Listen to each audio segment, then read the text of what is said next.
Main Mobile Legends memang seru. Mabar sama temen makin epic. Apalagi kalau double kill. Tropicana Double Crunch, es krim karamel dengan lapisan coklat yang tebal. Crunchy-nya double. Main bareng, makan bareng Tropicana Double Crunch. Double crunchy level dewa. Rasa ini Gatot kacau. Ih, tombe basah. Bro, move on ke Head and Shoulders. 100% pede, ketombe basah dan gatal Wiped out. dapetin edisi baru Gatot kaca di minimarket terdekat. Head and Shoulders. Ini Gatot, ini kaca. Mas Gatot, benerin kaca.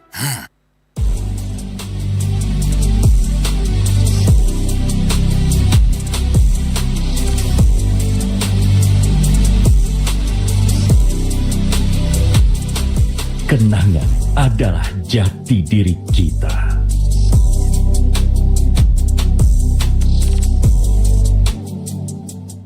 Tak ada hari tanpa mabar. Main ngelek, kerap buatku tak sabar. Gimana mau main sampai kelar? Ini waktunya ku bersinar. Okay, let's do it. Game smash andalanku bikin mainku semakin hebat. Pin stabil main makin mulus, rankku fix naik terus. Tukar DG rings, diamond dan voucher game kau dapat. Cuma Game Max makin no debat. Games Max Booster, kini dapat DG Rings. Beli paketnya dan aktifkan boosternya di aplikasi Dunia Games.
Circle it.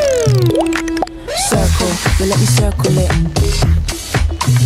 I can find anything if I circle it, so let me circle it. Circle, you let me circle it. I can find anything if I circle it, so let me circle it.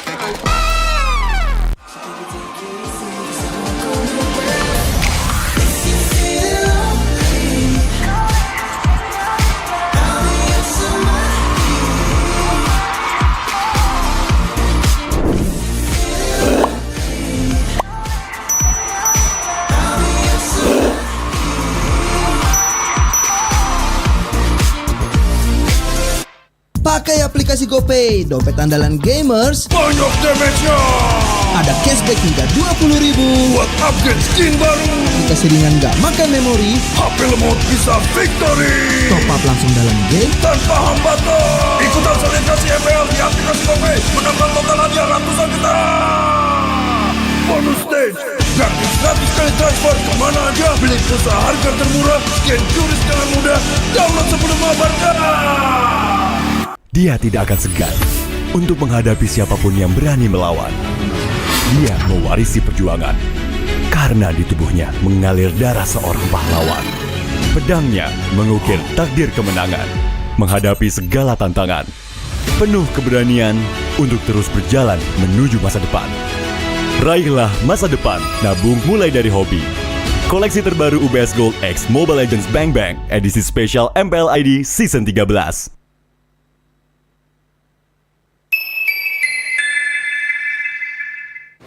Main Mobile Legends memang seru. Mabar sama temen makin epic. Apalagi kalau double kill. Tropicana Double Crunch, es krim karamel dengan lapisan coklat yang tebal. Crunchy-nya double. Main bareng, makan bareng Tropicana Double Crunch. Double crunchy level dewa. Rasa ini Gatot kacau. Ih, tombe basah. Bro, move on ke Head and Shoulders. 100% pede, ketombe basah dan gatal Wiped out. dapetin edisi baru Gatot kaca di minimarket terdekat. Head and Shoulders. Ini Gatot, ini kaca. Mas Gatot benerin kaca.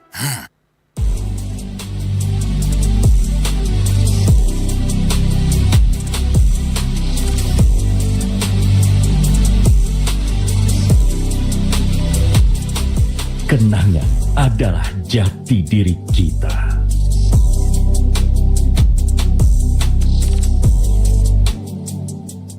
Tak ada hari tanpa mabar.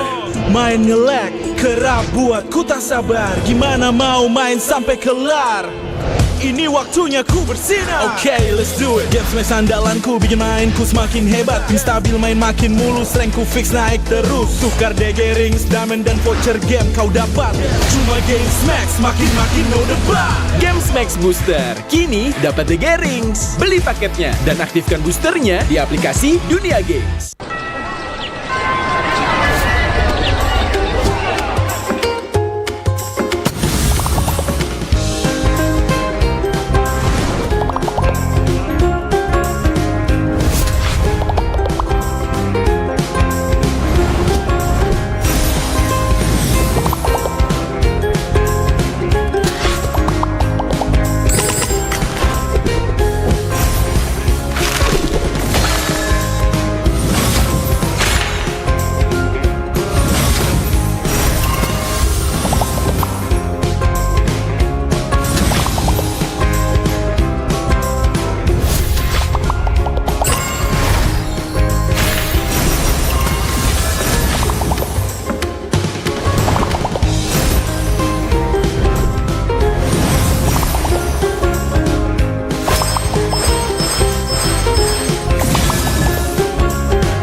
Circle it.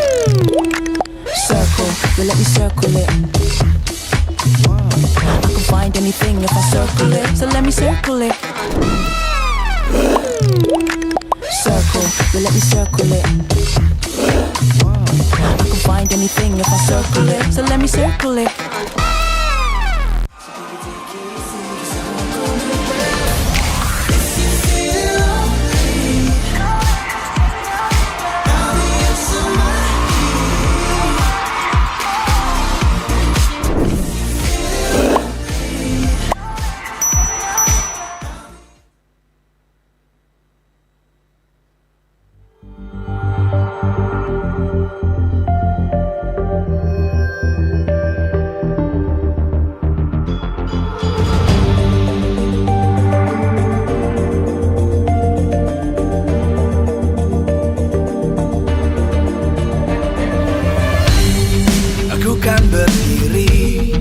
dan terus berlari, terus ke arah puncak tertinggi. Ku tak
terus berlari, terus ke arah puncak tertinggi.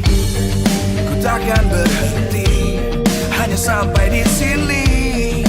Kemenangan abadi menanti. You know we won't miss if we unite our focus. And if you haven't noticed, we all live. Nyalakan apimu, hadapi semua tantangan, hadang semua serangan, jatuh bukan halangan.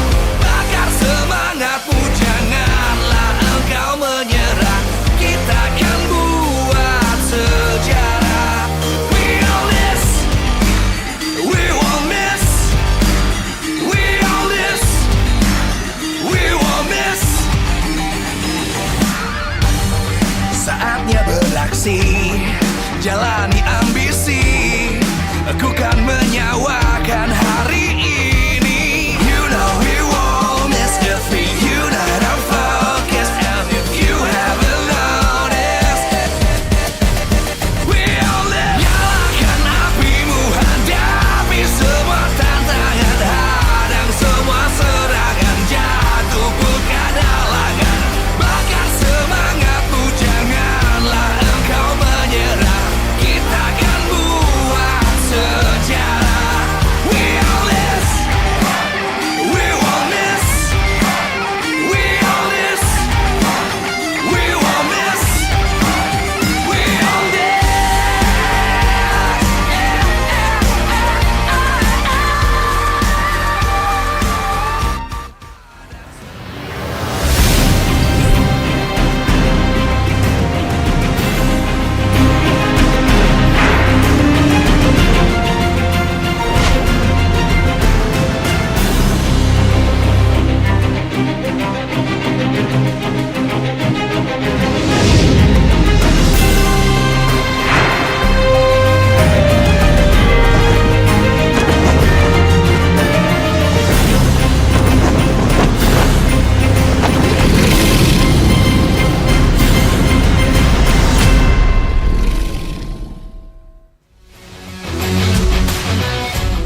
Live from Jakarta, MPL Arena. MPL Season 14 is powered by Munta. Presented by our official tournament smartphone, Samsung Galaxy. Official e-wallet, GoPay. Official destination for gaming and esports, Hidea. Official gold partner, UBS Gold. We own this.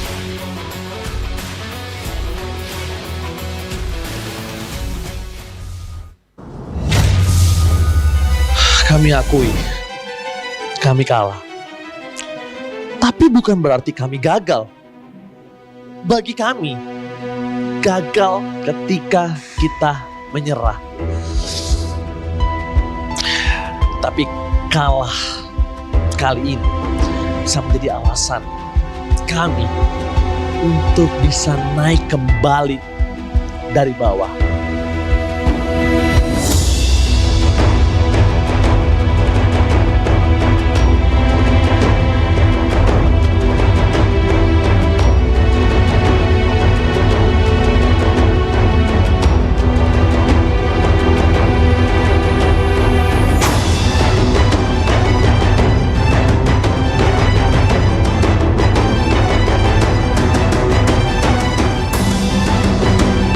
Waktu bersedih telah usai. Disinilah perjuangan akan kembali kami mulai. Kami memang pernah besar, bahkan yang terbesar. Tapi kali ini kita harus kembali belajar agar seluruh ketertinggalan bisa kita kejar, agar sekali lagi 1 dari 9 tim yang ada di sini bisa mendapatkan gelar. Semoga di season 14 seluruh harapan kami semua bisa terbayar.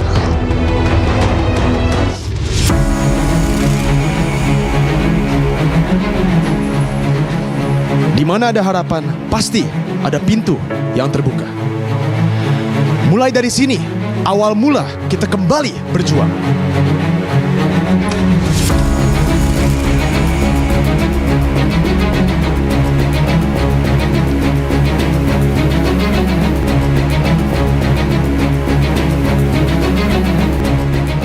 Strategi harus kembali dirancang, meski kekalahan masih terbayang-bayang.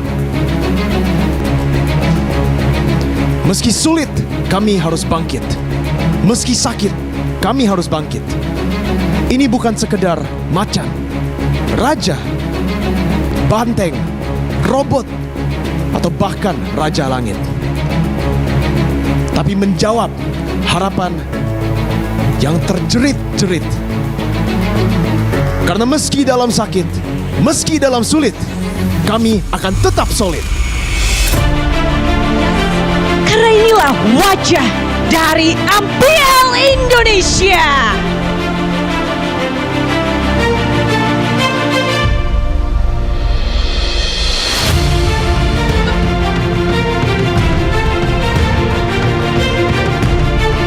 Berbeda-beda, tetapi tetap satu jua. Satu tujuan untuk menjadi yang terbaik. Tak peduli seberapa kali pun kami terjatuh, kami akan mencoba untuk kembali naik.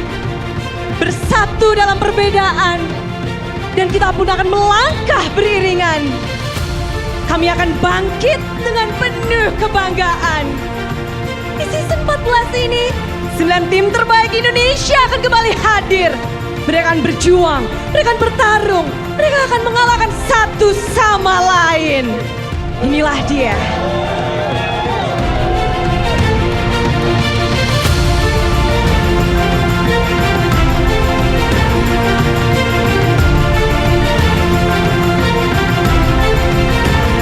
Namun, pada akhirnya, siapapun yang berdiri di panggung ini, nama besar MPL Indonesia akan mereka tanggung.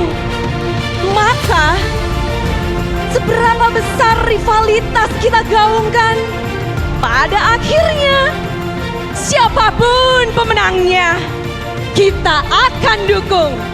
Karena MPL Indonesia, we own this!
It's not about losing, it's about mentality. A mentality of infinite struggle and consistency. In this season, they will all prove who will be worthy.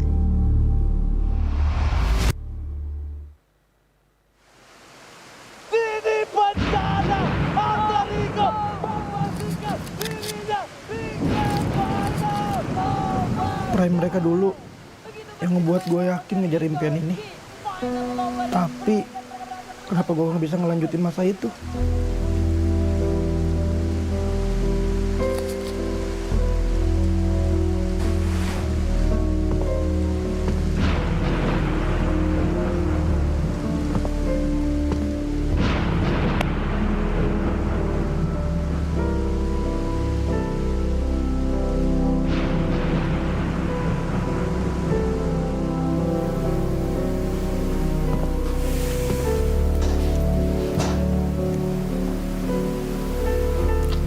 kita masih belum bisa dapat ya? Apa usaha kita belum cukup keras? Udahlah, Heng. Kayaknya emang belum rezeki kita aja. Tapi mesti sampai kapan kita nunggu, Mor?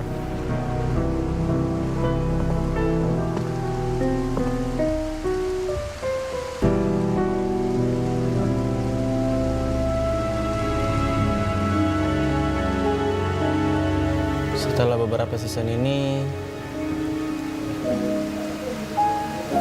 kita seperti kehilangan jati diri. Iya sih.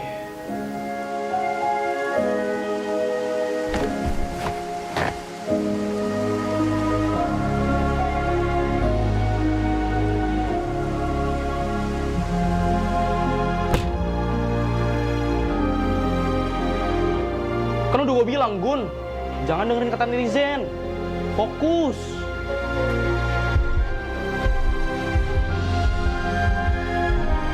Udah gue bilang, game ini mental. Mental lu harus kuat.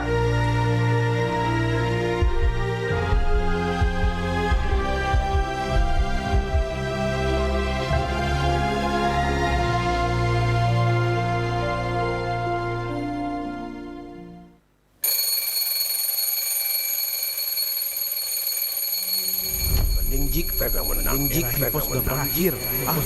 Doang. Vivos dan Jik ya. Jik Feb.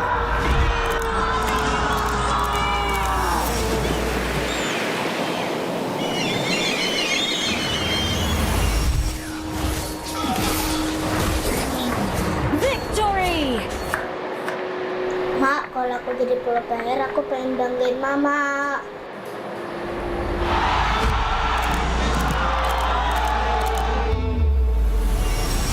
Kita datang sejauh ini tidak sekadar untuk hancur dan kalah.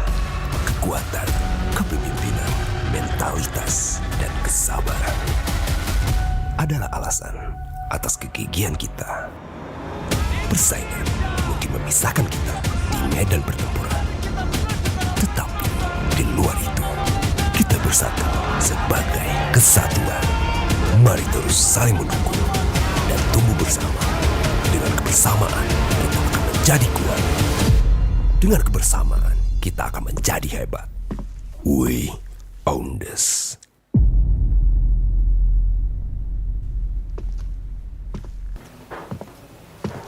Bang, lihat bang. Gila, udah kayak Thanos aja lu, Pi.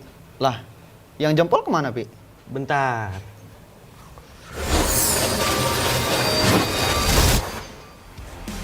Nih, mau cari Bandung.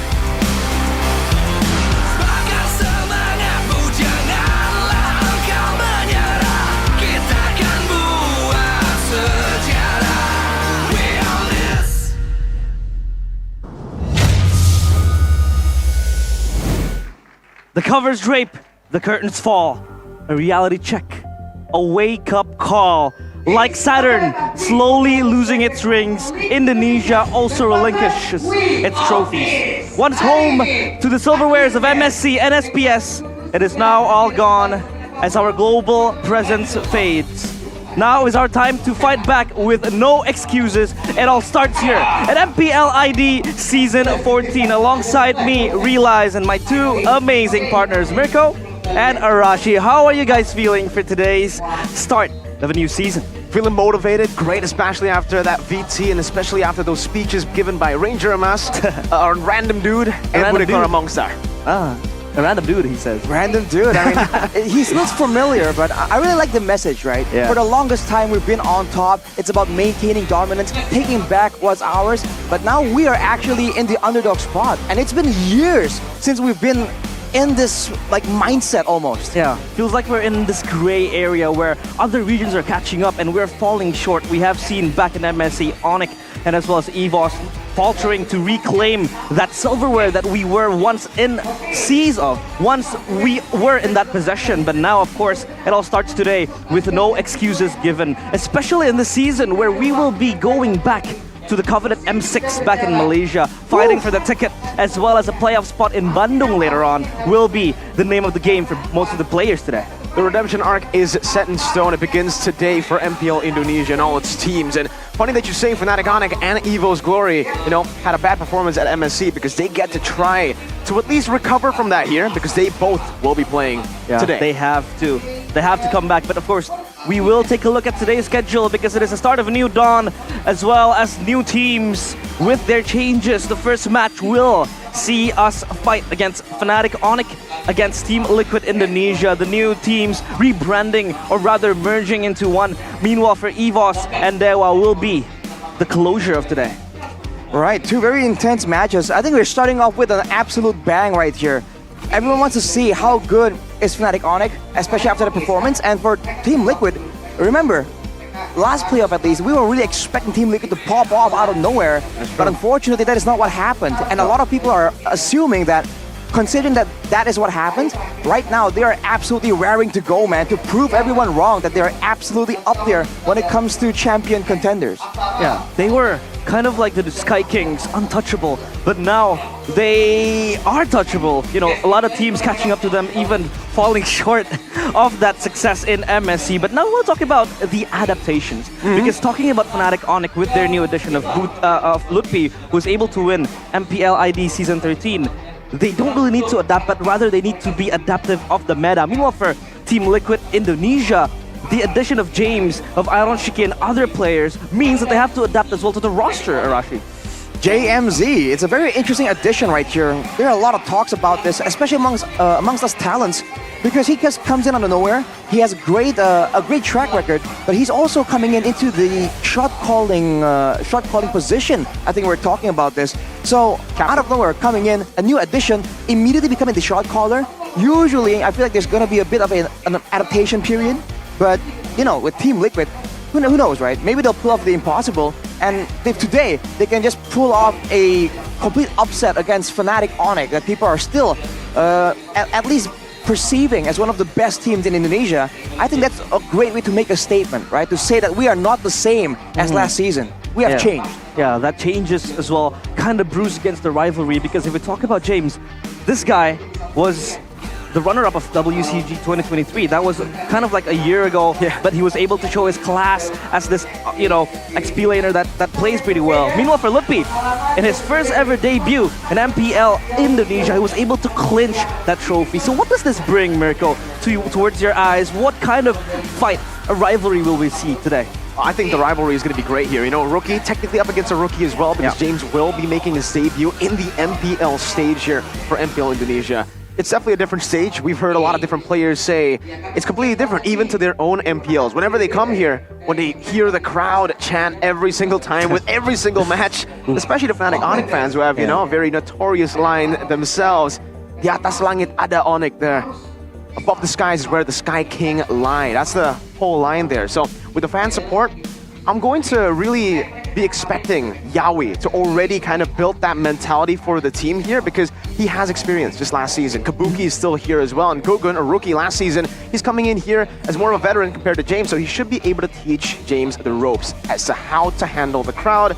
But really, if I go back to Fnatic Onyx, it's a bit of a rough season, a rough year for them here. Despite them being 4P champions, they were able to start the year really well. But a wise man once said, it's not about how hard you hit, it's about how hard you can get hit and keep moving forward. So it's all about the adaptations that they can make here. We've seen a lot of mistakes, but I am pretty confident that Yeb and Adi will be able to, bump out those mistakes. And of course, as Captain Boots as well, the guy has been kind of like the mentor for the apprentice, which was, Lutfi. Now he is nowhere to be seen anymore in that Onyx back room. What impact will this bring to Lutfi? Will Lutfi be able to be that independent XP laner that Onyx can rely on? Part of me wants to believe that he's had a season, he's had time already, and by all means at this point, we would say he was a rookie last season, but he has a whole season of experience, and he's been to 3 international tournaments at this point. So, I think mentally he should be prepared already. But I think regardless of how prepared he is as a player, as a person, right, as a human being, losing a close friend figure like Boots, a mentor, like you said, Realize, I feel like it has to be a hard blow for anyone. So I think there's definitely going to be some recovery period. But on the other hand, for the coaching staff, I think Coach Yap and Coach Adi has been speaking up very confidently about what they thought was the issue and how they feel like it's such a what do you call it? It's like such a clear issue that they can fix, right? Coach Adi has mentioned that we can play assassins, but we need to try and incorporate it better to a more solid game plan. It's not just about winning and making mechanical plays on the assassins, because in ranked you can do that. It's about making sure that as a team overall, right, you have a great game plan that can enable that assassin to really start to snowball, to really get those advantages. And I believe with that clear of a vision, I think Onyx is en route to a great improvement. Yeah, and that was the elephant in the room we were talking about, that adaptability, that adaptiveness, versatility. Will they be able to, again, adjust to the meta? But I think the work is even double in the side of Team Liquid Indonesia, because they have to adapt to the new roster, they have to adapt to the new meta that will be, you know, evolving around MPL Indonesia again. But for now, let's talk about James as well, as we take a look at the lineup later on. For James, I feel like this is going to be a huge test of the waters for him, because Aran has been remaining immovable up in that XP lane. Now, what will James bring towards maybe just increasing that competition with Aran, or rather he will be that starting XP laner for Team Liquid? Yeah, I would say for Aran, right? He's a really good XP laner. Again, a lot of potential, but unfortunately, there are a lot of really clear mistakes. Like Arashi was talking about, you know, for Fnatic Onyx, I would say it's the same thing for Liquid too here, especially for Aran, because he will go 6-0 in lane. He'll be able to participate in a lot of the team fights. But then you start to see a decline, a fall off, you could say, in the mid game all the way to the late stage. The decision making definitely could improve for Aran, and having another layer, someone as experienced as James, someone as skilled, and maybe even someone with more potential than Aran in James. I'm actually really looking forward to how James performs, because like Rashi said, he's coming in not just as a new player in the team. We usually see imports come in and, you know, just take their first season a little bit more chill. They're there to learn, they're there to adapt. James is the captain. First season in MPL Indonesia, and he's the captain of the cavalry. Wow, and here we go as we take a look at the team lineup for Team Liquid Indonesia. James will start ahead of Aran in that XP lane. King Gugun, no longer a prince, now a king. And now Richie as well, the new iteration of the mid laner, replacing Yeskiel, Yawi, and Kabuki. Now, how do you kind of rate this lineup, you know, with the naked eye? I think potential is definitely there, but I'd like to see them on the stage right now. Hear the charge of the spotlight, ladies and gentlemen. The cavalry will set forth on a conquest to take down the Sky Kings, like their sister organization in the Philippines did. But this time, there's a new lineup for them with James in the XP, with Richie in the mid lane to strengthen the cavalry. Let's welcome Team Liquid Indonesia. The cavalry is here. Leading the charge is King Gugun, as well as Yawi with him behind him. But of course, they're contenders. With the starting lineup here, Fnatic Onyx, I feel like, again, Lumpy, Kyrie, Sansky, Boy, CW. We also have the iteration of Steph, but of course, you know, we are yet to see him play. Of course, they will be sticking along with CW as their goal later. He has been very stable in a few regards. I mean, CW, no introduction needed for anyone on this team. Welcoming them to the stage right here, right now. The same lineup for the Sky Kings. They have fallen from grace. But in Indonesia, we only know one king. For the last 4 seasons, the defending champions of Indonesia. It is Fnatic Onyx. The Sky Kings back to reclaim their thrones. Their thrones shook internationally, but now domestically, they will look to defend that throne. It's gonna be a tall order, man, against an all-new roster with a different playstyle potentially. There's a lot to be dealt with by the players, but also for the coaching staff. Walking now to the stage, Coach Yap and Coach Adi with their confident solutions to the problems of last season. But up against them, Facehugger and St. DeLucas, as always, firm, consistent, looking to once again attempt a revolution. A revolution. That is interesting to see, because the coaching staff, I feel like for both teams, you know, for Team Liquid, it has been kind of an up and down draft. You could see sometimes they mispick, sometimes their drafts aren't as solid compared to Onyx. But how would you fare? How would you rate both coaching staffs? Let's just say, you know, SDL, is kind of like that solid coach that they have. But for Coach Jeb and Coach Ari, they have been there since, you know, day one, I feel like, to kind of like draft that solid lineup for Fnatic Onyx. But of course, the rival showdown, the rising hero of MPL ID versus the rising star of MDL PH. Is there going to be kind of that discrepancy both coming in with the XP laners? I think so. For Lupi, you know, it's kind of strange to see Lupi. He's taken a bit more of a different role to Boots, because obviously when Lupi joined in, it almost felt like he was just Boots 2.0, playing a lot of the Terizlas, the enablers of the team. But now we're really seeing him transition into a carry, right? He's been playing a whole lot of the Arlet, and that as well is a playmaker, but for the most part, he actually tries to win out on the skirmishes, win out on the team fights, and in lane. So he's much more of a selfish XP lane compared to Boots. Not that's a bad thing. And I think it's a great matchup because James, he's a playmaker. He's a carry XP too. So the fact that we get to see Lupi and James go at it in the first match of MPL ID, it definitely sets the stakes really high. Watching carry XP laners are a treat for the eye. It's like an eye candy that we could see, especially for both XP laners coming up, rookies as well. But we want to see a video playing soon as we describe the Empire of the Sky Kings, Fnatic Onyx against Team Liquid. Jadi untuk sekarang kita akan melihat dulu.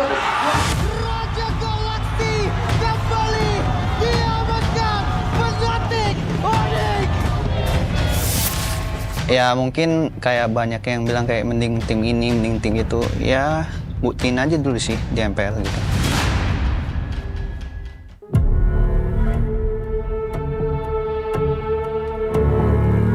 Mungkin pada ketanam di mindset, nggak tahu ya tim-tim lain kayak gimana pas ngadepin Onyx ya, nganggep mereka tuh paling jago sih di Indo. Itu sih sebenarnya buat dia bisa korupit gitu. Ini dia serangan langit hingga terkalahkan secara brutal rocker Forbid Champions is Fnatic Onyx. Pastilah karena sebelum Coach Eb masuk ke Onyx kan emang udah kuat kan di lokal gitu. Tapi pas Coach Ebnya datang, dia bantuin mentalnya Onyx jadi kuat kan. Gua cuman mau pesan game ini kita reset dan gak usah pikirin game tadi. Draftnya kalau bisa kasih sama gua sama tuh, biar kalian lebih fresh kan, gak pikir terus. Jadi ya jangan pikir banyak. Enjoy guys. Udah guys.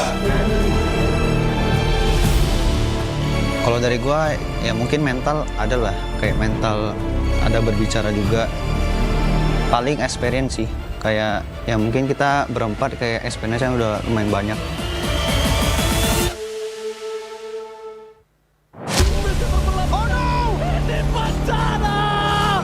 Selaku Red Giant menutup harapan Onyx untuk melaju ke babak selanjutnya. Oh my god, Onyx. Kalau buat gua, buat MSC kemarin ya kita emang dibilang kecewa ya pasti kecewa lah. Maksudnya kita juga kecewa gitu dengan hasilnya, kayak nggak lolos group stage. Terus banyak juga yang kayak berharap sama kita, tapi ya hasil adalah hasil gitu. Ya kita nggak lolos gitu. Ya soalnya ya mungkin kayak banyak yang bilang kayak mending tim ini, mending tim itu. Ya buktiin aja dulu sih di MPL gitu.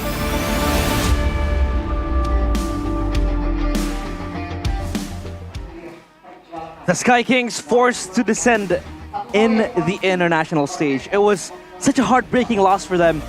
And it feels like we're not watching the same Fnatic Onyx as we used to back a few seasons ago. What was their kind of weaknesses and their disadvantages that they have to kind of conquer now, Arashi? It really just seems like a lot of teams just have the edge over them when it comes to strategizing, to planning ahead. It really seemed like they were doing the right things, just not good enough compared to the rest. And I think that is something that they kind of need to work on. It seems like they're like on the right path, but just not far along enough to really claim the kind of dominance. Which is why a lot of people are saying that they're not bad. They're not a bad team, but they just seem mortal now. And for the longest time, they've been the immortal Sky Kings, just flying, hovering way above us, untouchable. But now they're within reach.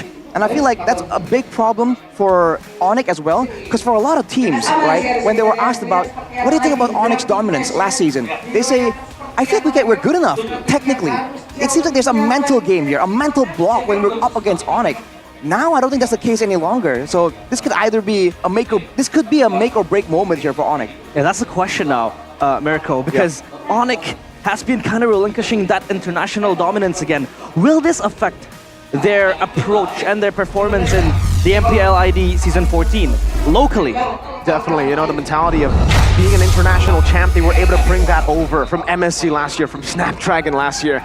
And that just gives you such a boost in confidence. But after getting grouped at MSC, after losing to all the teams in the playoffs, not getting a single match victory in the playoffs of Snapdragon Pro Series, they definitely need to try to rebuild here. But also, I think a wise man that I once knew, that I know today as well, KB. He's no longer with us anymore. Yeah. He's still alive, but he's just not on the English desk. He would say that the main problem for Fnatic Onyx is love. Love kills you, man. Too much love kind of poisons you from the inside. But of course, we will take a look at the drafting phase presented by the official tournament smartphone, Samsung Galaxy S24 series. Now, Arashi, of course, a lot of patch changes has been made to MLBB. Can you give us kind of like an insight on what meta is the most popular right now? What teams are supposed to draft in this drafting phase? So this might be a personal opinion, but I feel like right now, of course, the assassins are coming up with the changes in the items, with the changes to the jungles. We know that there's going to be a bit of a shift towards the assassins. But I feel like because of the shift into the assassins, in all the other roles as well, you're seeing a bit more of a slide towards survivability, sustain. Right? In the mid lane, at least in the games I've been watching, there's a lot of Sushins, there's a lot of Zas ban out, or at least prioritized. And that's because they're great, they have great utility, they have great sustained damage, so they're not really burst reliant. And they're also, they have a lot of ways to really escape from a tough situation. Tushin with the ultimate, kind of a gap closer. The Domination Descent for the Zask allows you to kind of have a second chance at life. Yep. And of course, again, the crowd control. So I feel like that's the same thing for a lot of these different roles. With all the fights kind of prolonging due to the shift towards the flanks of the Oasis, the defensive and sustained approach here, I feel like that also it gives a lot of rise to a lot of the healing heroes, the utility heroes, and yeah, I feel like the assassins need to be enabled a bit more, right? Especially when it comes to the wave clear. That's also something that a lot of teams have been able to use, because now with the mid laners being a lot more utility heavy, they can actually make a lot of difference when it comes to those early game skirmishes, even more than the usual mid laners we've seen so far. So I think the mid lane clear and the mid lane sustain is something that's going to be prioritized for both teams. Yeah, a lot of prioritizations, but as we take a look at the screens above the players, we have seen a Roger being picked up as well as the Valentina. And for Team Liquid ID, they have that Moskov, that Eve, and that Edith. Now, I want to get your 2 cents, Mirko. The assassin meta has been kind of like revitalized again, meaning that Fnatic Onyx can play to their strengths with Kyrie up in that assassin, but then there's this popularity in that mid lane where the mages are just so, so good at surviving. They're tanky like Zuxin, like the Zask that, Arashi has mentioned. Will this be kind of like a stone that will just step over Onyx later on? I'm not sure, because yeah, like you said, the assassin meta should favor Fnatic Onyx. I think we were coming into MSC even thinking that way, but unfortunately, they weren't able to fully adapt to the meta quick. And I think this might be a new strength and a new weakness for Fnatic Onyx. If you give them time, they'll be able to adapt, right? But they're no longer the same team that adapts to patches instantly anymore. Because I remember last year, whenever a patch drops, you just would expect Fnatic Onyx to be first into a lot of these picks. Yeah. I remember at MSC, they were probably the only team to actually bring out picks like the Melissa as well. Not a lot of people utilized that back in the day. So now they should be able to have a firm grasp on the meta, right? They've had a lot of time since MSC, even since Snapdragon, to come here and perform. But I would say Liquid has had more time to prepare. They've been able to watch Fnatic Onyx matches. They've been able to dissect exactly what mistakes they've been making. The miscommunications, the synergy issues. And this is just a fun fact. Yeah. Baldwin Winata. I just want to put it out there, Baldwin Winata. He's entering a new arc. This might be his prime. Yes. It might be his prime. Sometimes ball players, they kind of have that buff like Saitama would get. But back to the drafting phase, a few interesting bans now on the second phase, that Joy and that X-Borg taken away. Basically just taking away, back then you would kind of like take away the X-Borg to just kind of deny a runoff of comfort pick, but now they take it away. So will James operate the same as Aran will? I feel like it's possible.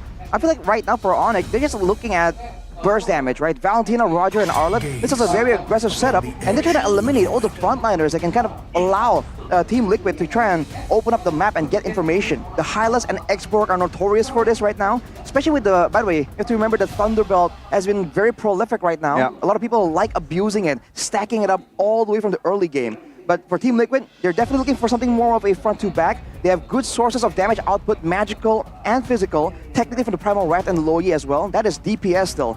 So they're trying to limit the assassins here from Kyrie. So you're seeing already a different mindset coming in. But Fnatic Onyx bringing up the Cho. They take away the Cho from Yawi. You know, we have been talking about this. The Cho has been a comfort pick for Yawi. He's been very, very solid with this hero, and it kind of like just enables him to make the plays. But I feel like that's not going to only be Yawi's stick. There will be other heroes up for grabs, but of course, a little fact. Here last season, Team Liquid ID's first pick mid-hero had a win rate of 44.44%. So that's half of what you're supposed to get. I feel like that's kind of low. But we haven't really talked about Richie now. Mirko, what do you think Richie will be able to bring that Jaskill wasn't able to bring? Wait, what? Julian before that. Excuse me. Yeah, the Julian and the Minotaur, really good way, by the way, for TLID to actually wrap up their draft, because I was thinking Fnatic Onyx have definitely kind of outplayed TLID in the first phase of the draft, picking up the Valentina, the Arlet, so they actually have a lot of ways to steal those ultimates. Back to the question that you asked earlier. Richie, I think he brings a lot of stability to TLID, where back in the day, or just last season, Jaskill, he's more of a flashy mid laner. He's a mid laner that actually tries to look to carry the team. But with a team like this, full of all-stars, full of teams, full of players that actually want to make plays, you really need a stable mid sometimes, right? And Richie, I think, brings that to the table for TLID. Just a bit of stability in the mid lane, especially now considering you got James too, and another playmaker. You need someone that just sits down, plays mid, someone like Arashi.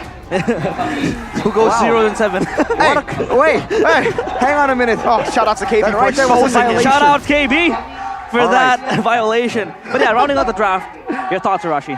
Again, Fnatic Onyx going for burst damage right here. And for Team Liquid, I thought that the Minotaur was going to come up personally, so not too surprised there. The Julian, I think, is a great option here. You can be aggressive. You're technically an assassin as well. You can help with the wave clear, which is so important in the active tempo gaming. And when you look at the Empower Chain as a crowd control tool, there are a lot of ways for Team Liquid to stop and stall out the attempts for Fnatic Onyx right here. So it comes down not to execution. For Team Liquid, it's all about playing the team fight, using that diversion. For Fnatic Onyx, it's about being aggressive. They have to be aggressive, and they have to do it now. The Sky Kings against the Cavalry as the opening match of MPL ID Season 14.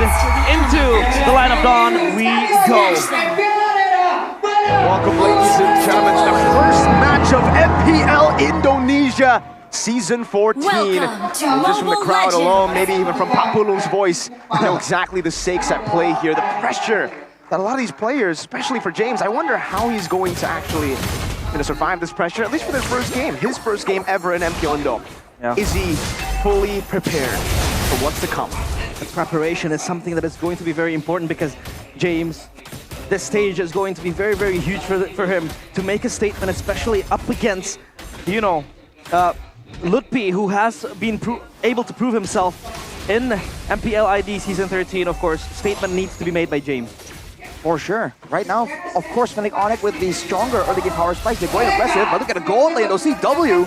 Oh, Spear of Misery too. Gugun will just walk down and pick up the pick. But the CW is way too aggressive. Loses his Purify too, and that's also the gold crab. So a lot of gold for TLID in the beginning of the game.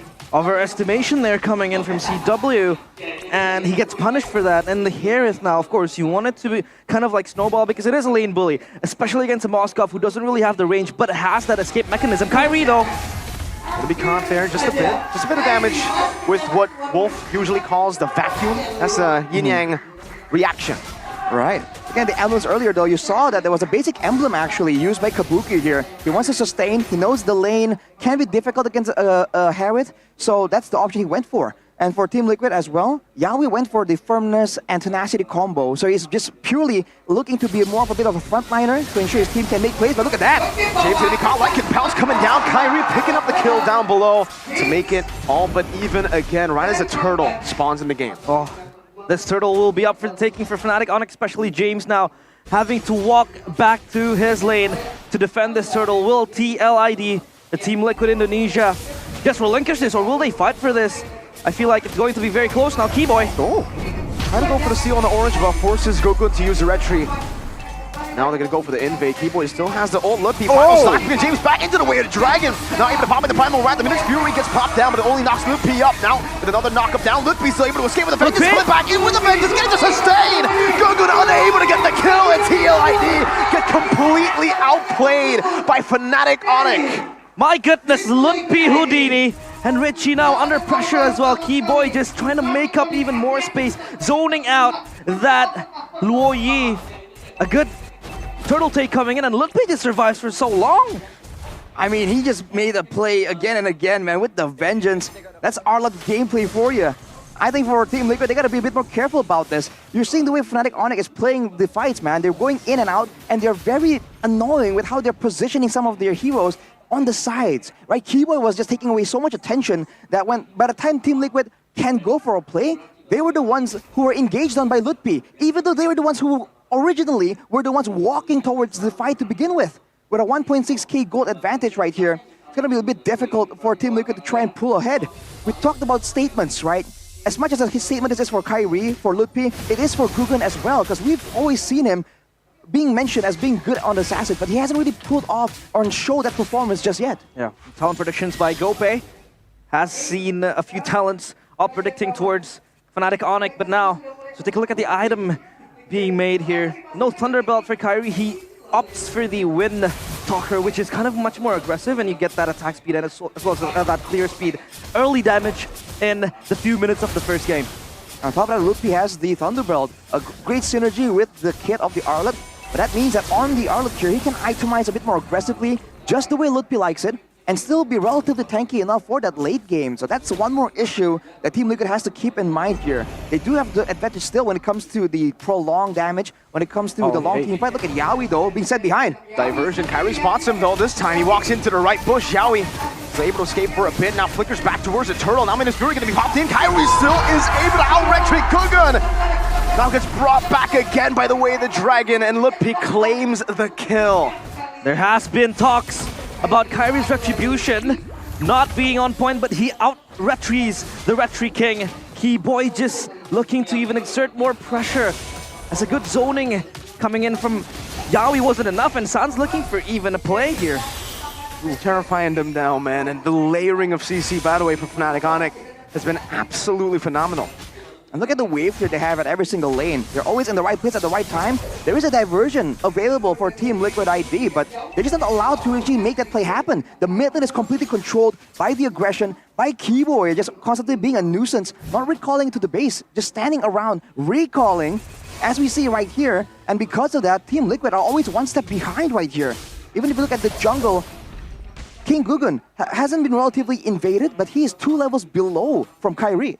And Richie hasn't been able to kind of maximize this Luo Yi potential as James looks for Keyboy. Good onward to fight the Sun through. Now immobilized. Keyboy still able to escape. What James?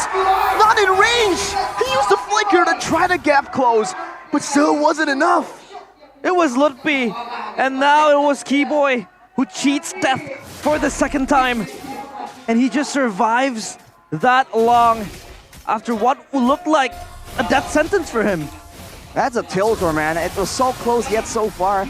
And now it's back to the drawing board. Onyx now setting up a trap once more, just waiting around. And look at Sans picking out the Primal Wrath. So when it comes down to it, when they go for a long, drawn-out fight, there's a chance that Fnatic Onyx can still get the better of Team Liquid. They have solutions available, and with the gold advantage increasing more and more, you can see that it's going to be more difficult for Team Liquid to even open up the map. They're looking at more crowd control, more frontliners, but even with a Minotaur, even with an Edith, now they're always on the back foot just because of Keyboy here, just zoning with the presence alone. He's not using a lot of spells, a lot of skills when he's just trying to do this and push Team Liquid back. And even Guggen opted for the Bloodwings, a much more defensive build in which he would expect the Julian to snowball to get that burst going on. The Fnatic Onyx just on the front foot of Team Liquid ID. This is looking from bad to worse for them. And now they're looking for Keyboy for the second time, but Keyboy just a nuisance with the Cho. He has been making plays here and there. Final slash! They find Gogun, but he's unable to fully capitalize on that final slash there. Gogun, obviously on the Julian, still very, very flexible. He's, what's the term? Usually? Elusive. No, like slippery. There you Sly. go. Slippery. Yeah, He's slippery. He is very slippery. Elusive works there. Elusive, slippery, kind of? I think slippery is more meme. And you can take a look at Kabuki having that golden staff. Will this be the power spike? Because you would expect the Moskov to kind of just ramp up that attack speed, and then you could get a few spears here and there, and Moskov does get scarier as the late game goes. Are they going to bank on Moskov alone, or will Julian be rising up again on the page? At this point, when it comes to DPS, they kind of have to. Julian, as good as the empowered basic attacks are from the passive, he's still very much burst in nature. And for Fnatic Onyx, with Keyboy rushing the Athenas, by the way, it's going to be so difficult because he's going to be negating a lot of that magical damage. So Kabuki is who I think Team Liquid has to look at to try and stop Keyboy from just being this massive problem. Yeah, game fact like Gope, but a final slash missed before that. Team Liquid with the highest first blood rate, 59.99%. We also touted Super Ken as the first blood king, but as the team with the most first blood, you would expect Team Liquid Indonesia to kind of like have at least some sort of retaliation, but again, the zoning potential coming in from Fnatic Onyx is insane. Keyboy has been everywhere around the map, and Team Liquid ID feels like they can't really address, even with this Luo Yi having that backline access potential, they haven't been able to do so. Yeah, I mean, it's not that bad still, despite, you know, obviously the 3,700 gold lead is looking bleak for TL ID in the mid game, but if you take a look at their structures, it's still mostly up. They've only lost some tier 1s actually, and they've actually kind of equalized in that department, getting trades around the map. So it's not as bad as it looks so far. They should still be able to look for that power spike, like you mentioned, for Kabuki and Gogun. Yeah, the power spikes, of course, being eyed upon, eyeballs towards the items. But how long will Team Liquid ID just stand there and wait for their items to go? This Lord in the hands of Fnatic Onyx for the taking. Looks like they want to contest this. Another final flash. Could have been his Fury though. Sounds still able to displace himself. Primal Wrath used up. Now Retro Gogun wins it out. Yaoi gonna be caught on the back, but they've already secured a neutral objective. That's another member down to trade for the neutral objective. TLID, they get their carries out and they'll sacrifice just their frontliners. The Retribution King. Once a prince, now a king. He steals the most important objective, which is the Lord of P! 3-man final slash. Kabuki gonna be mauled down by Kyrie, and he goes under the turret to secure another Gogun falls as well. Kyrie, in his first game back in MPL Indo, picks up a triple under the base turret. Killer instinct from Fnatic Onyx. Out of nowhere, an explosion of action as Team Liquid were kind of underestimating the threat. We talked about the burst damage from Fnatic Onyx, and you're seeing it there. 3 members deleted out of nowhere with the Lord walking in the top side. Team Liquid are unable to capitalize and even lost the structure in the bottom side as well. CW picked up the Holy Crystal earlier, and Kyrie now has the Sky Piercer too. It's going to get more difficult for Team Liquid if they can't maintain the front line. They have DPS available right here, but if the front line gets deleted just like that, there's no way, man. They have to find ways to draw this fight out even longer. Talked about both these XP laners, James and Lutfi, both playmakers, both so creative, so proactive to make the plays, but it has been only Lutfi in the first 10 minutes of the game. James nowhere to be seen. This is looking bleak for Team Liquid ID, as now Fnatic Onyx just sieges forth towards that top lane, even just giving more pressure. Now going back to the build, Sky Piercer being opted as the, you know what, 5th item for the Roger, for Kyrie. You would expect the Sky Piercer to be made in the first minutes of the game as the first build, first item or second item, but to get the stacks, of course. But what is the idea of making the Sky Piercer as kind of like your last item? Well, the longer the game goes, the more the rest of your teammates have damage as well. So the opponents get lower. Like we saw earlier, 3 members immediately nuked down. So with the Sky Piercer, it's a lot more dangerous now. Whereas earlier, if Kyrie went for the Thunderbelt earlier, right, it allows him to get a bit more slows available, a bit more tankiness as well if he wants to be all up in the front line. So I think it's a great choice in itemization, because for the most part, Team Liquid aren't really all that squishy either. Lutfi though looking for a chance to make a play once more right here. Even with Purifies, the whole team is just forced to back away. Lutfi just walking them down. telling them to go back to the base. Man. But I do have a fun fact here for everybody back at home. TLID in the last 2 seasons of MPL, they've always been able to overcome Fnatic Onic in the first leg, and that being also 2-0 wins.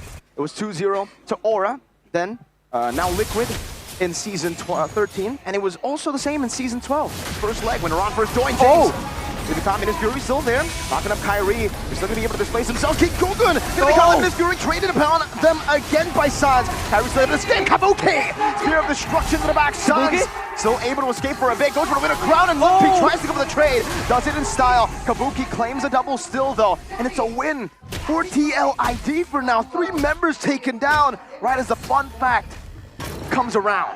The late game power of Team Liquid ID in manifestation. The Moskov just riles to the backline of Fnatic Onic with Kabuki carrying that fight and the Lord in their eyes now. Could this be the saving grace for Team Liquid ID? I think it's a great play for Team Liquid to just rely on their crowd control. G-Boy makes a very bold play right there, but Team Liquid will be able to secure that Lord finally. And with their composition, relying more on being able to group as 5, to try and engage those 5 as 5 without being caught out of position, this Lord is going to be so beneficial for them. Fnatic Onic, of course, have a lot of burst damage. They have a lot of true damage as well coming in from the Endless Battle, the Thunderbelts, the Starlium even in the hands of CW. They can clear the Lord fast, but because they're bursty in nature, if they use all their spells onto the Lord, then Team Liquid can look for a big engage. Yaoi probably won't be able to do so, but JMZ can't pull off a big engage. And looking at his own items, man, Blood Wings. Actually, no, that's King Gugun. Actually, my mistake. Thunderbelt got a bit too hype, but yes, Thunderbelt with the full tankiness, he is doing a lot of damage right there. And the game has been going on long enough that those Thunderbelt procs have been kind of stacked up. We gotta talk about that bounty, man, because they were ahead by 7,000 gold Fnatic Onic. The fact that Kyrie died gave the shutdown away, but gave the shutdown to the worst possible member you could give it to. Yeah. Kabuki got it off the Moskov, the late game power for TLID. He just gets online so much quicker now. And that's why, you know, with all the structures that they've been able to keep despite the Fnatic Onic wins in the first few neutral objectives, that's why I said for TLID, it's not over. It's not as bad as it looks. Yeah, and JMZ doesn't really need to be that playmaker. He could just be in front lining for the team, just tanking all the damage coming in from Fnatic Onic and just absorbing that, soaking it all for himself. And now for Fnatic Onic, back to the storyline, it feels like Team Liquid ID is always going to be their kryptonite in the opening legs, in the opening season of MPL ID. So now for Fnatic Onic, they have to flip the script, they have to change this. It's Team Liquid.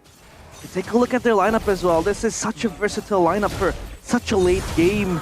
If you're able to drag it back to like, what, 15, 16, 20 minutes, they have the power from the Moskov, the Julian, the burst potential as well. And Richie, we haven't been able to see that, you know, playmaking, diversion, flashy type of things that we have been expecting from him. But he's still keeping it for later, and Fnatic Onic has to be able to, you know, up their guard even more.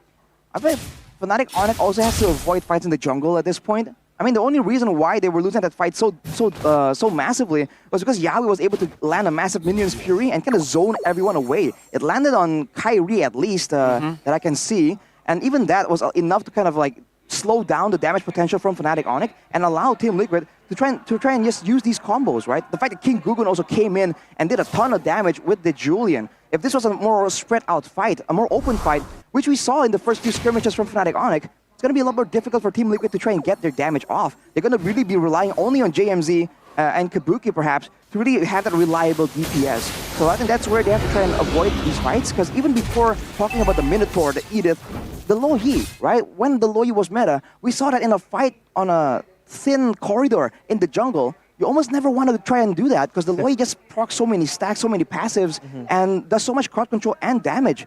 So I think this all relies on how well Fnatic Onic can kind of, I don't know, draw the fight out to open areas where they can be the ones that kind of hide in the bushes, hide in the sides, and go for these crazy flanks that can catch Team Liquid off guard. But keep in mind, the diversion is still a very big factor here that Team Liquid can use to surprise Fnatic Onic, especially because they haven't been using it for the past couple of minutes. With the X Factor, the surprise tool for Team Liquid ID, as they take a look at the Lord, sieging it soon, and they will just kind of counter-initiate, counter-engage to the players of Fnatic Onic because they have so much reach so much damage now. Hey, one can still play with the final slash. Not the Yaoi though. His ring is popped up, flickers forward. Oh, Spirit of Destruction doesn't connect in the back. Kyrie secures it. Good bit of crown with the Minus Fury turned around. T-Boy buys immortality, jumps into the midst of it all. Kyrie gonna be able to just scratch them down. And Kabuki, only now does he make his way towards the Lord Pit, but it's all too late. James was left alone, isolated. Gugun just trying to find a bit of compensation, something, anything. But Fnatic Onic deny it away from him. That's just a beautiful play from Onic, man. To begin with, Lutpi goes for the final slash as a threat, as a, a bluff almost. And Team Liquid were kind of discouraged. They moved backwards, and that's where Fnatic Onic immediately jumped on the Lord to try and clear it out. And because of that, you saw that Team Liquid were caught off guard. They were forced to use their spells at a less ideal moment, and that's why the Spear of Destruction also missed. It was thrown at the Lord, but the fights happened in the jungle of Team Liquid. Now with the Lord marching down, Fnatic Onic looking for one more play to really seal the deal. That was an insult to injury, missing that Spear of Destruction. As Fnatic Onic crack open the base of Team Liquid ID, they have to hold their ground. Oh, a slash towards Yaoi. Oh, they're engaging in front, but they have so many high ground tools to play with. The burst, the poke as well, looking towards Lutpi. Do they have enough? That's the question. Primal Wrath used up by James, now onto the Lord. Lord making the base quite vulnerable. But Fnatic Onic decide not to go for it just yet. San's already using the Primal Wrath. Great enhanced sword to escape from the final slash there. As Kabuki marches forward. Oh, luckily for him, no final slash from Lutpi.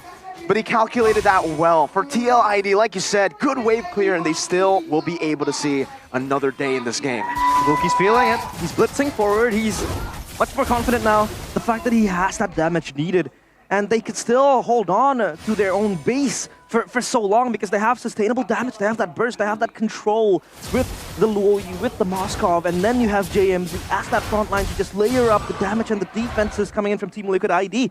So Fnatic Onic, they have to halt their movements to take down the Crystal. And right now, we saw that Kabuki went for that aggressive play because he knew he had the Purify, worst case scenario, but he needs to try and keep in mind that it's not only about the crowd control. The way Fnatic Onic works, it's all damage, right? If CW and Kyrie both hit him with an empowered basic attack and maybe a Lycan Pounce, one additional spell above it, that could be enough to immediately delete Kabuki off the face of the Land of Dawn. So he needs to be worried more about the real crowd control, right? Death, getting taken out of the fight completely. You can see Richie build up the Winter Crown as well, anticipated the next fight to be an absolutely messy one. With 20 seconds on the clock, with Team Liquid still having the potential to go for the diversion play, to go for the Spear of Destruction play again. It failed once already. Will they dare to try and pull it off one more time? Yaoi even going for the Winter Crown. Everyone banking on having just a bit more outplay potential here to avoid the bulk of the burst damage. Because again, they know that once they survive the initial burst, they have more ways to try and fight back, especially with the Minotaur that can heal everyone up. And now he can do what Sans has been able to do to him, right? Minion's Fury, Winter Crown. So you get the knockup, but you stay very safe. The Winter Crown will be very, very good. Yaoi kicked back though. James walks forward, Minion's Fury now. Good Winter Crown there. Used up with the Minion's Fury too. Yaoi finding a 4-man there. Sans gonna be isolated. Final slash cancelled away. Lutpi still finds him. Richie takes Sans away. Kyrie in the back still trying to go forward. Kills Kabuki. Getting rid of the Immortality. The motivation roar will make it hard for Kyrie to go for it, but he's still be able to find it all the way. Buys the Immortality just in time right there as Kabuki demolishes the back line. Kyrie is going to be taken out by Richie, who finds the yin-yang reaction despite the Immortality buy from the Sky King himself. The cavalry charges forth towards the castle of the Sky Kings, and it is Kabuki just peering down the players of Fnatic Onic. Keyboy left to defend his kingdom. Will this work out well for him? Because Kabuki is just an absolute beast. 30 seconds on the clock. It's 20 seconds for CW. They have a cannon mini. They have a lot more waves coming down in the mid lane, but they'll have to calculate it perfectly. Sans, 7 seconds for him to respawn. Kabuki buys the Immortality now. They need to go for the base straight up, and that's what he does. Kabuki on it, gets caught on the way to Dragon. Richie on it as well. This might be a little bit of a throw. Good Spear of Misery. Kabuki now doing some damage. Sans with the Terrify, and now the Spear of Destruction. Going forward, Kabuki throws the Spear of Destruction, but it doesn't connect. He still goes forward, tries to make a desperate play happen, but it does not happen. Fnatic Onic, they shut down the miracle comeback. A string of insane plays. Dominoes falls for Team Liquid ID. They lose to the durability of Fnatic Onyx with a lot of players respawning. Now it is their time to defend on the opposite side of the map. They are on the opposite side of the coin. Unlike the previous one, though, no base turrets to help them. Look, Pig displacing James, good for the crown, but Sans pops into Primal Rat. James all but isolated. Kick with the way to Dragon. Minute Fury finds two, but Ludwig's still there, just trying to distract Gurgun as he goes for the hand sword, but he dies straight in towards Kyrie's claws. A triple kill for Kyrie, a winner crown, and game number 1 for the defending Indo champions. The Cavalry were charging forth, and it turns out their swords were broken. The Sky Kings, divine intervention, they deny Team Liquid ID of that first win and a comeback in game number 1. It was so close yet so far, man. Fnatic Onyx were staring defeat in the eyes and they said, not today. Denying Team Liquid from that amazing play and eventually immediately going in to flip the coin, knowing that there's a 50-second, 40-second death timer on the backline members of Team Liquid. In the light of dawn, man, all it takes is one moment, and you're seeing it yet again from the first game of MPL ID Season 14. Wow, it was insane how Kabuki was there. It was set up for him, the heroic moment. But it was so close, there weren't enough minions to just be there and help him to take down the crystal. But from the very first start of the game, Lutfi was just everywhere. He was making plays left, right, and center, just controlling and dictating the engages and the initiations coming in from Fnatic Onyx. The Lord was up for grabs, man. And yet TLID decided to go for the risky play, and I guess that's why they call it high risk, high reward. Very high risk, almost getting it, but the death timers. And the fact that Keyboy was still there, Kabuki, if he had the Purifier, I think that would have been much less of a risk, but it was still on cooldown from the fight prior to that siege. And man, you really got to think back, calculation-wise. Was the Lord not just the better play there? High I feel risk. like it was. Yeah, it was. But like you said, high risk, high reward. This time, it's high risk, no reward. They had to kind of swallow that hard pill because Kabuki was online. I feel like he overestimated his damage and the fact that he had that possibility to just end the game with the attack speed and the damage. But yeah, again, you kind of have to take a look at the bigger picture. Take a helicopter view. The fact that the Lord was there, it could help them siege and tone down the pressure of Fnatic Onyx that were respawning.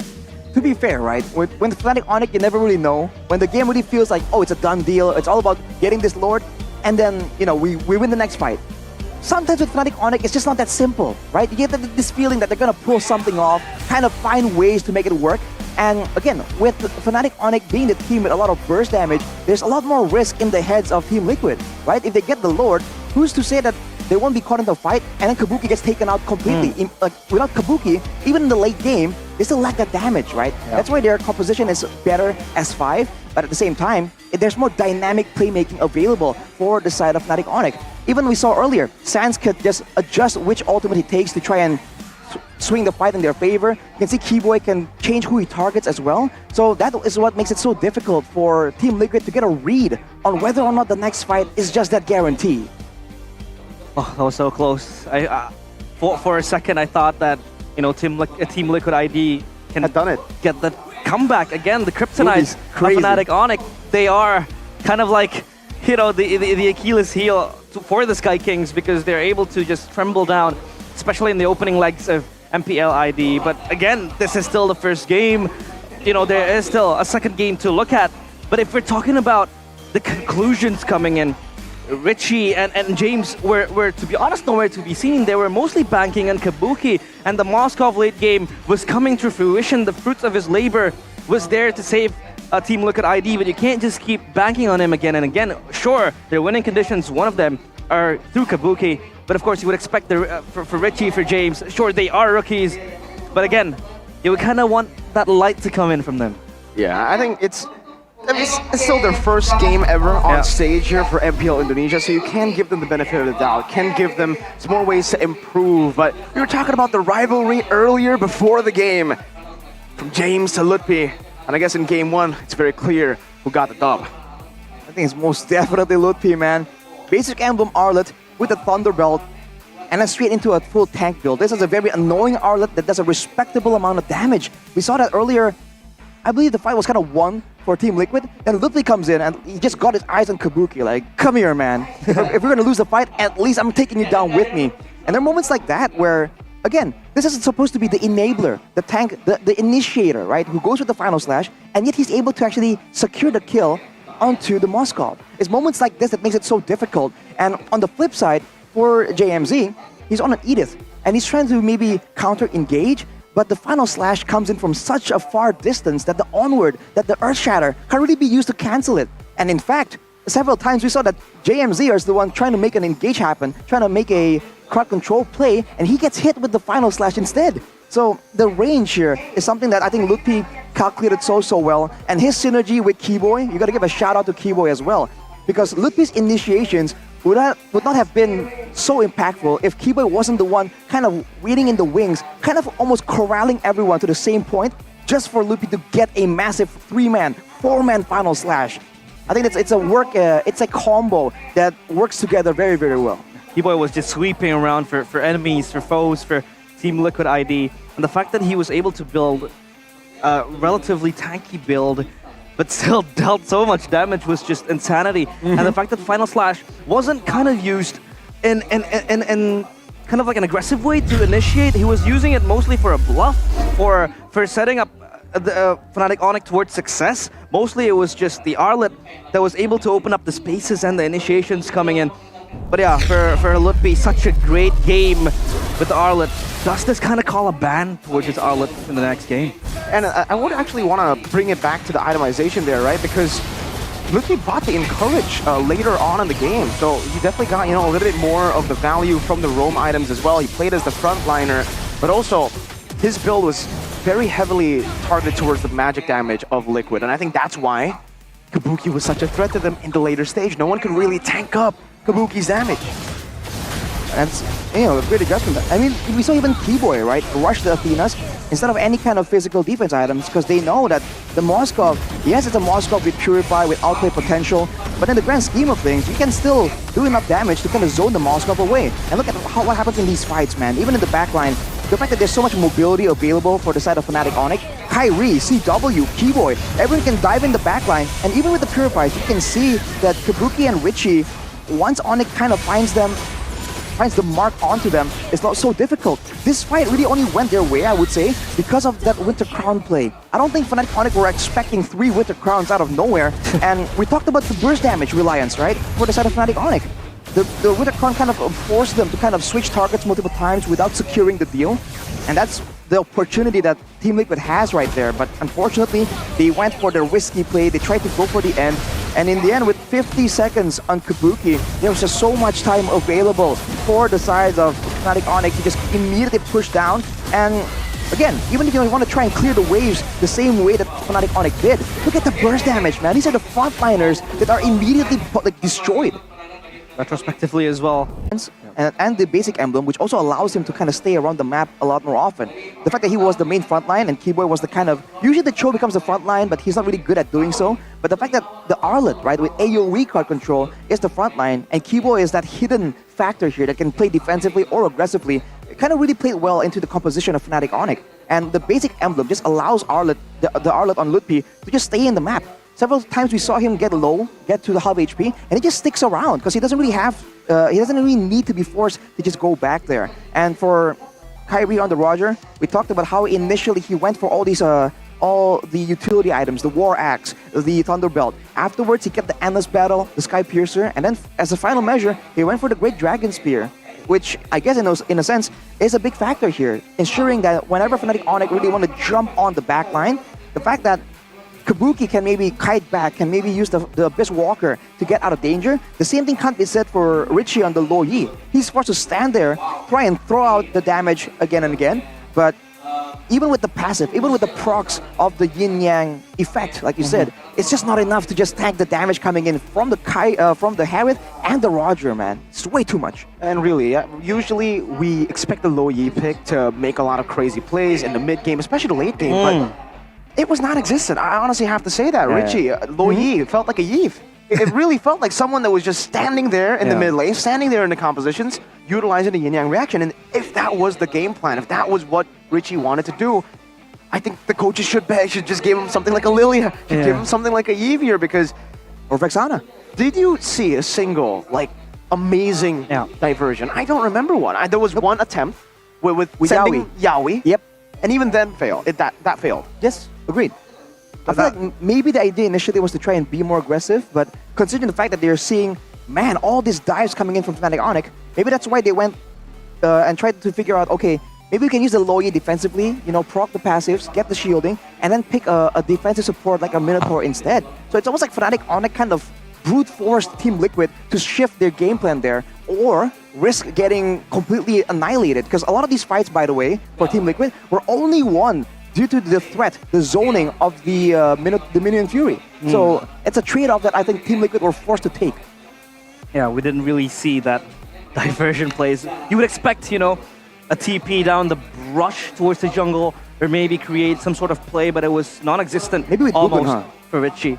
But yeah, again, I mean, you would expect that the Luoyi could just deal a lot of damage. It did. It did. Create a lot of burst damage, but again, But so can passive. all the other mid laners Exactly. in the game, right? That's why, and for the fact that sometimes, you know, the Minion Free was the saving grace for TLID. Again, Sans was there with the IMU, a lot of copy ultimates that was just there to neutralize all the burst potential, all the kill threats of Team Liquid ID. So again, I feel like it's either kind of a hero misplay, or you could just draft something much more passive, much more safe for Richie in that regard. What was it, Troy? So, you know, drafting something much more safe and much more passive for Richie. I think much more safe or much more utility heavy, right? Because again, something like a Vexana would have been so good against his composition, man, right? The fact that they were all barreling through right next to each other. Imagine, right, a Terrify into an Eternal Guard. And even having the Eternal Guard just swish around, you know, in the middle of that fight, that could have added so much more damage potential. Oh, yes, the Vexana. Exactly. No, I'm joking, it's good. Or something, again, if they want to try... We saw that something that they were struggling with is to kite back away from danger. So slows like the Yi, like the Novaria could have worked well as well. Yeah, and yeah, we were talking about how Richie was kind of much more faster for Yesgel, but it's an interview up on stage with Bude Clara Mongstar. Take it away. Seperti mendoan anget yang dimakan saat hujan. Di sini Bude Clara Mongstar menyambut kalian dengan hangat. Dan juga pastinya di sini ada Cika. Halo Cika. Hai, halo osinya Bude. Aku panggilnya Bude ya. Boleh apa aja. Bude. Panggil sayang juga boleh. Sayang. Oh, tapi menariknya di sini Cika, selamat datang. Halo. Ini adalah minggu pertama untuk season 14. Betul. Gimana sih kamu ngelihat? Jujur tadi aku pas baru masuk itu bener-bener vibe-nya tuh orang-orang tuh pada menggebu-gebu banget gitu ya. Terus habis itu pas gamenya dimulai juga orang-orang tuh mensupport timnya masing-masing juga. Kayak gitu vibe-nya seru banget sih Kak. Seru banget ya? Seru banget, megah sekali. Game 1 aja tadi udah back and forth, tapi menurut Cika sendiri, gimana sih? Ini kan kamu ada di depan booth-nya Erigo, ini season pertama, Erigo kolaborasi sama MPL ya? Kamu sebagai BA Erigo gimana sih ngeliatnya? Seneng banget dong, karena Erigo juga selain collab, MPL Indonesia itu sebagai BA-nya Erigo juga gitu. Ini yang baju aku pakai ini juga udah kolaborasi sama MPL Indonesia. Keren. Udah ada juga. Bener, ini kolaborasi yang ada di sini ada apa aja sih? Ada banyak Kak, ada kaos, ada Varsity, ada kayak tas yang besar juga ada gitu. Ini pada belanja dia, ini bisa langsung pada belanja di MPL? Bisa banget, setiap ada event MPL ada booth Erigo. Gitu. Wah, jadi tinggal datang aja ke booth Erigo kalau kalian mau kembaran sama Cika. Dan juga kita bisa beli di mana lagi sih? Mungkin yang ada di luar kota, yang ada di luar negeri kepengen juga nih. Iya, kalian bisa dapetin di e-commerce online juga. Mantap, e-commerce kesayangan kalian. Tinggal di search aja ini Erigo X MPL berarti ya? Betul. Cika paling suka yang mana? Ini, kaos. Keren. Belakangnya apa sih ini? Belakangnya ini. Ini logo MPL banget ya? Ayo yang mau kembaran sama Cika langsung aja. Ada diskon nggak nih kita di sini? Ada dong. Ada. Diskon ada. Kaosnya keren. Kalau Ada apa varsity jaket juga. lagi ya? Ini, Oh ini. Kak. Bang. Coba dong jangan lihat sini jadi model. Jadi model. Weh. Keren. Season ini bakal keren ya? Keren banget. Erigo, wah ternama dah pokoknya dah. Kamu langsung borong. Doain ya Bude ya. Coba disuruh beli dong, disuruh. Cika beli dong Kak. Nanti ini tuh jangan cuma dipakai doang, bayar juga sekalian. Iya Bude, nabung dulu.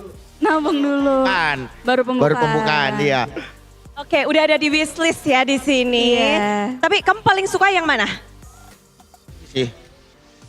Nah, jadi bisa dipakai kalau kehujanan, kepanasan, bisa kan? Oh masa? Untuk deketin, boleh? Biar tambah keren kan? Iya boleh ya. Ya boleh. Nambah semangat juga. Tapi Cika, semuanya masih berkembang. Silahkan belanja lagi, pilih-pilih dulu. Kawasan kembar sama Cika juga boleh. Tapi Cika, ada yang mau kamu sampaikan nggak sih mungkin untuk semua penggemar MPL, semua super fans dan juga tentunya untuk MPL?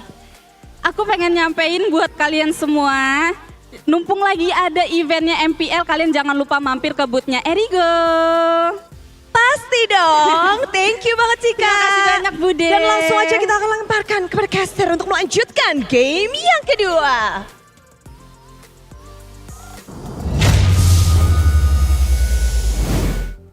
Thank you, Bude, Clara, Mongstar, and of BCM. course, Miracle and Arashi. BCS? And BCM? BCL? BCS? BCM. Bude Clara Mongstar. Yeah, Bude, Clara, Mongstar. And Official of course, with a new season means new collaborations, new sponsors, new partners, and that was one of the partners that we have. You know, the Erigo XMPL ID Season 14 collection.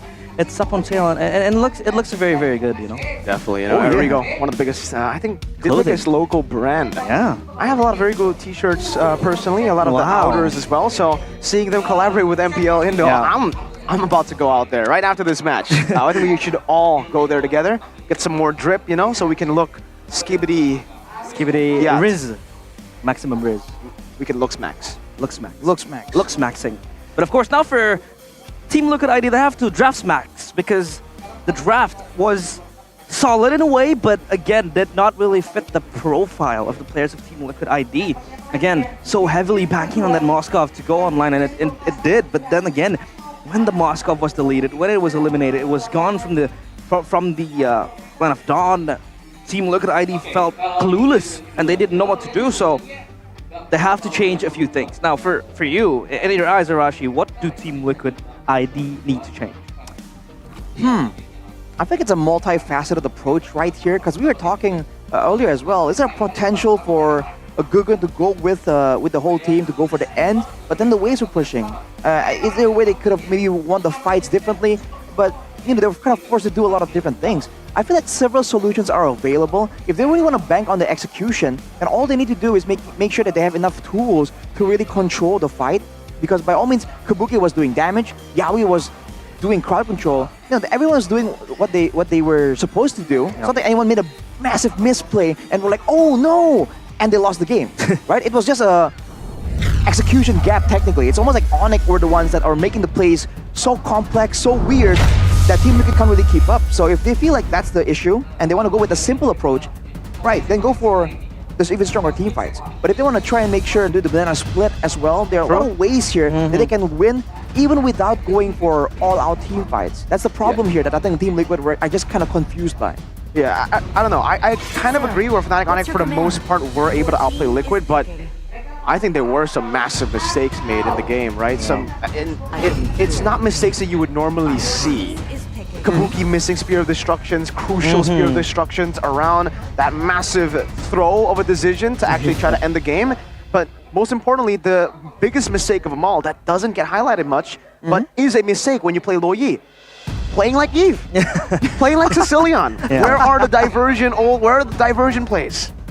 You're inclined, you're inclined to create plays, but then again, we were talking about it quite shortly, the brief amount of time that Richie is the contradiction of Yeskiel. This guy is a passive, stable mid laner that can really just support his teammates. So maybe just give him supportive utility mid laners, either the Zuxit, either the Lilia, or maybe other heroes that could just help and supplement his teammate.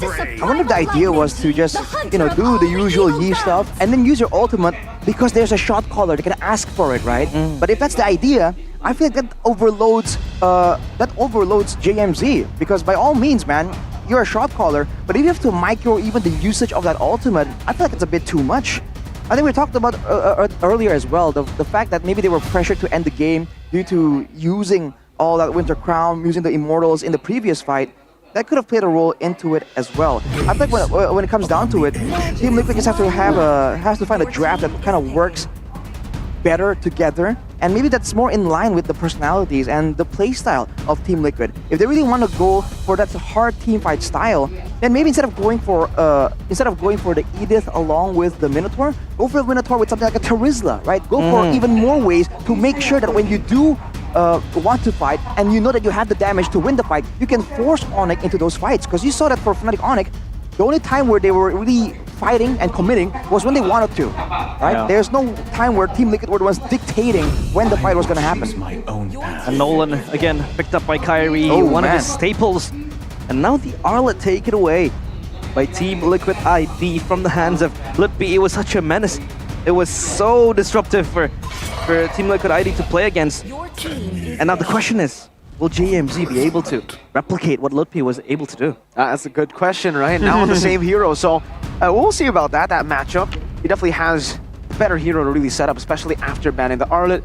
You can expect maybe for TLID to ban the Yu Zhang next if they really want Litpi or to lose out on that lane up against the Arlet, or to at least set up for James with the Arlet, right? Because right now I feel like there are two main concerns for Fnatic Onyx. Number one, they need an initiator. They need that logic and that approach is that they will play without a heavy initiator. You would need the Terizla to open up the space for Nolan, for the Hereth to deal the damage. Now, the question is that how will they be able to sustainably deal the damage if they don't have that initiator, especially in the hands of Team Liquid ID now. They have the Arlet, they have the Edith, so much control towards the front line and the back line of Fnatic Onyx. That is the question they have to answer.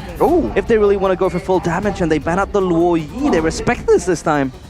Well, it was still annoying, right? When you're just gathering quick and make something happen. As called, man. Vexana. Hate to say I told you so, but the Luo Yi, I guess, still was a nuisance. It's not a game-changing nuisance, but it's still a nuisance nonetheless. But now they're up against the Vexana. A big value, though, for Fnatic Onyx of going banning the Luo Yi and forcing the Vexana instead is that once the Vexana misses most of the skill shots, the Terrify, the Eternal Guard, it's gonna be a bit too dangerous, man. There's not a lot of ways for the Vexana to survive as compared to the Luo Yi. They can have the passive, the shielding, right? And if you're talking about the lack of frontline for Fnatic Onyx, they can do what they did in game number 1. Go in and go out when they want to and make sure that they don't get caught, right? The fact that they're up against oh man. Yeah, there you go. Again, the fact that they're up against an Arlet though might be dangerous, and they go for a Minotaur though. Now that's peculiar. The Minotaur, that means all initiations or all enabling duties in the hands of Keyboy. Previously in the and Sans. Yeah, and Sans as well with the Valentina. You could always steal the Primal Wrath or the Final Slash. Again, last game it was mostly Litpi. Keyboy was there to just zone out the players. Of course, this time different function, different duties for Keyboy. Now, how do Team Liquid answer this? Because again, it all comes to full circle that Fnatic Onyx really wants to maximize their damage maxing. I think, yeah, it's definitely going to be tough, but I think for TLID, maybe something like an Alpha could still work for Gugun in the jungle, right? There's a lot of mobility though, so that would actually stop the Alpha quite a bit. But if you're really going to go for the neutral objectives, maybe that's the pick. They go for a bit more skirmishing power though in the Joy. And Arashi, Joy's been nerfed quite a bit. I think every patch since her release has been gradually nerfed. nerf, into the biggest nerf, which was the last one, where you no longer have the CC immune when you use the electrifying beats, and I think that was a great change, by the way. Just want to put that out there. Joy is such a menace. And I mean, you as a marksman player, me as a mage player, we are so happy that is the case, man. Realize the marksman too, so yeah. All three of us hate We're Joy. shaking hands now. We're the Joy Victims Club. but I have seen Joy mostly picked now in XP lane, where she would go the glowing one and with the Vengeance as well as a pick. But now, the draft index here, Arashi, what do we look at now? I'm looking immediately at the fact that there are no Purifiers in the hands of Team Liquid, man. That is dangerous. This is a Minotaur in the hands of Keyboy, right? It might be more aggressive than you would expect. Man likes to make plays. And we talked about how the Valentina and the Hato Sans can still playmake, so they gotta be really careful here without a safety net. Here we go, the Cavalry now looking to recharge the Sky Kings. Will they be able to fight back, or will the Sky Kings conclude it with a 2-0 in the opening match of MPL ID Season 14? That's a weakness finder on the Roger, by the way. Let's see, ladies and gentlemen, if King Gugun on the Joy can try to equalize this. Now we have another Assassin versus Assassin jungle matchup. Last time it was a marksman earlier in game number 1. So Kabuki, weakness finder, by the way, yeah? Going for the weakness finder instead of the QC that we see a lot from as well. Definitely going for something a bit more aggressive, attempting to really get the better of super aggressive of CW in the lane, but ooh, can topside the Vengeance already popped. Which Vengeance? Lutpi's Vengeance or James's Vengeance? Nobody knows, man. Yeah. I mean, Richie also recognizes the danger though. Going for the tenacity, even though he's on the mage, I think it's a wise move. I do that myself when I'm playing mages against a Harith, against a Nolan. More importantly, I think Kyrie on the Nolan here will have a lot of free reign to go up around, because who can really stop him right here? Maybe the stun from James, maybe? No way the final set will be used for a solo target. And for the Vexana, there are ways for Kyrie to outplay and dodge away from those spells, man. But look at Yaoi. That's a flicker onward, and the Earth Shatter into the electrifying beats, and this time it's James who claims first blood. So TL still playing with what makes them special. First blood kings. Clean execution coming there from Team Liquid ID, reclaiming that first blood back to their own pockets, but Kyrie fishing for something for himself. Meanwhile, JMZ, he's able to just neutralize the lane and play in according to himself. Xiaoyi is just everywhere around the map now, just supplementing his ways. Final slash, but misses.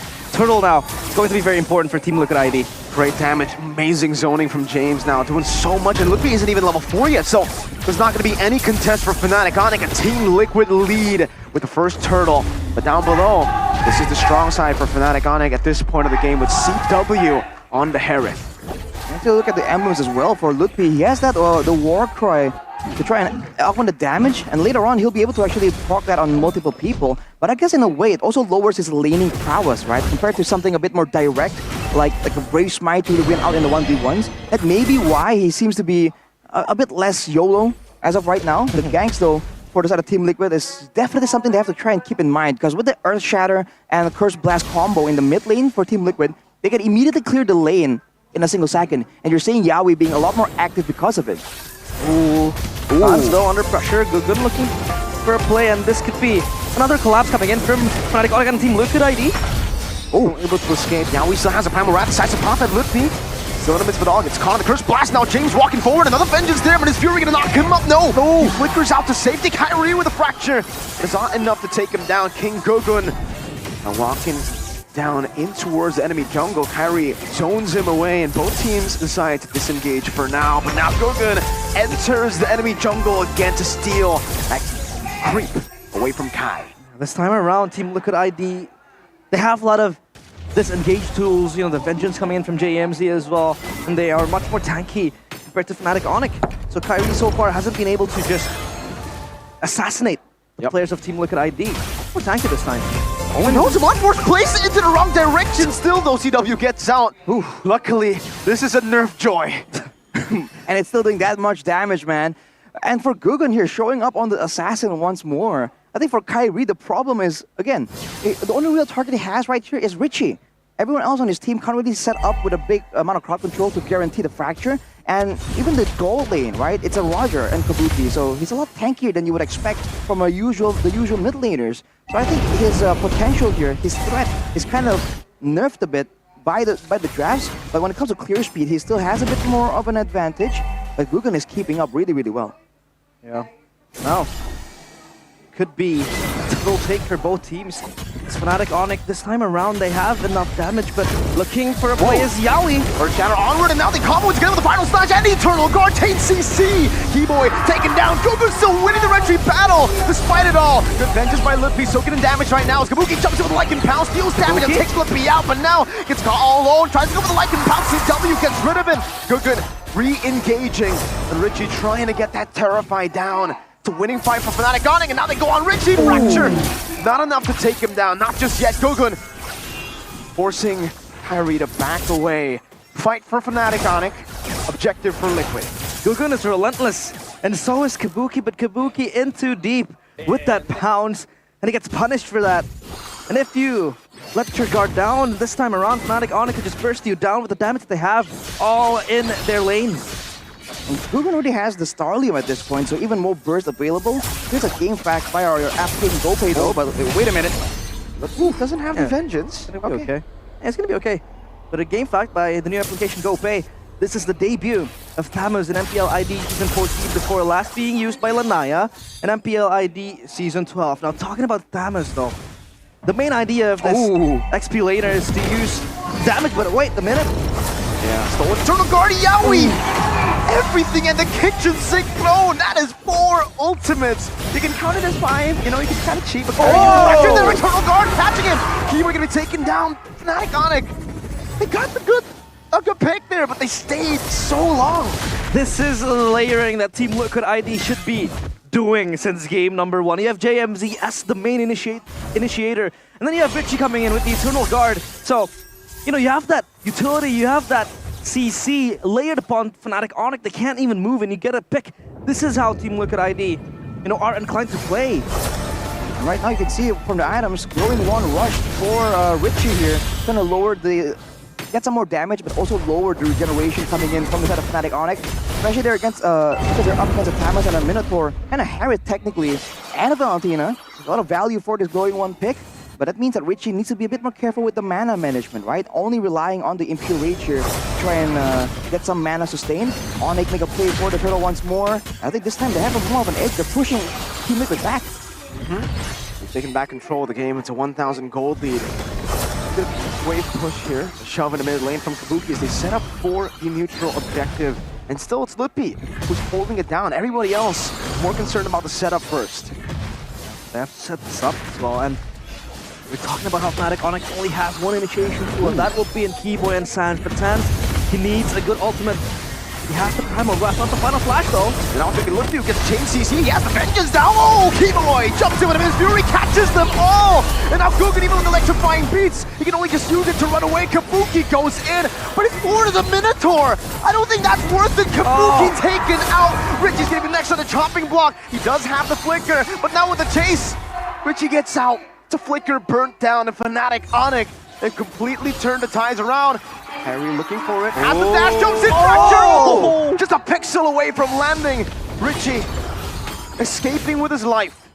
The slashes, the moves, and the weaves coming in from Kyrie have been excellent, and now Team Liquid ID, they evaporate in just one skirmish. That Fnatic Onyx was able to chase them down without even a proper and heavy initiation coming in from Keyboy. It's a great play for Fnatic Onyx to really hold their cool right there. You saw that there were moments from Team Liquid that they were threatening. They were trying to force Fnatic Onyx to maybe pop an ultimate, pop a battle spell. But Lutpi being in the front, tanking the turtle, hang on to his ultimate, held on to his Vengeance as well. And once they focused on it, once they committed, that's where he used it. With the bulk of the spells used onto the Thamus, with Keyboy coming in with the Minion Fury as well, that was just the perfect fight for Fnatic Onyx, and Team Liquid needs to understand that. When they were able to win the fight earlier, it's because they were able to actually focus Keyboy down before he was able to use the Minion Fury, and then they go in. Yeah, the main initiation tool has to be discarded, eliminated. This time around, Keyboy is so good at hiding himself. Just looking for a surprise play with the Minion Fury, but the Stomps coming in. So Team Liquid ID, an extra task in their own regard, in their own pockets now. Having to just deal with Keyboy's hand. The damage is insane. That's ridiculous damage from Sans over to James. Down to a quarter of his HP. Lutfi getting taken very, very low. Still able to pop an ultimate. Sans. I thought he stole the final slash with how far he was able to dash in, but he actually stole the Primal Wrath. He was just there to poke them down, and now Fnatic Onyx have all the resources necessary to go for the Lord. We're talking about how Fnatic Onyx needs initiation, needs lockdown. They have it in the hands of Keyboy, but we underlook how Sans can also be the creative player to open up spaces, open up tight ropes for Fnatic Onyx. A free Lord in the hands of Fnatic Onyx. Team Liquid ID looking for a play of themselves. Gogun comes in, carries the ones out the red tree here, yeah, and that's gonna be the knockup over to Yaoi. With the Zaman Force placed down, James decides to go in with a vengeance, and he gets punished for it. Kabuki's still there, trying to deal damage onto Sans, but Fnatic, Onyx, they can take as many hits as they want. Insane plays from Onyx right there. Again, it's a really great team fight, but for Team Liquid, they're just confused on how they want to play this fight out. Who are they supposed to target? Especially if they want to match the damage output. CW already with a Holy Crystal, Starly, and Power Spike, doing way too much damage. And even for Sans, we saw that Valentina damage earlier, man, onto James, who is a frontliner. Half HP in one single spell rotation. That is something that you can't really ignore, man. Steals the Lycan form to dodge away from the final slash. That sounds alright. God damn. Fleet footwork from Gila Sans. And he is not even stopping his crazy plays so far. Team Liquid ID internally bleeding with the sieges coming in left, right, and center. Up and down turrets fall. As Kyrie looking for an assassination towards Kabuki. Kabuki hasn't been able to just show his fang and even deal out the damage expected from him. For now, though, with Onyx having limited range, you can see Sans trying his best to be a nuisance, to be a deterrent. But for the most part, they're kind of zoned away from the turret. But look at this. He only finds Keyboy, and the Fury catches him. Now James gonna be knocked up again, but the turret is still alive. Lippy is caught in the midst of it all. Now and James, with a vengeance, catches him, gets knocked up and disintegrated by Sans. Wow. It was looking so difficult for Fnatic. Onyx, they're caught in the base. Especially with Lutpi just stuck trying to escape, but in the midst of all the chaos, they were the ones picking up kills right now. Ruben tries to defend, but look at that first damage! Oh my god! Who's the assassin? Now CW with the Zaman Force jumping back and forth, taking them so low and zoning them away, and he still has a Zaman Force to jump back and forth to siege this base turret down. Yaoi looking forward with the armor. Kyrie dashes out. Keyboy gets a knockup, and CW wants to go for more. Sans in the back now with a splash, and Yaoi can't take it. Sans still in the midst of it all, steals the Lycan form again. This time with the Zaman Force plays down, CW will be able to burst King Gogu down! And Sans catches him again. It's a double kill for Gila Sans. My goodness me, we have a pseudo-assassin in our own hands. And that assassin is Sans. Looks like he's playing an assassin, he's playing a mage, but it's all so elusive, so fast, so quick, so bursty as well. And this is the factor that Team Liquid ID has to be able to dodge. He's just so, unstoppable with the damage given. And Fnatic knows that Team Liquid are so reliant on just getting that big combo. You're seeing that they're not allowing it at all. We haven't seen a single massive final slash to Eternal Guard combo that really wipes out the whole roster from Fnatic Onyx. With almost a 10k gold advantage right here. It's only 13 minutes, but there's been so much action around the map. It sort of doesn't feel like it. Now with Team Liquid kind of desperately going to try and get this Lord, can they make a play happen here? Or is the spacing from Onyx a bit too much? It doesn't even matter. They burst it down. It's all clouded in covertness for Fnatic Onyx. They get the Lord for themselves. The cavalry weakening slowly but surely. And they can't even sprint anymore. Fnatic Onyx all around the map. And we talked about how Team Liquid ID, their main pathway is to layer up the CC. You get JMZ to jump in, and then you have Richie to follow up. But how can you do that if Sans is just slithering around like a snake?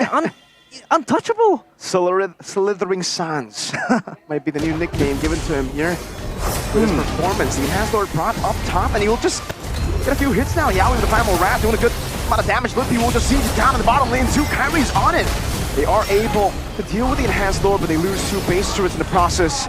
As Sans walks forward again, steals with the Primal Wrath. James is looking for a play here, but Fnatic Onyx are just going to wait patiently for the next minion wave to come through. Sans with a splash once again. Keyboy with his Fury and the Flicker, only catching James. Yaoi able to onward, backwards again. Both these teams are really just playing around. King Gogun decides to go in. Now with electrifying beats as well onto Lutpi, but it seems it only tickles Lutpi. He's the one who dealt more damage to Gogun. Oh my goodness. Unstoppable. Fnatic Onyx, they don't lose anything. And for Team Liquid ID, the pressure so constant towards them. This is looking bleak for Team Liquid ID. There's just no solution right here. If they want to go in, the Minotaur is there. And to make things worse, the main person in the front is never the Minotaur. The weakness of that Minotaur is the fact that you have a fight with the Oasis. You kind of don't go for a full tanky build. Sometimes you're a bit more vulnerable, but when the front line is the Thamus, I mean, we saw even Guggen going in, and it was healing him. He's healing increments of 600 HP at a time. My friend, that is too much HP. Looking at his items right here. Look at that. Even the Queen's Wings, man. Oh my Even if he was isolated, there's just so much reduction and built-in sustain. And on top of that, look at it. Oh man, it's full item builds for everyone. With the Sky Piercer for Kyrie, with the Divine Glaive on top of the Holy Crystal for CW on the Harith, man. It's just so much damage. And the main frontline for the side of Team Liquid, I believe it's just, I guess it's the Arlet and the Edith, but it's just not enough at this point. Sans is 3,500 gold ahead of Richie. Yikes. He's richer than Richie. Wow. Well, he's not Richie rich. He's not. Not yet. Not yet. But you can take a look as well. He's Richie middle class. Yo! Right now, it almost feels like Richie, no items. Richie, no items. Richie, no items. From rags to richies. But yeah, for Lutpi now, I feel like that healing that he has isn't even supplemented by the Oracle. Usually you would go for the Oracle for that extra healing. And he doesn't even need it to get that maximum healing. Now I feel like this is going to be such a late question to ask. But how do they stop Lutpi and Sans here? Oh, I don't know. How do you stop Sans there? With the like and form onto Guggen! Forces the retry to be used defensively, and Sans just looks at them. He stands there menacingly. He walks to the wall. Sans is playing around with his food. Wow! And today he's gonna have horse meat. That is not them okay, down. bro. That is just not okay. Sans, what is this man up to, man? Team Liquid. That is some demoralizing stuff. He's still doing it. He does not care. He was walking to the wall. He didn't even have a destination. He was cosplaying as a disconnected player. It's his controller disconnected. It's just a walk in the park for Sans. What is a horse to a wolf, and is able to just feast down on the players of Team Liquid ID. This is just passive pressure now, passive dominance coming in from Fnatic Onyx.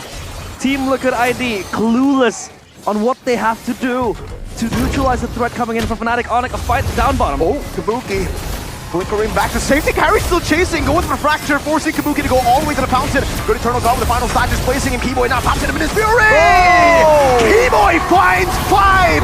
All 5 of the cavalry! Insanity all around. And the Sky Kings still asserting their dominance locally.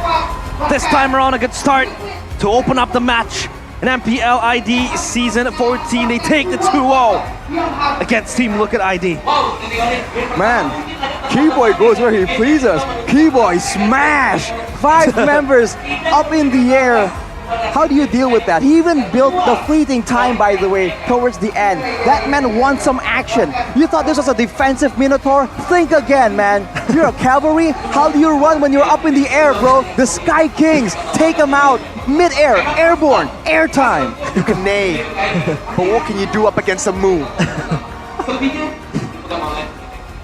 They can't even nade properly. Usually you would expect that they would come running with the horsepower that they have, but it felt like they weren't even activating that horsepower. All the power was in the hands of Sans, in the hands of Fnatic Onyx. Oh, wow, that is so sweet. Sweet, sweet sugar from Keyboy with that initiation. Technically, they didn't take 5 because James is already dead. Well, he was there in spirit. He was knocked up in spirit. Yeah, it's like he's looking up there, up in the skies towards, you know, the players down there. He was also in the air. Yeah, he was also in the air, flying, floating. So he knocked them up all the way. Keyboy sent everyone else to join him up there, bro. The floating spirit of what a generous god, Keyboy. Yeah, he is. They were having flashbacks to when they were kids playing on jumping on the bed, bro. Like, boom, wow. Yeah. I guess it's over. Yeah, but this time around, their heads are banged by Fnatic Onyx. That's brutal, man. That's so brutal. Hang on a minute, bro. They were jumping and they're like, oops, the roof is Fnatic Onyx. This time around, so high. Ceilings up top. And of course, you want to hear a few words from the winners of this match. Fnatic Onyx up on stage alongside Bude, Clara, Mongstar with the winners interview. Take it away.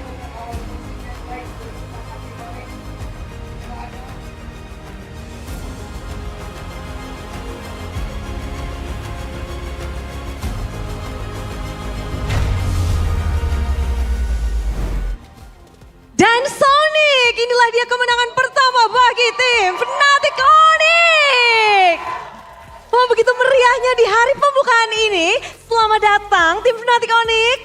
Gimana match pembukaan kalian hadir untuk membuka season 14? Gimana Lutfi? Alhamdulillah hasilnya memuaskan lah. Memuaskan. Apakah cukup meyakinkan untuk melengkapi cincin UPI? Itu kurang satu tuh tadi di video. Gimana? Apakah cukup meyakinkan match kalian yang pertama ini langkah pertama untuk mendapatkan cincin kelima? Yakin dong. Yakin dong. Udah.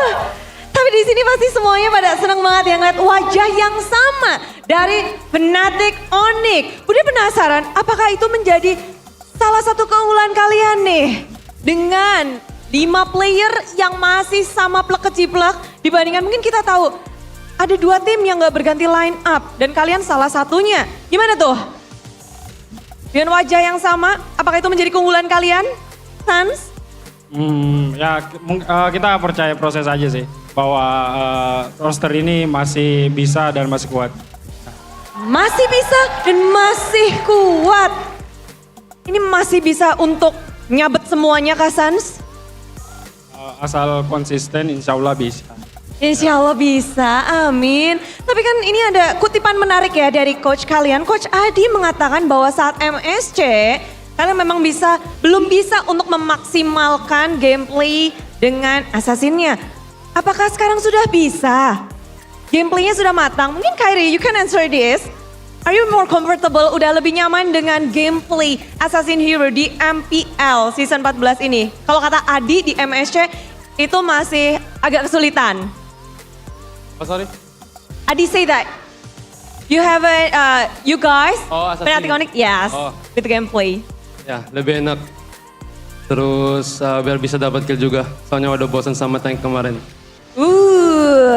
Tapi apakah sudah matang? Sorry? Is it ready? Is Fnatic Onyx ready for this MPL Indonesia season 14? With the meta, the current gameplay. Oh, siap, ready. Sudah siap berarti ya? Oh, kayaknya buat gameplay kita hari ini belum full potensial. Masih masih ada berproses. banyak. Masih ada banyak dan masih berproses rupanya. Dan one of your fellow friends from Filipinos, James, is here. You face him. He's only one Filipinos that is playing and coming to this season. New Filipinos. How do you see him playing? Menurut gua masih bisa improve. Masih bisa improve. Ya, soalnya di match ini kelihatan banget Lutfi jagoan. Lutfi jagoan. Apakah butuh waktu untuk beradaptasi, adaptation in this MPL ID? Does he need to adapt more in this MPL ID? Ya mungkin. Mungkin dengan crowd yang begitu ramai di sini. Tapi Lutfi katanya lebih jagoan kamu. Kamu merasa seperti itu gak sih tadi Lutfi di lane? Jago. Jago UPI? Jago. Yang jago-jago itu UPI apa James? UPI? Sama-sama jago. Sama-sama jago. Tapi apakah kamu ekspektasi bahwa Aran digantikan di match pembukaan ini? James yang bermain, bukan Aran. Gak tahu sih. Siapa aja lah yang main. Siapa aja yang main. Namun kalau ngeliat permainan dari Fnatic Onyx, mungkin Kiboy bisa jawab. Kiboy, Bude penasaran apakah ini Fnatic Onyx yang udah ready banget nih, gas aja Bude. Atau di sini malah tim Liquid ID yang belum siap untuk melawan kalian. Ya, yang pertama mungkin kita juga belajar lah dari kekalahannya lumayan banyak lah. Jadi kita mau comeback stronger banget lah ini sekarang. Terus juga emang dari Liquid masih berproses banget lah. Hitungannya masih baru semua, player-player baru juga. Udah sih, paling sisanya cewek mau nambahin. Apa tuh we? Kalau itu semuanya nungguin sih cewek nambahannya apa nih? Ya, kapten kita sekarang. Widih, kali ini kan kalian kehilangan sosok kapten kalian yang dulu-dulu. Boots sudah nggak ada di sini. Tapi gimana? Cewek sekarang jadi kapten, menanggung beban berat kah? Enggak sih, cuman itu doang, submit. Hah? Cuman submit gitu doang sih. Oh, masa weh. Tapi ketika di submit itu, apa nih yang berbeda ketika kamu mendapatkan title kapten? Gak ada yang berbeda sih, kayak ya maksudnya kita sama-sama aja, cuman ya kita ada Lutfi kan sekarang. Ya, kita harus bimbing dia lah. Widih. Sekarang tugasnya cewek yang bimbing. Sekarang tugas cewek yang bimbing Upi. Enggak lah, kita semua lah. Kita semua. Upi. Sekarang dibimbing mereka semua. Lebih berat? Sama aja sih. Boleh kedip 2 kali kok. Boleh kasih sinyal? Katanya Lutfi mau kasih satu kata tadi. Oke, satu kata untuk hari ini. Untuk penutupan match kalian. 2-0 dengan sangat meriah. Luar biasa. Dan inilah dia Raja Langit. Silakan kata-kata dari Fnatic Onyx. Untuk Sonic mungkin? Atau untuk siapa nih? Gak mau udah. Tuh kan berantem kan? Baru menang lo udah berantem nih. Apa? Ayo. Apa tadi pertanyaannya? Silakan kata-kata untuk Sonic atau mungkin siapa? Sawadika. Terima kasih buat Sonic yang udah dateng, terus udah dukung kita. Ya jangan lupa dukung kita terus sampai kita ke playoff dan seterusnya.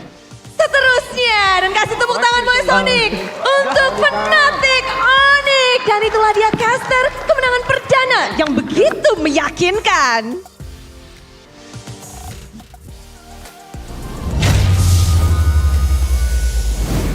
You know, my teacher once said, learning is a lifelong journey. And I feel like it also applies for the Sky Kings. They're kings of the skies. Especially for their interviews, they gotta learn a whole lot more. And much more. After their loss in MSC, like how Keyboy mentioned, they learned. It's a learning process. And this time, they're able to apply it properly. Just beating the hell out of Team Liquid ID 2-0. And the second game was in convincing fashion. Sans just, making it a whole circus for himself. Yeah, it was insane. It almost like, Onyx were bullied by TLPH, and they were like, you know what? Let's do the same to their little brothers. Yeah, it's like, you get bullied by the bigger brother, and you're bullying the smaller Take brother. Take it on TLID for what TLPH did to them. Who can I take out this frustration on, man? Anyone. It's your turn. Justice. Justice must be served. Retribution, literally. And they did have the vengeance on Lutfi. So it was literally the power of vengeance that got them at least the early game. Yeah, the power of friendship, that's old news, man. The power of vengeance. Vengeance. Yeah, so Lutfi's vengeance is even greater than James's vengeance. I just want to quote Robert Pattinson on that. Vengeance. Vengeance. I love them from that movie, right? Yeah. That one movie. I am Superman. vengeance. If you know, you know. Yeah. But I don't know. Onyx is definitely back. Fnatic Onyx is definitely back with the vengeance for sure. And I think anyone coming up against them as of right now have got to be quaking in their boots right here. The MVP though, presented by our official tournament smartphone, Samsung Galaxy S24 series. It's your boy Lutfi on that cameras, bro. That man. Game 1 he was utility. Game 2, I don't know what the heck that was, man. He just walks. He runs. He's just throwing everything at him. He's like, I'm walking over here. Hey, I'm walking over here. I keep walking. That adaptive glove that he was able to pick up. Does this signal that he's going for a Sky Piercer? I don't know about all that. I think Thunderbell, right? Yeah. Logically, it should be Thunderbell over Skypiercer, but hey, who knows? They were so far they ahead. were dominating so much. Winter Crown. Yeah, Winter Crown. He could have gone Winter Crown. I mean, true. He didn't even need the Oracle to get that extra healing from the photo. I mean, look at that. Yeah. Look at the highlights, man. There. This is the highlights presented to you by our official gold partner, UBS Gold. And man, you can see that there's just so much beefiness built in for Onyx. And by the time they're done dealing with Keyboy or Lutfi, it's just too late. They have used way too much. And they are forced to use so much on one person. Look at that. You can see that Yaoi and Gugun, they were trying to adjust. They're trying to adapt and try and find ways to maybe skip Lutfi, press the skip button, get behind him. But Lutfi is just so good at it, man. The screening. He just puts himself between you and his team and makes it a difficult choice. And even when Yaoi or Gugun can go in the back, that's only them, right? Kabuki is a bit too squishy, a bit too easy to focus. Richie, for sure, can't really go in. And with everyone jumping forward to try and maybe get a pick-off, get a trade-off, I think Real said it best. Richie seemed like he wasn't allowed to play the game at all. I think also, right, something that I definitely want to nitpick is the fact that, by the way, again, props to Keyboy for the third time here for landing that massive Minions Fury. to send them all trampolining up. But yeah, Kabuki, weakness finder. I get it. When you are in a good matchup, right? When you are in a winning matchup, going for the weakness finder up against a carry, a Claude, let's say, great, because you have more aggression. But up against a Harith, I really feel like sustain would have helped him much more than the weakness finder. And even if he wanted to play with the weakness finder, it doesn't seem like the team played around him. Doesn't feel like the team tried to get him out of the laning phase. So in the end, I really didn't see any use of the weakness finder. That was the issue, right? I mean, if we pick a Roger towards a Harith, the Roger does not do, like, it can't really outlane, but it just survives. It does good to survive, and you would expect him to pick up the QC for that extra sustainability, for that extra health, for that extra movement speed to just bob and weave to the Harith to survive at least the first few minutes of the laning phase. But going for the weakness finder means you have to kind of fight through the Harith, get the kill, and eliminate that Harith. But they weren't playing through Kabuki at all. They went for the loopy gank and then they just never got around to the gold lane. And this is a Roger without a Purify, by the way, so he's also so limited when it comes to moving forward aggressively. So a lot of, I think, combination problems coming in from Team Liquid. The idea is there, and I feel like they had adaptations, they had at least a plan on what they were trying to do, but in the end, against the more established version coming in from Fnatic Onyx, that was just a bit too much, man. Looking at the post-game stats right here, damage dealt, Onyx wins overwhelmingly. Damage to everything is just absolutely one-sided, man. Yeah, totally one-sided, and Team Liquid ID, of course, not the debut you want, but again, a wise man once said, and this man is sitting next to me, he says, it's a marathon, not a sprint. Talking about Rashi? Talking about you, and Arashi, and Gani as well. Gani says a whole lot of things, you know. We got it's a an professional hour yapper. worth of quotes. A professional yapper he If is. you want to quote Gani over here, but if Gani was here, he'd be like, you know, I mean, predicted. NPC. Hey, it's me, Gani. You know? Let's go on air. Let's go on air. Let's go large. Shout out to Gani, who is out and about right now. I still think he's tuning in, you know, he's watching his favorite team play, just like he did in the playoffs. Exactly. In a very relaxed fashion. You know, probably has his legs up on a on a couch somewhere, you know, just breathing smooth, rhythmically. No suspense compared to to Mirko here, you know. He watches Bigatron play with full suspense. Oh, he watches while standing on the table, man. It depends, right? I mean, regular season, usually full suspense. You lay back. It's cool. Yeah. But then in the playoffs, it's like, wait a minute. hey man, where's the same? This is the same team, you know, something like that. But I think for Liquid ID, it doesn't feel like. I think unfortunately they got matched up against Fnatic Onyx in their first match, and again, like we saw in the poster, this is their first match with the new lineup. So True. we still gotta give them time. Liquid didn't even perform that well last season in their first match. After week 1, I remember putting them in no playoffs, and then all of a sudden they found the synergy, they made that chemistry work, and then they became contenders. Yeah. Then they fell off again, but we won't talk about that. And right. They're also yet positive. Yeah, they're also yet to, you know, test their limits. Maybe put in Aaron Shiki for a match, and in place of Kabuki. Of course, for Team Liquid ID, again, the burden is multiplied on them because they have to adapt with the meta, they have to adapt with the new roster compared to Fnatic Onyx, who has been able to mold this chemistry for so long. Of course, comfortability is in their hands. It's just down to how they want to navigate through the meta. Team Liquid ID, of course, they have a much more heftier task in their hands compared to Fnatic Onyx. And that's even before talking about the drafting possibilities, because again, if you change one player, you change the play style, but also the hero pool, right? Also the habits. So we have to see how they really communicate here, realize. Yeah, of course, communication is important. So here we go. Gold moment by UBS Gold. Gue Julian guys, gue tendang Julian guys, itu yang Julian guys. Jauh duluan guys, jauh duluan guys. Lihat cewek ya, pelan-pelan ya. Awas ulti dua guys, dua angkat juga. Gue udah nggak bisa guys. Pelan-pelan, awas. Eritnya guys, eritnya. Erit. Aman. Balik. Moskop di mana Moskop? Majuin aja. Udah setengah pi majuin aja. Flicker deh. Di gua deh. Edit dulu guys. Gua nggak sempat ulti ya. Udah alih di gua sih dia. Bisa edit. Udah mati. Mau flicker. Lihat nenek. Nice. Roger dulu. Ada dash dia. Udah flicker dia. Koton. Awas Joy. Still full of communication, full of energy, and full of instincts to win and to kill as well.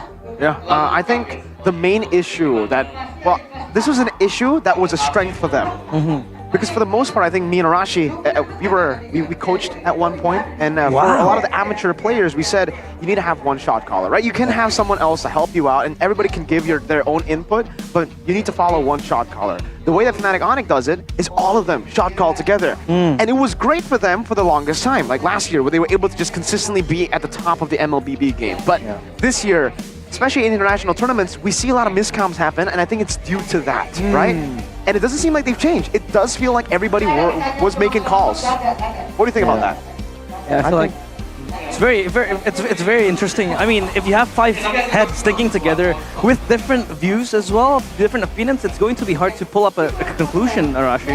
Exactly, man. You have to actually be on the same page, right? And you know, when you're all shot call and communicate at the same time. Even when we cast right here, when I'm talking right now, no.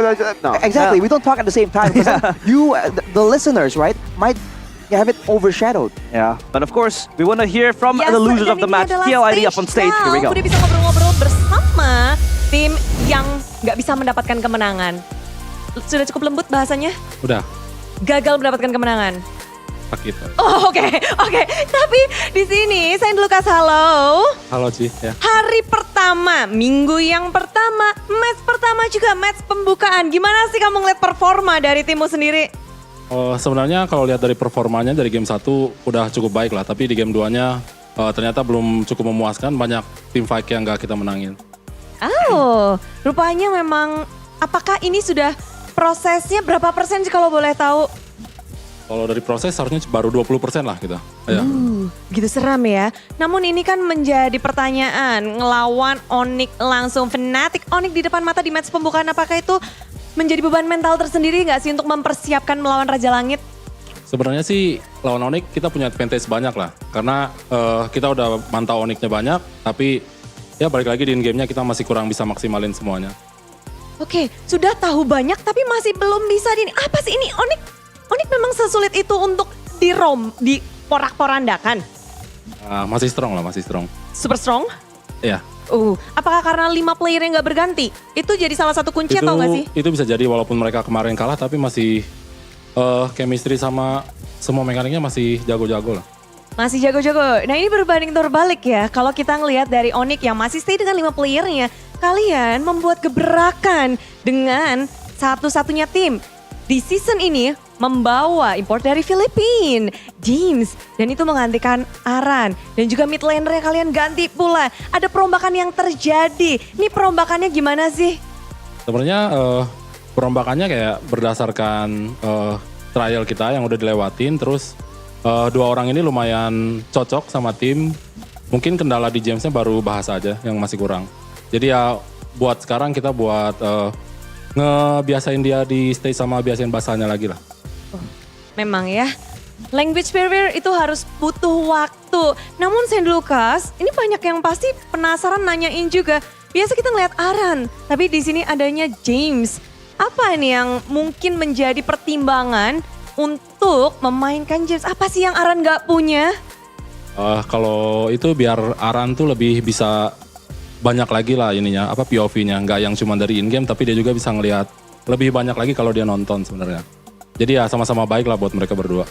Oh, memberikan pelajaran dari sisi yang berbeda berarti ini? Iya. Dan mungkin yang James punya apakah, Budi sih dengar katanya James itu jadi kapten. Apakah sosok kapten itu, sosok pemimpin itu yang kalian butuhkan sekarang? Bisa jadi ya. Jadi dia kapten beneran nih? Iya, dia punya jiwanya lah. Jiwa seorang kapten. Namun membawa Jamesnya ini, apakah suasana dari tim berbeda dengan mungkin kan pastinya dari Filipina sana dan sini pasti ada perbedaan culture atau perbedaan dari segi komunikasi dan lain-lain. Karena kita udah punya Yawi juga, jadi sebenarnya adaptasinya Jamesnya lebih cepat. Terus dia ngebaur sama anak-anaknya lebih cepat lah. Terus dia bisa bawa aura yang baru dari season kemarin juga kita kan dapat hasil yang jelek. Terus adanya dia jadi auranya lebih positif lagi. Dan datangnya 2 player lagi berarti mengharapkan lebih lagi nih ya. Angin segar. Angin segar, pembukaan seperti ini. Tapi untuk nextnya seberapa yakin ini tim Liquid bisa persentase naik? Harusnya 100% pasti naik. Ya. 100% pasti naik. Ini baru pemanasan? Iya, pemanasan. Ini baru pemanasan, tapi caster yang panas-panas bukan hanya di Land of Dawn, tapi di meja caster pun demikian. Silahkan, monggo caster.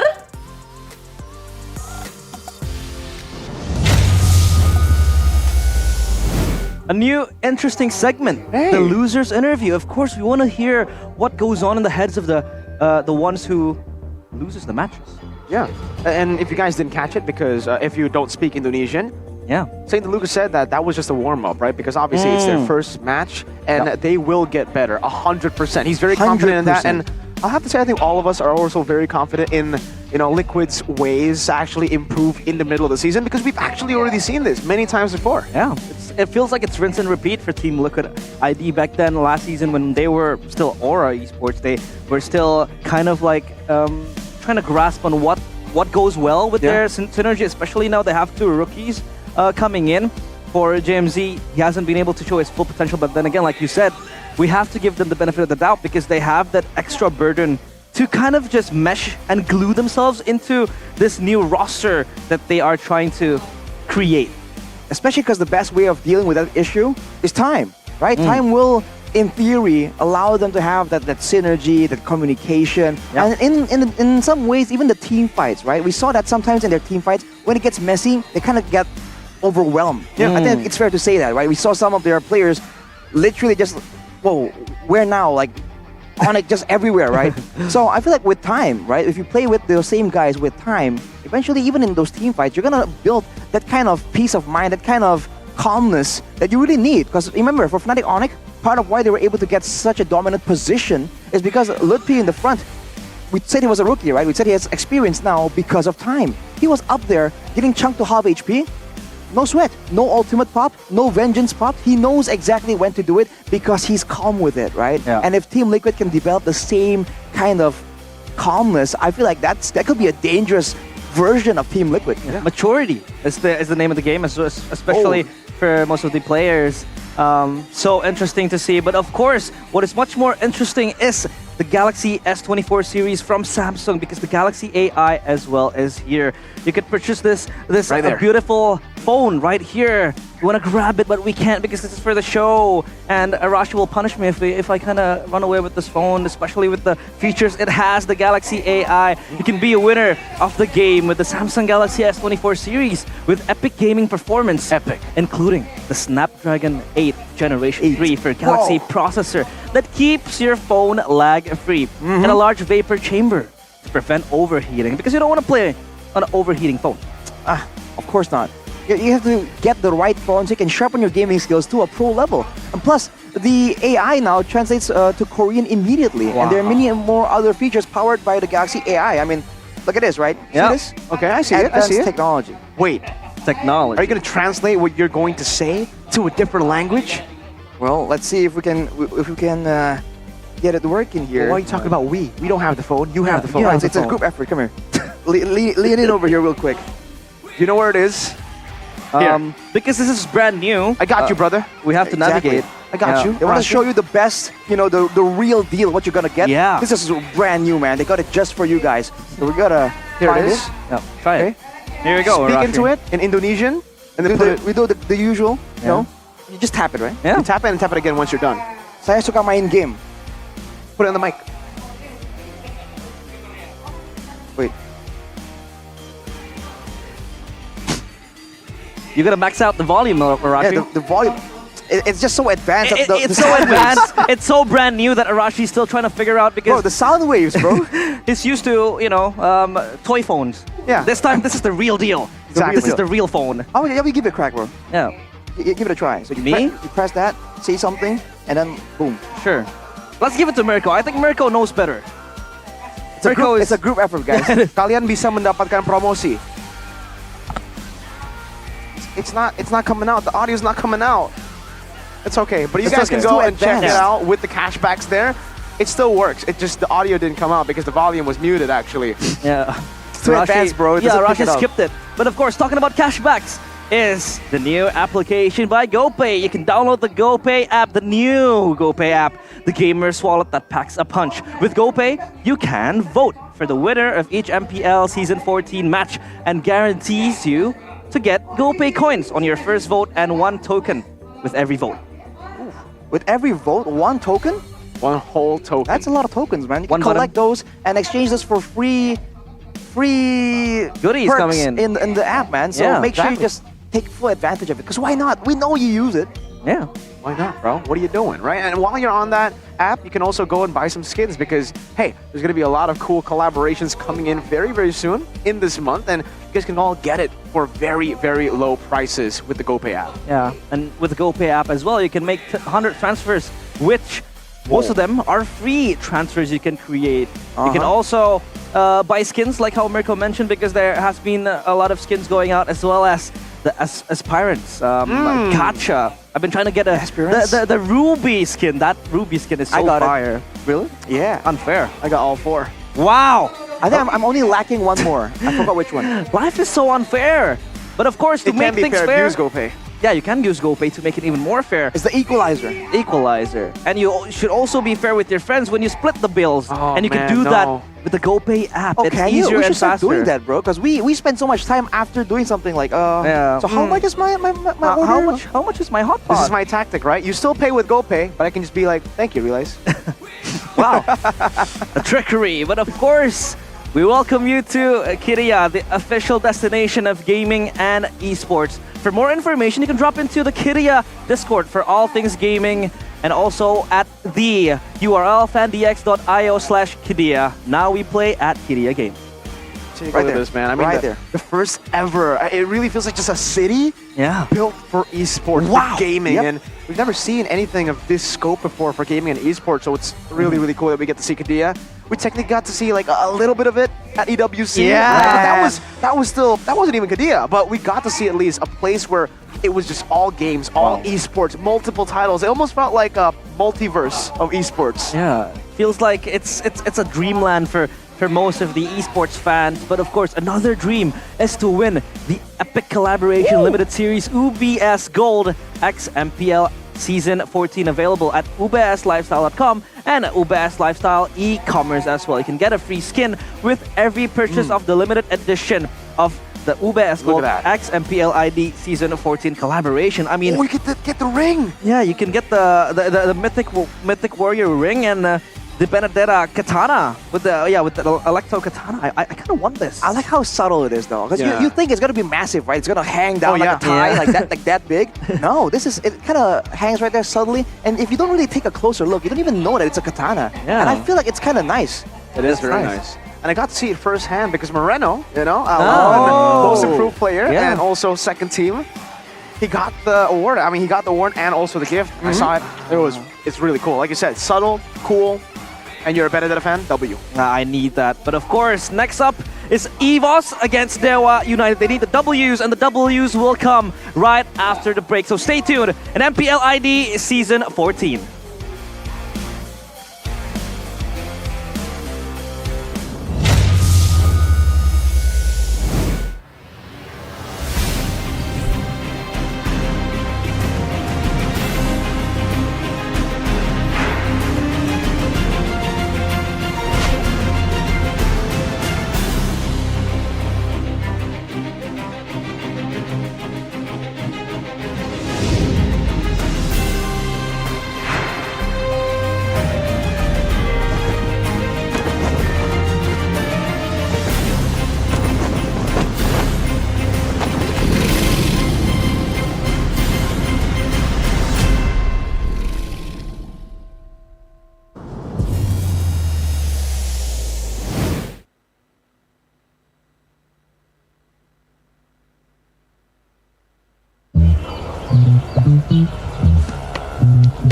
Circle it.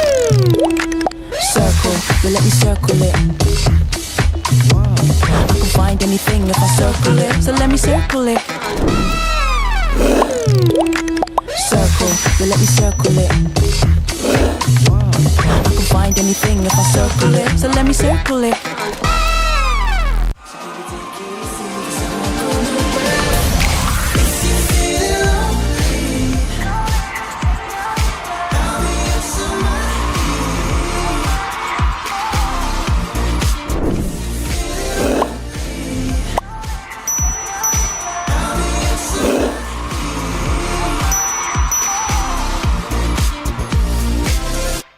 Pakai aplikasi GoPay, dompet andalan gamers. Banyak damage-nya. Ada cashback hingga 20.000 buat upgrade skin baru. Jika seringan gak makan memori, HP lemot bisa victory. top up langsung dalam game tanpa hambatan. Ikutan selebrasi MPL di aplikasi GoPay. Menambah total hadiah ratusan juta. Bonus stage. Gratis 100 kali transfer kemana aja. Beli pulsa harga termurah. Scan QRIS dengan mudah. Download sebelum mabarkan. Dia tidak akan segan untuk menghadapi siapapun yang berani melawan. Dia mewarisi perjuangan karena di tubuhnya mengalir darah seorang pahlawan. Pedangnya mengukir takdir kemenangan, menghadapi segala tantangan. Penuh keberanian untuk terus berjalan menuju masa depan. Raihlah masa depan, nabung mulai dari hobi. Koleksi terbaru UBS Gold X Mobile Legends Bang Bang edisi spesial MPL ID Season 13.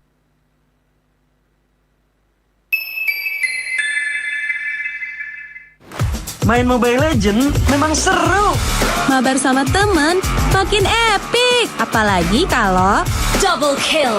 Tropicana Double Crunch, es krim karamel dengan lapisan coklat yang tebal. Crunchy-nya double. Main bareng, makan bareng Tropicana Double Crunch. Double crunchy level dewa.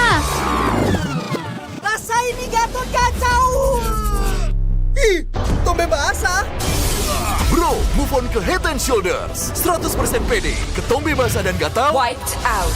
Dapetin edisi baru Gatot kaca di minimarket terdekat. Head and Shoulders. Ini Gatot, ini kaca. Mas Gatot benerin kaca.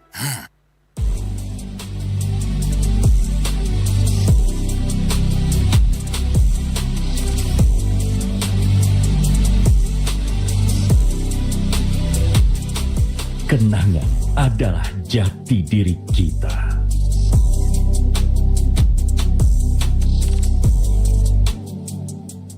Tak ada hari tanpa mabar. Main ngelek, kerap buatku tak sabar. Gimana mau main sampai kelar?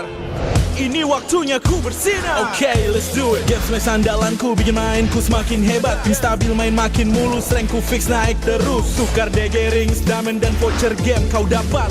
Cuma Games Max makin no debat. Games Max Booster, kini dapat DG rings. Beli paketnya dan aktifkan boosternya di aplikasi Dunia Games.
Circle it. Circle, you let me circle it. I can find anything if I circle it, so let me circle it. Circle, you let me circle it. I can find anything if I circle it, so let me circle it.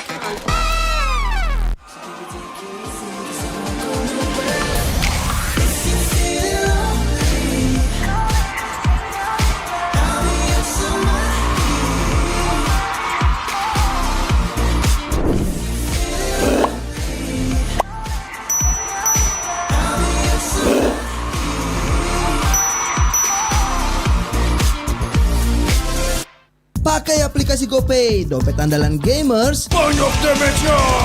Ada cashback hingga 20.000 buat upgrade skin baru. Aplikasi ringan gak makan memori. HP lemot bisa victory. Top up langsung dalam game tanpa hambatan. Ikutan selebrasi MPL di aplikasi GoPay. Menangkan total hadiah ratusan juta. Bonus stage, gratis 100 kali transfer kemana aja. Beli pulsa harga termurah, scan juris dengan mudah. Download sebelum mabarkan. Dia tidak akan segan untuk menghadapi siapapun yang berani melawan. Dia mewarisi perjuangan karena di tubuhnya mengalir darah seorang pahlawan. Pedangnya mengukir takdir kemenangan, menghadapi segala tantangan. Penuh keberanian untuk terus berjalan menuju masa depan. Raihlah masa depan, nabung mulai dari hobi. Koleksi terbaru UBS Gold X Mobile Legends Bang Bang, edisi spesial MPL ID Season 13.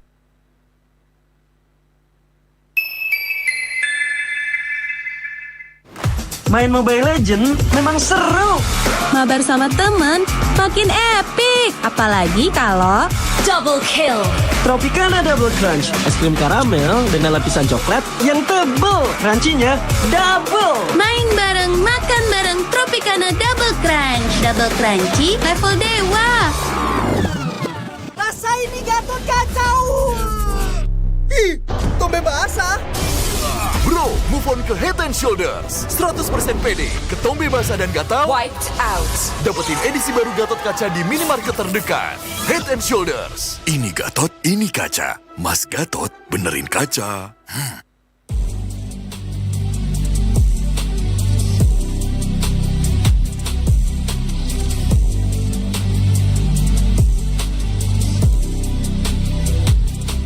Kenangan adalah jati diri kita.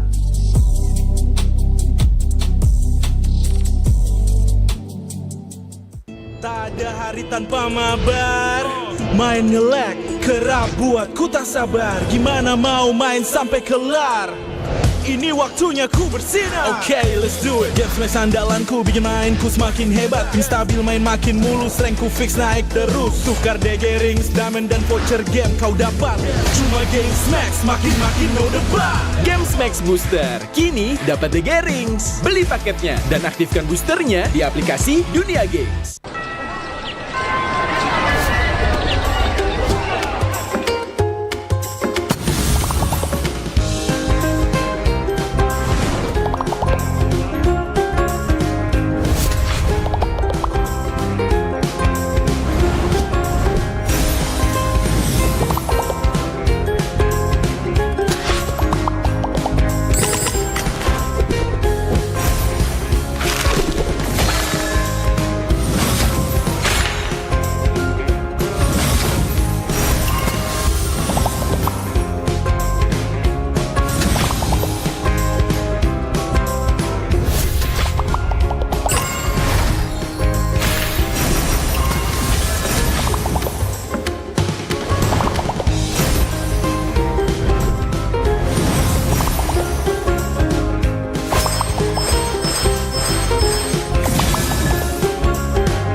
Circle it.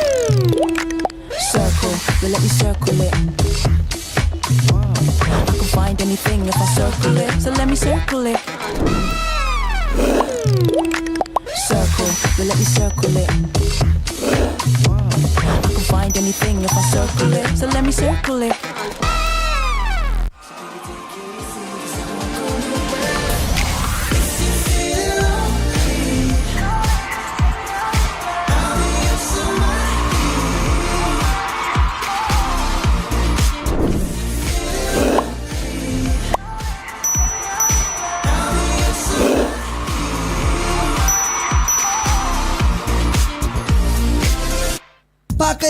GoPay, dompet andalan gamers. Banyak damage-nya.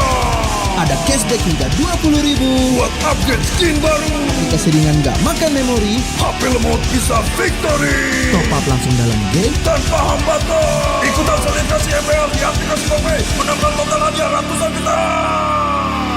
Bonus stage, gratis 100 kali transfer kemana aja. Beli pulsa harga termurah, scan QRIS dengan mudah. Download sebelum mabarkan. Dia tidak akan segan untuk menghadapi siapapun yang berani melawan. Dia mewarisi perjuangan karena di tubuhnya mengalir darah seorang pahlawan. Pedangnya mengukir takdir kemenangan, menghadapi segala tantangan. Penuh keberanian untuk terus berjalan menuju masa depan. Raihlah masa depan, nabung mulai dari hobi. Koleksi terbaru UBS Gold X Mobile Legends Bang Bang, edisi spesial MPL ID Season 13.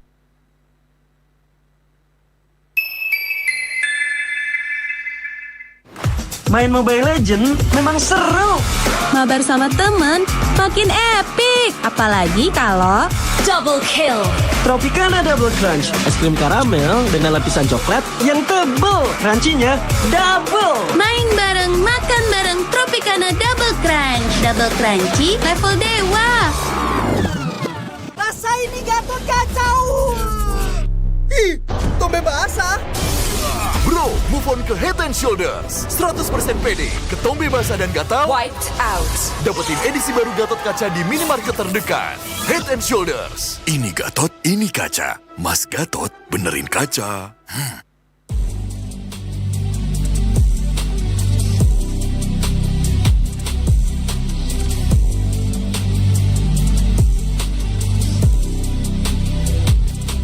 Kenangan adalah jati diri kita.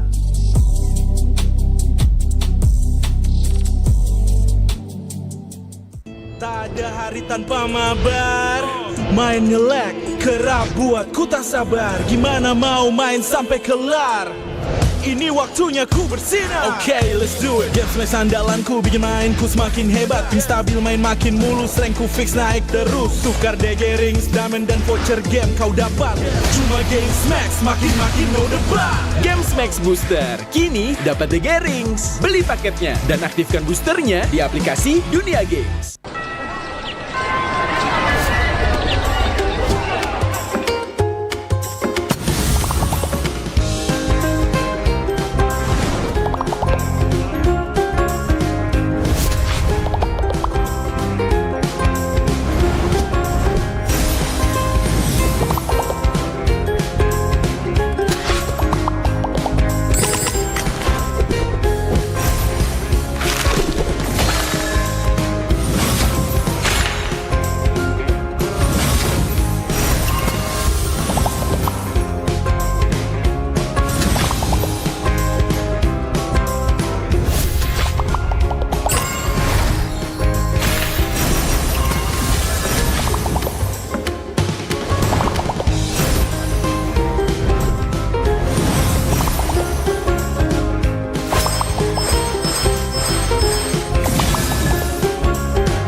Circle it. Circle, you let me circle it. I can find anything if I circle it, so let me circle it. Circle, you let me circle it. I can find anything if I circle it, so let me circle it.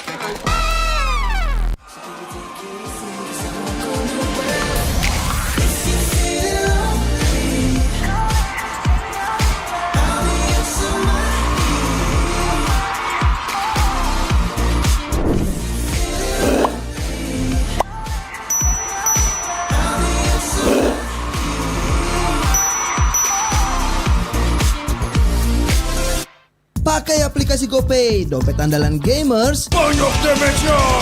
Ada cashback hingga 20.000 buat upgrade skin baru. Aplikasi ringan gak makan memori. HP lemot bisa victory. Top up langsung dalam game tanpa hambatan. Ikutan selebrasi MPL di aplikasi GoPay. Menangkan total hadiah ratusan juta.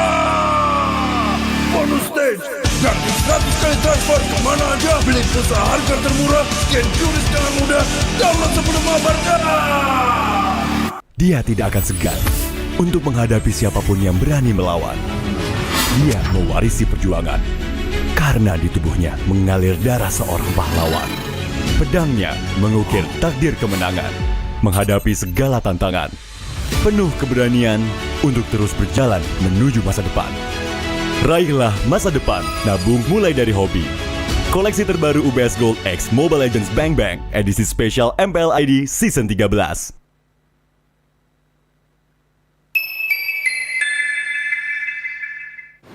Main Mobile Legends memang seru. Mabar sama temen makin epic. Apalagi kalau double kill. Tropicana Double Crunch, es krim karamel dengan lapisan coklat yang tebal. Crunchy-nya double. Main bareng, makan bareng Tropicana Double Crunch. Double crunchy level dewa. Rasa ini Gatot kacau. Ih, tombe basah. Bro, move on ke Head and Shoulders. 100% pede, ketombe basah dan gatal Wiped out. dapetin edisi baru Gatot kaca di minimarket terdekat. Head and Shoulders. Ini Gatot, ini kaca. Mas Gatot, benerin kaca.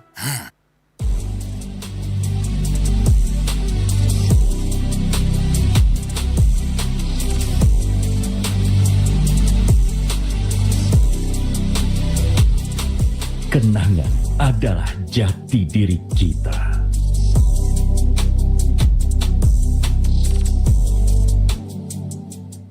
Tak ada hari tanpa mabar. Main nge-lag, kerap buat ku tak sabar. Gimana mau main sampai kelar? Ini waktunya ku bersinar. Okay, let's do it. Game smash andalanku bikin mainku semakin hebat. Tim stabil main makin mulus, rankku fix naik terus. Tukar DG rings, diamond dan voucher game kau dapat. Cuma game smash makin no debat. Game Max Booster kini dapat DG rings. Beli paketnya dan aktifkan boosternya di aplikasi Dunia Games.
Circle it.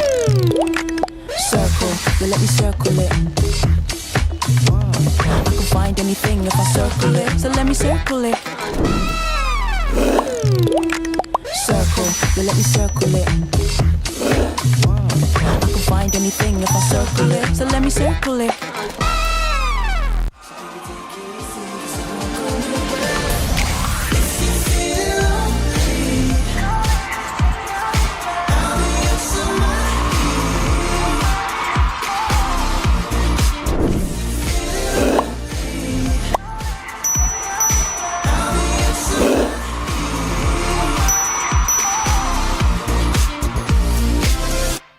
Pakai aplikasi GoPay, dompet andalan gamers. Banyak damage-nya.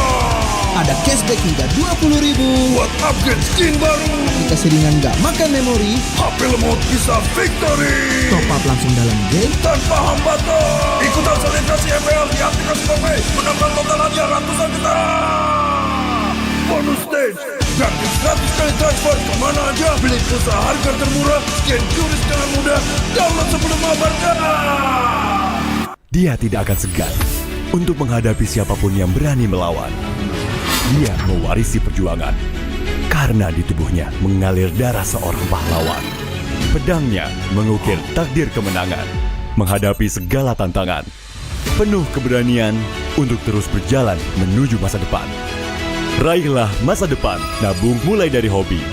Koleksi terbaru UBS Gold X Mobile Legends Bang Bang, edisi spesial MPL ID Season 13.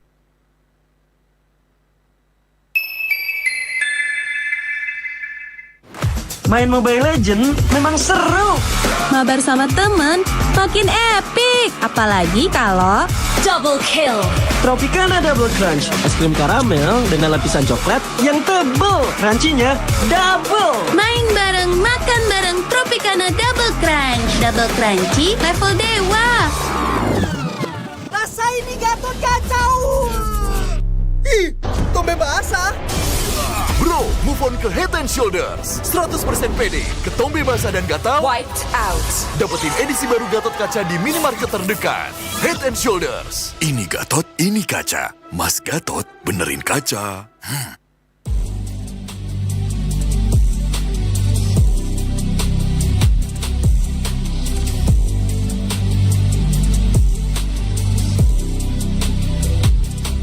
Kenangan adalah jati diri kita.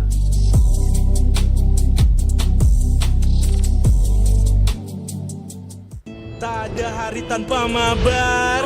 Main ngelek, kerap buat ku tak sabar. Gimana mau main sampai kelar? Ini waktunya ku bersinar. Okay, let's do it. Game smash andalanku bikin mainku semakin hebat. Tim stabil main makin mulus, rankku fix naik terus. Tukar DG rings, diamond dan voucher game kau dapat. Cuma Game Max makin no debat. Game Max Booster kini dapat DG rings. Beli paketnya dan aktifkan boosternya di aplikasi Dunia Games.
Circle it.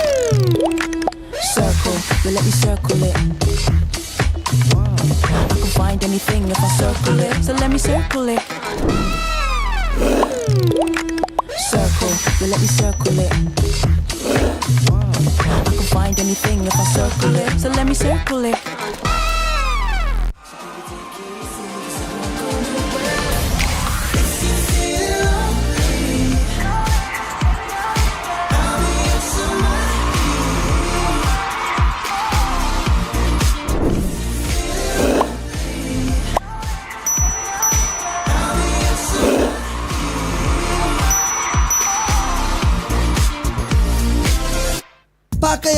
GoPay, dompet andalan gamers. Banyak damage-nya.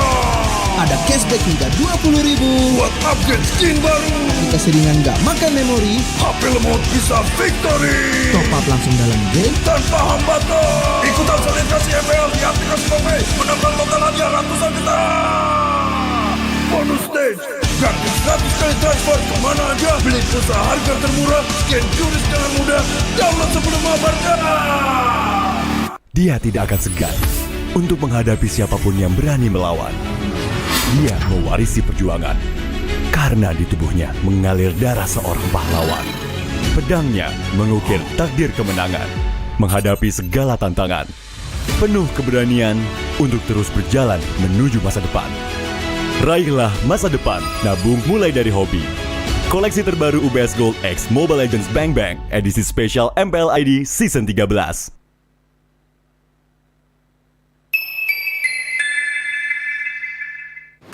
Main Mobile Legends memang seru. Mabar sama temen makin epic. Apalagi kalau double kill. Tropicana Double Crunch, es krim karamel dengan lapisan coklat yang tebal. Crunchy-nya double. Main bareng, makan bareng Tropicana Double Crunch. Double crunchy level dewa. Rasa ini Gatot kacau. Ih, tombe basah. Bro, move on ke Head and Shoulders. 100% pede, ketombe basah dan gatal Wiped out. dapetin edisi baru Gatot Kaca di minimarket terdekat. Head and Shoulders. Ini Gatot, ini kaca. Mas Gatot, benerin kaca.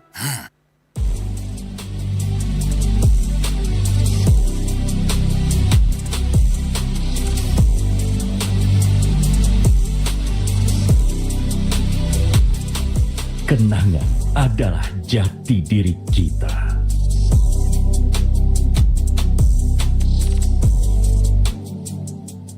Tak ada hari tanpa mabar.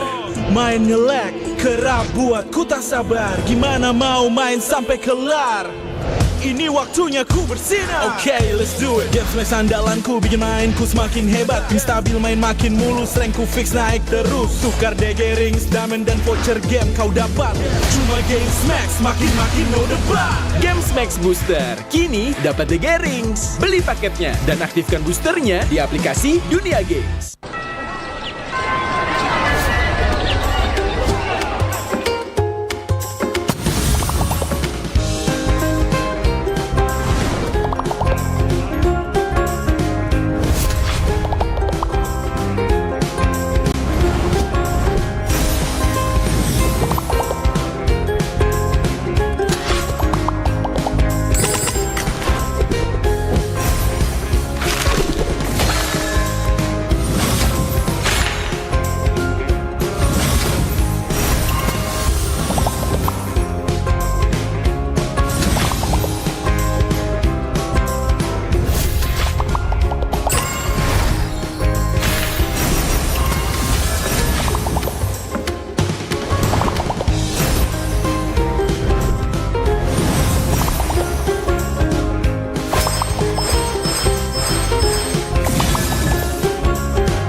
Circle it. Circle, you let me circle it. I can find anything if I circle it, so let me circle it. Circle, you let me circle it.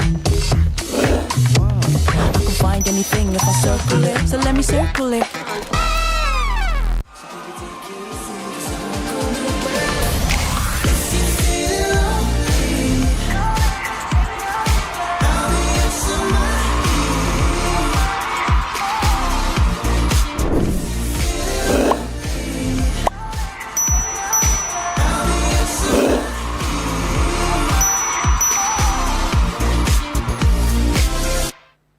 aplikasi GoPay, dompet andalan gamers. Banyak damage-nya.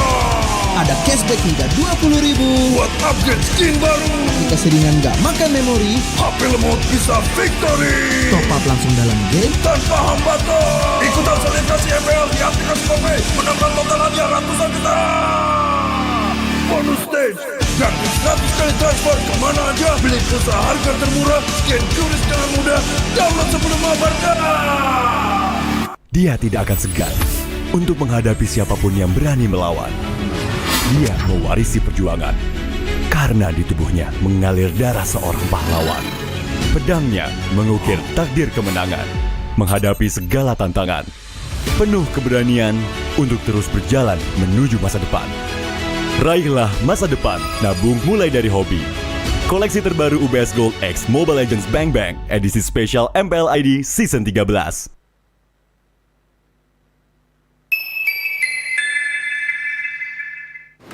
Main Mobile Legends memang seru. Mabar sama temen makin epic. Apalagi kalau double kill. Tropicana Double Crunch, es krim karamel dengan lapisan coklat yang tebal. Crunchy-nya double. Main bareng, makan bareng Tropicana Double Crunch. Double crunchy level dewa. Rasa ini Gatot kacau. Ih, tombe basah. Bro, move on ke Head and Shoulders. 100% pede, ketombe basah dan gatal Wiped out. dapetin edisi baru Gatot Kaca di minimarket terdekat. Head and Shoulders. Ini Gatot, ini kaca. Mas Gatot, benerin kaca.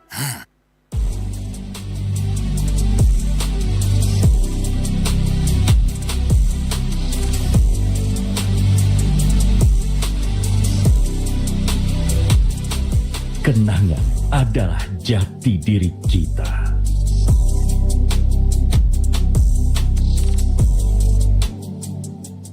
Tak ada hari tanpa mabar. Main nge-lag, kerap buat ku tak sabar. Gimana mau main sampai kelar? Ini waktunya ku bersinar. Okay, let's do it. Game smash andalanku bikin mainku semakin hebat. Tim stabil main makin mulus, rankku fix naik terus. Tukar DG rings, diamond dan voucher game kau dapat. Cuma Game Max makin no debat. Game Max Booster, kini dapat DG rings. Beli paketnya dan aktifkan boosternya di aplikasi Dunia Games.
Circle it. Circle, you let me circle it. I can find anything if I circle it, so let me circle it. Circle, you let me circle it. I can find anything if I circle it, so let me circle it.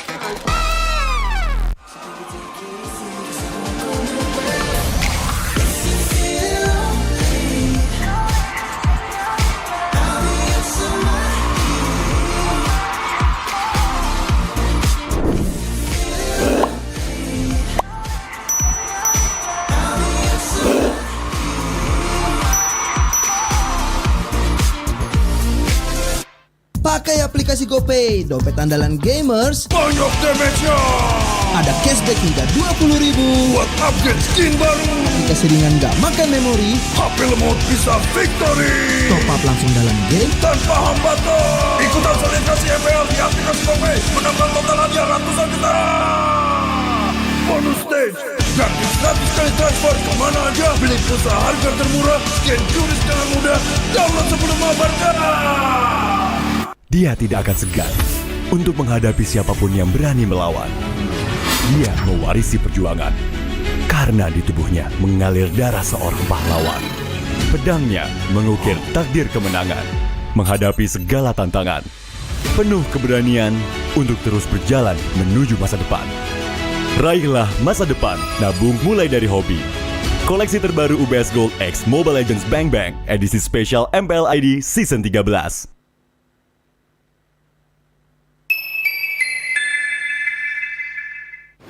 Main Mobile Legends memang seru. Mabar sama temen makin epic. Apalagi kalau double kill. Tropicana Double Crunch, es krim karamel dengan lapisan coklat yang tebal. Crunchy-nya double. Main bareng, makan bareng Tropicana Double Crunch. Double crunchy level dewa. Rasa ini Gatot kacau. Ih, tombe basah. Bro, move on ke Head and Shoulders. 100% pede, ketombe basah dan gatal Wiped out. dapetin edisi baru Gatot Kaca di minimarket terdekat. Head and Shoulders. Ini Gatot, ini kaca. Mas Gatot, benerin kaca.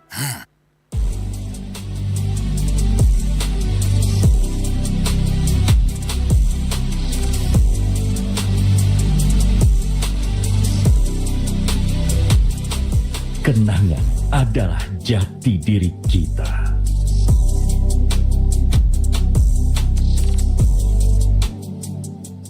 Tak ada hari tanpa mabar. Main nge-lag, kerap buatku tak sabar. Gimana mau main sampai kelar? Ini waktunya ku bersinar. Okay, let's do it. Games main sandalanku bikin mainku semakin hebat. Tim stabil main makin mulus, rankku fix naik terus. Tukar DG rings, diamond dan voucher game kau dapat.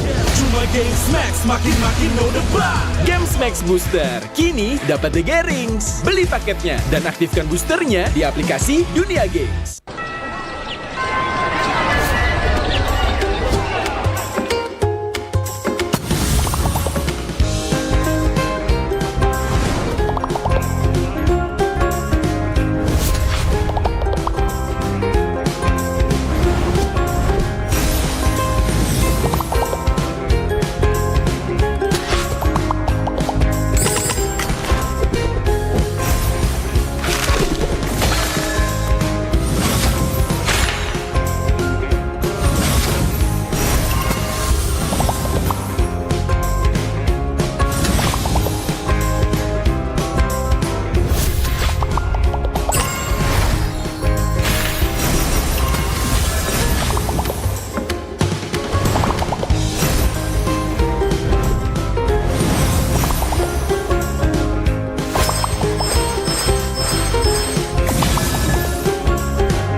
Circle it.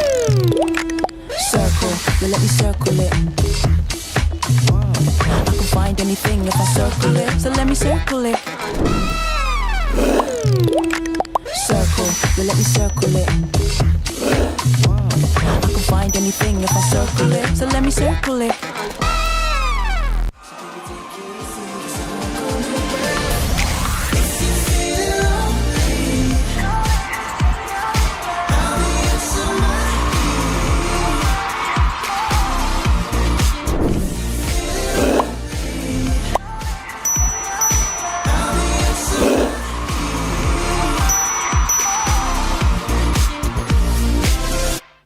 Pakai aplikasi GoPay, dompet andalan gamers. Banyak damage-nya. Ada cashback hingga 20.000 buat upgrade skin baru. Aplikasi ringan gak makan memori. HP lemot bisa victory. Top up langsung dalam game tanpa hambatan. Ikutan selebrasi MPL di aplikasi GoPay. Menambah total hadiah ratusan juta. Bonus stage. Gratis 100 kali transfer kemana aja. Beli pulsa harga termurah. Scan juris dengan mudah. Download sebelum mabarkan. Dia tidak akan segan untuk menghadapi siapapun yang berani melawan. Dia mewarisi perjuangan karena di tubuhnya mengalir darah seorang pahlawan. Pedangnya mengukir takdir kemenangan, menghadapi segala tantangan. Penuh keberanian untuk terus berjalan menuju masa depan. Raihlah masa depan, nabung mulai dari hobi. Koleksi terbaru UBS Gold X Mobile Legends Bang Bang edisi spesial MPL ID Season 13.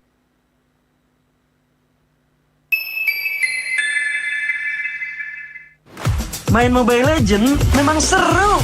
Mabar sama temen makin epic. Apalagi kalau double kill. Tropicana Double Crunch, es krim karamel dengan lapisan coklat yang tebal. Crunchy-nya double. Main bareng, makan bareng Tropicana Double Crunch. Double crunchy level dewa. Rasa ini gatot kacau. Ih, tombe basah. Bro, move on ke Head and Shoulders. 100% pede, ketombe basah dan gatal Wiped out. dapetin edisi baru Gatot Kaca di minimarket terdekat. Head and Shoulders. Ini Gatot, ini kaca. Mas Gatot, benerin kaca.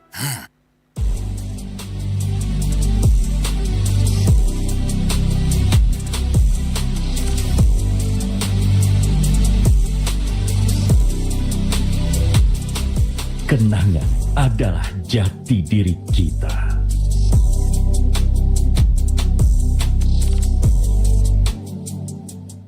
Tak ada hari tanpa mabar. Main nge-lag, kerap buatku tak sabar. Gimana mau main sampai kelar?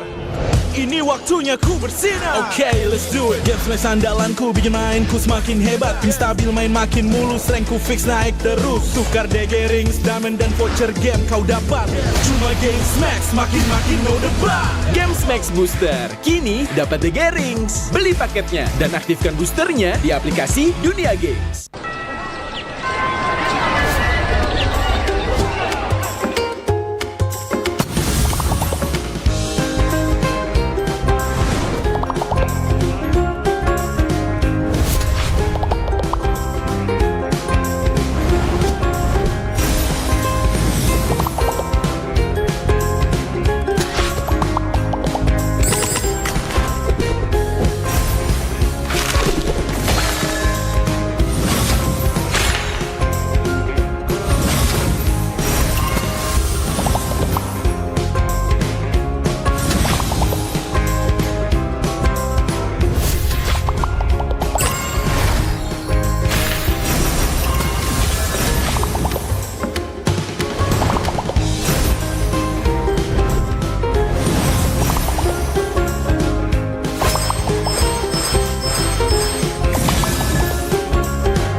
terus berlari, terus ke arah puncak tertinggi. Ku takkan berhenti, hanya sampai di sini. Kemenangan abadi menanti. You know we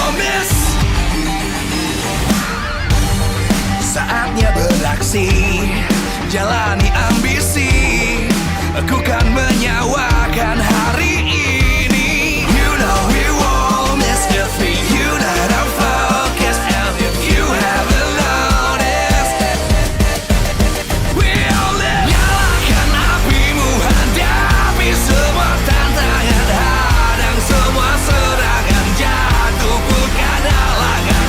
Bakar semangatmu, janganlah engkau menyerah.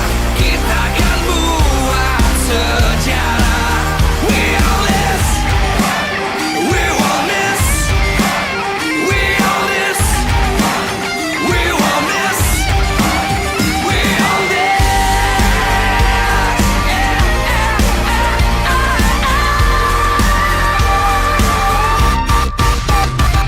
Nyalakan apimu, hadapi semua tantangan, hadang semua serangan, jatuh bukan halangan. Bakar semangatmu, janganlah engkau menyerah. Kita akan buat sejarah. We all this.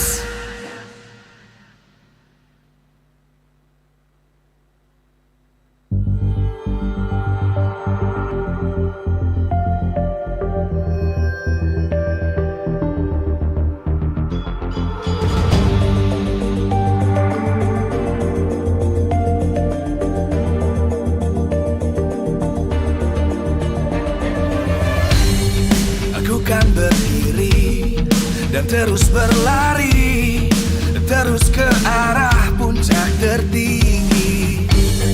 Ku takkan berhenti, hanya sampai di sini. Kemenangan abadi menanti. You know we won't miss if we unite our focus, and if you haven't noticed, we all live. Nyalakan apimu, hadapi semua tantangan, hadang semua serangan, jatuh bukan halangan. Bakar semangatmu, janganlah engkau menyerah. Kita akan buat sejarah. We all this, we won't miss. We all this, we won't miss.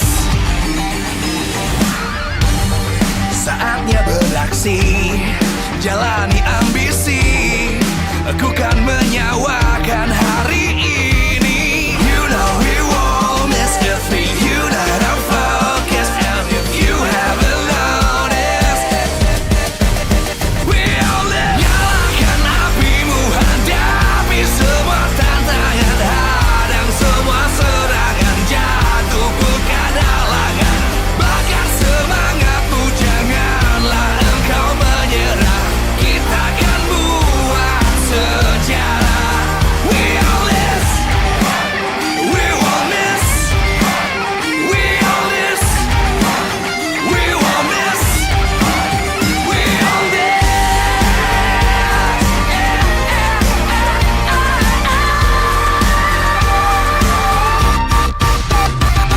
Nyalakan apimu, hadapi semua tantangan, hadang semua serangan, jatuh bukan halangan.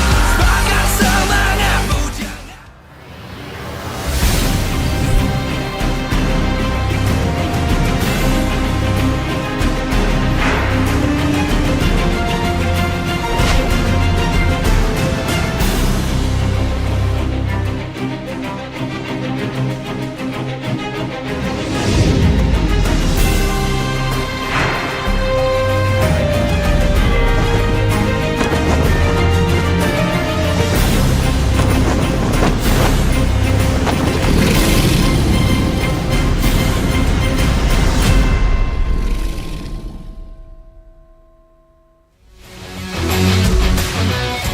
Live from Jakarta, MPL Arena.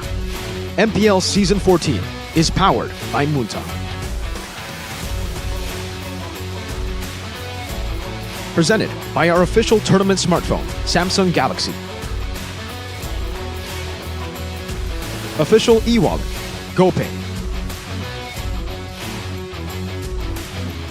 Official destination for gaming and esports, Hidea.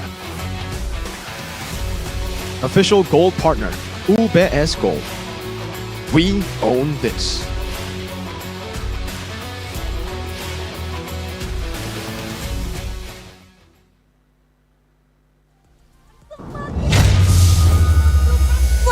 Akan berseru.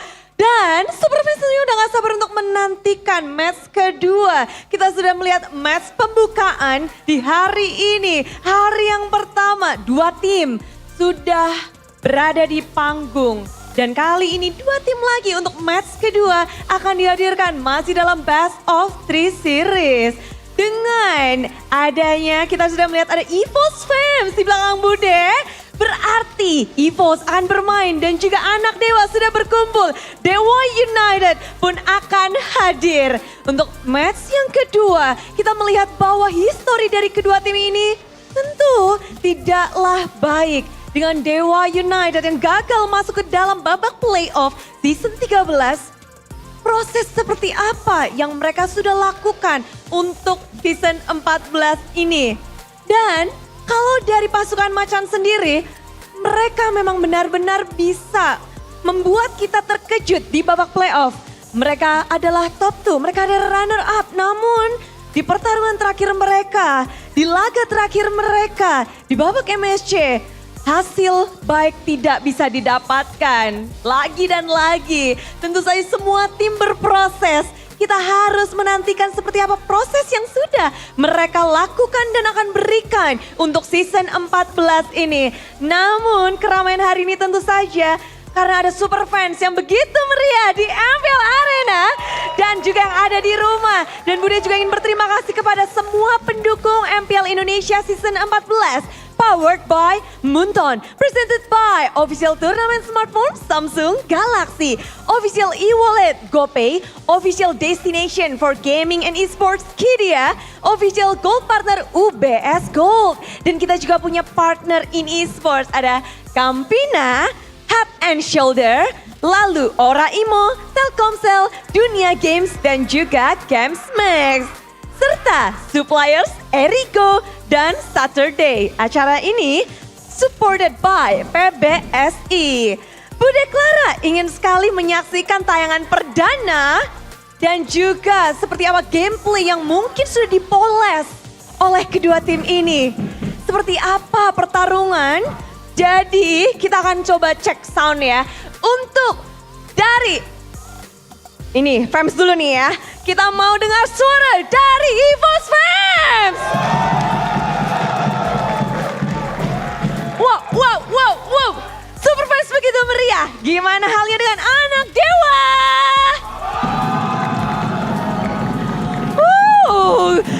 Genderum sudah siap. Semua sudah bersorak-sorai. Saatnya caster, silakan.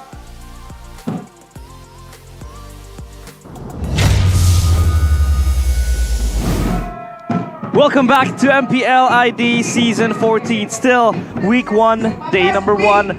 We will be going to move on to match number 2, where we will see an encounter between the gods that has to tame the White Tigers. With me, Realize, and my two amazing partners, Mirko and Arash. You know, of course, this is going to be an interesting match because there has been changes and a few of the departments coming in for these teams. So how are you feeling going to the second match? I mean, after the first match, it definitely set us up for exactly the same that we've seen from Season 13. Yeah. Nothing really has changed, you know, Fnatic Onyx still at the top of their game.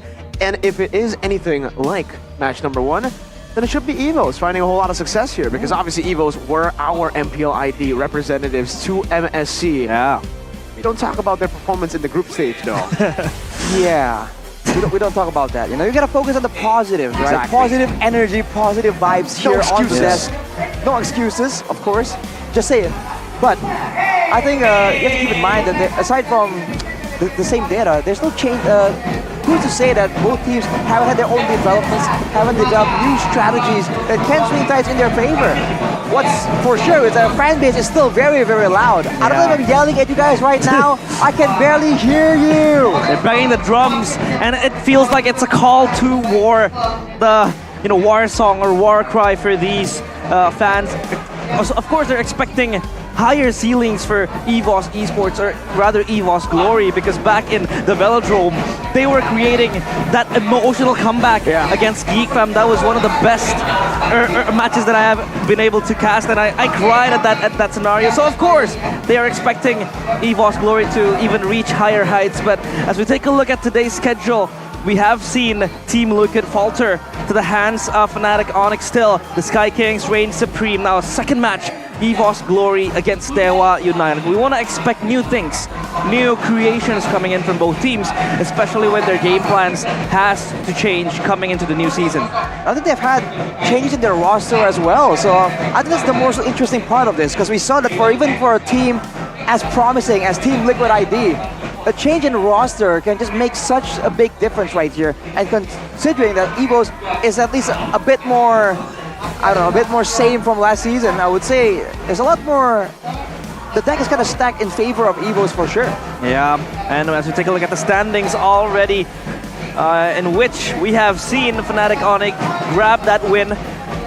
So of course they're up in the skies already this time, but yeah, still the first match to be played in MPL ID Season 14, and we will get a second team that will trail them from behind if one of these teams pick up a win, either EVOS Glory or Dewa United Esports. Last season it was Alter Ego and Dewa who were actually up top together with Fnatic Onyx, and then Big Turn Alpha obviously as well. But for Team Liquid, it's unfortunate that we get to see them at 9th place. Again, their first match was Fnatic Onyx, with a new roster that they kind of needed to adapt with as well. And we saw in the losers interview with St. Lucas that this is just a warm-up. This is still just a glimpse of what's to come for Liquid ID, because obviously new lineup comes with a whole lot of problems, and a lot of the players still adapting together.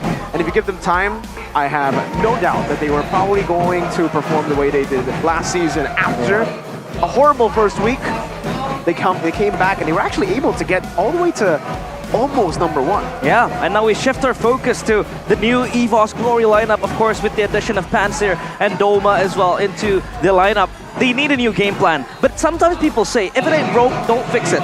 But what makes EVOS needs a new game plan, in your opinion, Arashi? I think it's because they don't really adapt that well. They usually have a very straightforward composition, but at the same time, you need more than just that if you're to compete on the highest level. I mean, even to a degree, maybe that's enough for the regional level, for your local MPL. But when you're going international, same thing for Dewa right here, you need to try and find different dimensions, right? Different layers of gameplay. When you go with the same strategy again and again, these top-tier teams right now in MPL are going to find a winning solution. And if that happens, you need to find something else, a different angle to approach from. Yeah, the issue, the elephant in the room for Dewa United was that they were so one-dimensional. Their winning condition was merely through Drian and his flexibility and his hero pool, or so we say, hero ocean, because he's able to play so much heroes. Yeah, but then, you know, teams that are way more experienced, they're able to counter it. So of course, for Dewa United, they're in urgent matters on how to create and, you know, conceive a new game plan. But of course, we want to show you a video playing right after this.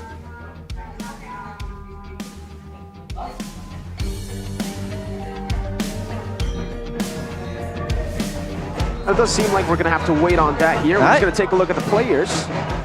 Ah, they're this is the ping check.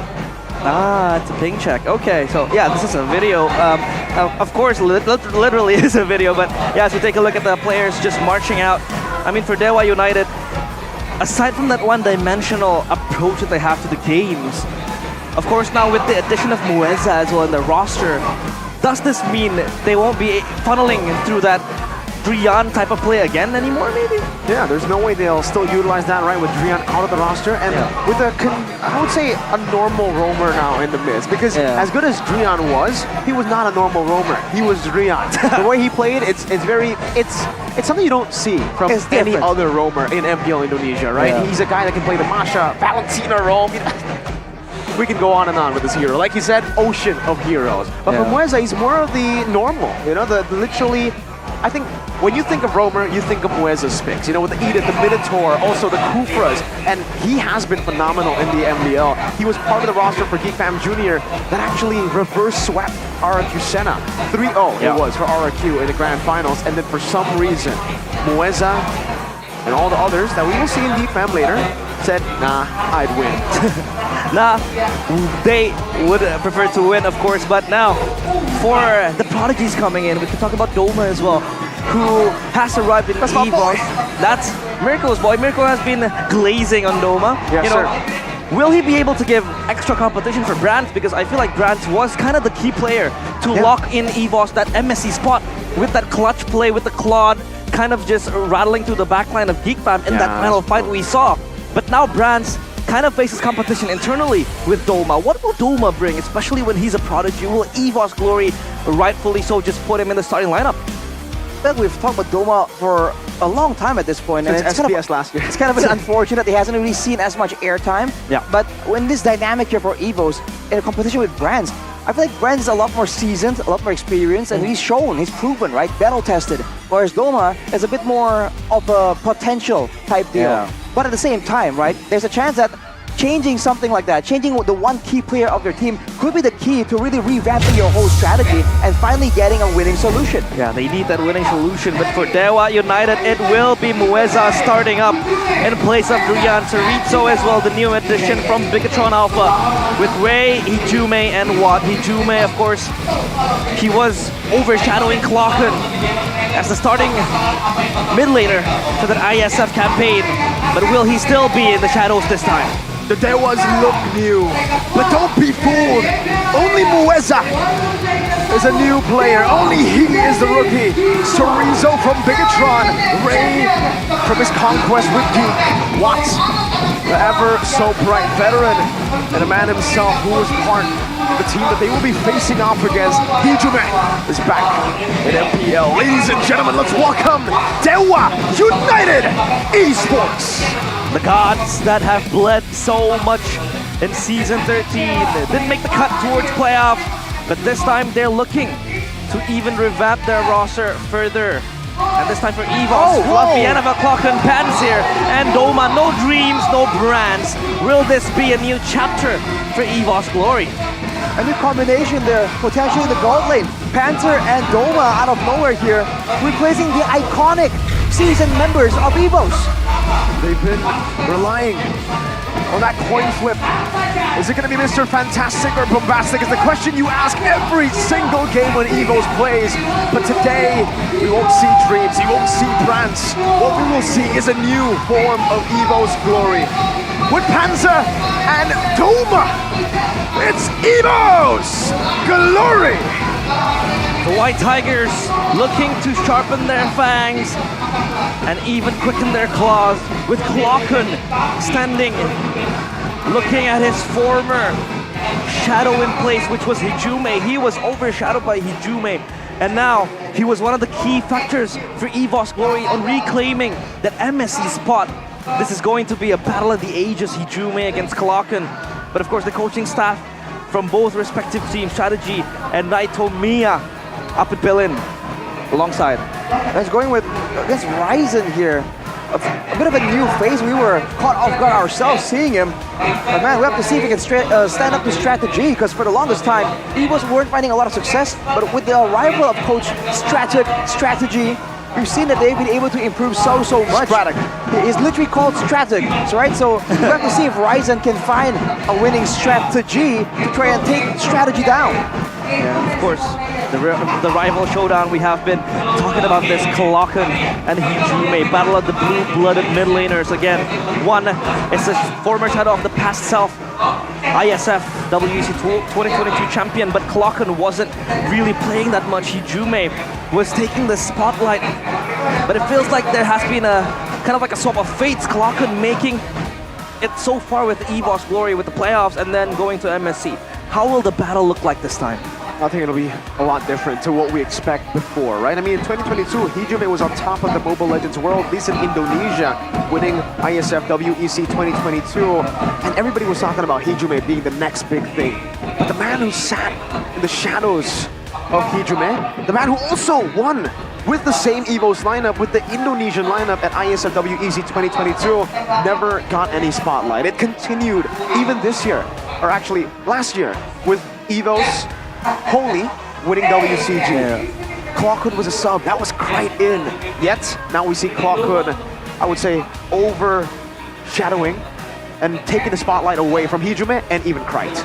Well, their kids of victory here by the Samsung Galaxy S24 series is a new game plan. Give Dome a winning matchup potentially. Let him show what he's got in that lane. Don't let him get pressured down by power picks and getting locked down and playing defensively. You want to see the man show his potential, make those crazy aggressive moves. Whereas on the other side, for Dewa, move on from the gold-centric play and allow Hijume, the new X Factor here, to try and play dynamically. Make the plays happen, start the rotations, make the team whole as a whole active, and give Sorizo comfort heroes to enable the team. With a strong setup in the mid lane and a strong setup in the EXP lane, that can lead to the whole team just having better rotations and better performances all together. All depends on how the fights really begin. We saw a bit of that in game number 1, but in match number 2 right here, between EVOS and Dewa, I think how the fights go is going to be even more important than match number 1. Yeah, and that one-dimensional play, aside from playing through Ryan, was playing to the seasoned veteran, Watt. They were showcasing gold-centric plays through Watt, and this time they have to shift their focus. Now, of course, for the side of Dewa United, they have that experienced player in the hands of Watt. Now for EVOS Glory, Doma, this is the prodigy up and coming that has to kind of fill in the shoes of Brands and face that tall giant, which is Watt. How will he be able to fare against Watt in the lane later on? I think for Doma, it's all about just understanding and adapting to the pressure. Because the first time he joined MPL, yes, he wasn't able to get a victory, but in the end, it's all about adaptation. He was also not given enough time to adapt. Now, the fact that he's starting together with Panzer, it's already a good sign for EVO's Glory. We'll see if you can actually take the time to eat up that pressure up against a veteran that was molded by pressure. Yeah. And now it all starts here. The drafting phase presented by the official tournament smartphone Samsung Galaxy S24 series. Again, Zuxin and Zask, the double Zs, under heavy bans. And it has been proven, you know, strongly that these two mid laners are the subject of heavy, you know, picks coming in from teams, just exposing and exploiting the two strong picks coming in from Zuxin and Zask both. I think we've seen that these two heroes have always been priored and banned in recent times. They're just really good at that mid lane clearing, the crowd control game, and also the survivability to survive in the chaotic fights like we saw in match number 1. It all comes down to who can actually survive for that much longer and get off that much more damage and one more spell perhaps. They can really sweep the fight in favor of one team. Now for Dewa though, they start off with that Valentina, the same strat that Fnatic Onyx were doing in match number 1. They're trying to be more adaptive right here. So far in history, it hasn't really been their strong suit, but maybe this is the change that they need to really come up against EVOS. We've seen this many times, you know, when you get picked up by a team and you're up against your ex-team, there's obviously going to be that fire that burns deep in yourself. And I think for Hijume, we get to see that fire here. Already very excited to face off against his old team that demoted him to MDL. All right, maybe some personal vendettas here going on as well from Hijume towards EVOS. Yeah, vendettas and vengeance. But this time around, they pick up the Kufra and the Moscow. Wow, now we didn't really talk about the Valentina, and if we talk about the Valentina, this has been a hero that is so much finessed by both Hijume and Klokken. They're both good at these heroes, but this time around, Hijume gets his hands and claims the Valentina for herself. Now, of course, the Moskov and Kufra is going to be a very, very good pick for EVOS, one of the picks that can really just give them that dueling potential, that skirmish, you know, ceiling that they can just exploit. But this time around for Dewa, they pick up the Edith and the Claude. Edith and Claude, decent lane, and the Valentina Edith will allow, if this Edith does go to the roaming position, it can clear the waves really well with the Valentina in the mid lane, ensuring great rotations. On top of that, it can be used to use the onward on the Edith to counter the Kufra mid dash, right? So there's a bit of a skill matchup here. But with a Vexana showing up here, I feel like EVOS has good wave clear of their own. So not the jungle gets caught in the question. Which jungler can clear faster? Which jungle can be more resilient when being invaded by the opponents and still maintain a healthy amount of HP and a healthy amount of farm?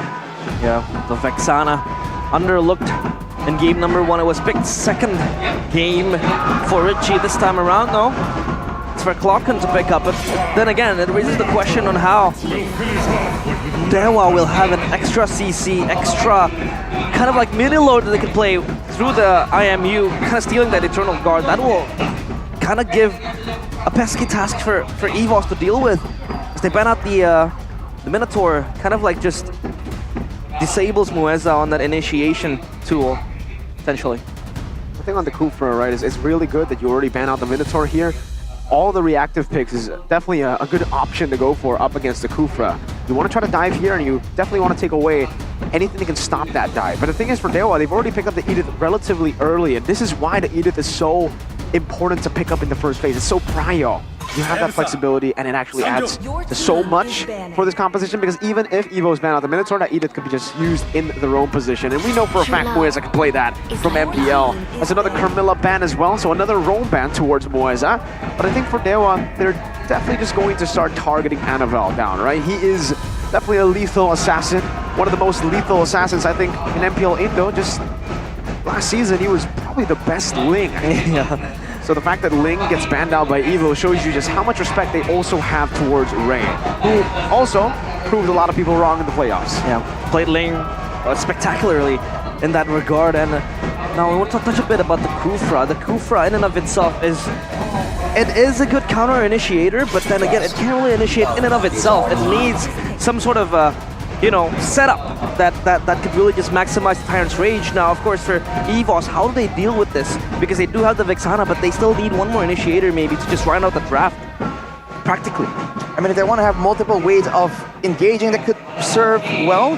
But if they want to just rely on the Eternal Guard being their secondary engage tool, that could be an option as well. If they really want Fluffy to have something a bit more aggressive, that's a bit more divey towards the back line. Yeah, and the history, of course, for Mueza, the newcomer here, an MPL ID Season 14, third and fourth place for MDL ID Season 7 with OPI Pegasus, and still the same place for Season 8 for MDL, and then was able to clinch that first place in MDL ID Season 9. So of course, you see that improvement coming in from Mueza, and now he has to fill the shoes of Ryan, who is known to be the last Kage. As they pick up the Julian, that will most likely go to the jungle. This also sets up Ray with a good pick. Big shoes to fill. Someone like Drian, right, coming in to replace him. But hey, Mueza has been an amazing jungler for both OP Pegasus in MDL and winning the championship with Big Fam Jr. obviously here. And we get to see the Hylos. I was about to say that, the Edith, we'll get to see if it's going to be Flex, but even now, we don't know where the Edith is going. We don't know where the Hylos is going. Yep. Me personally, I like the Hylos more in XP. Shout out to White Horse, or otherwise known as White Chicken, because he has been playing a whole lot of the Horseman himself. Yeah. Well, I feel like when it comes to engage though, the Edith is a lot more dynamic. So if they want to be a bit more aggressive, I feel like the Edith can be more surprising. But if they don't, and they just want that annoying, pesky frontline member with good sustain, they can just walk around and be so difficult to punish. There's nothing wrong with putting the highlights in that roam position as well. It all depends on how they want to play this out.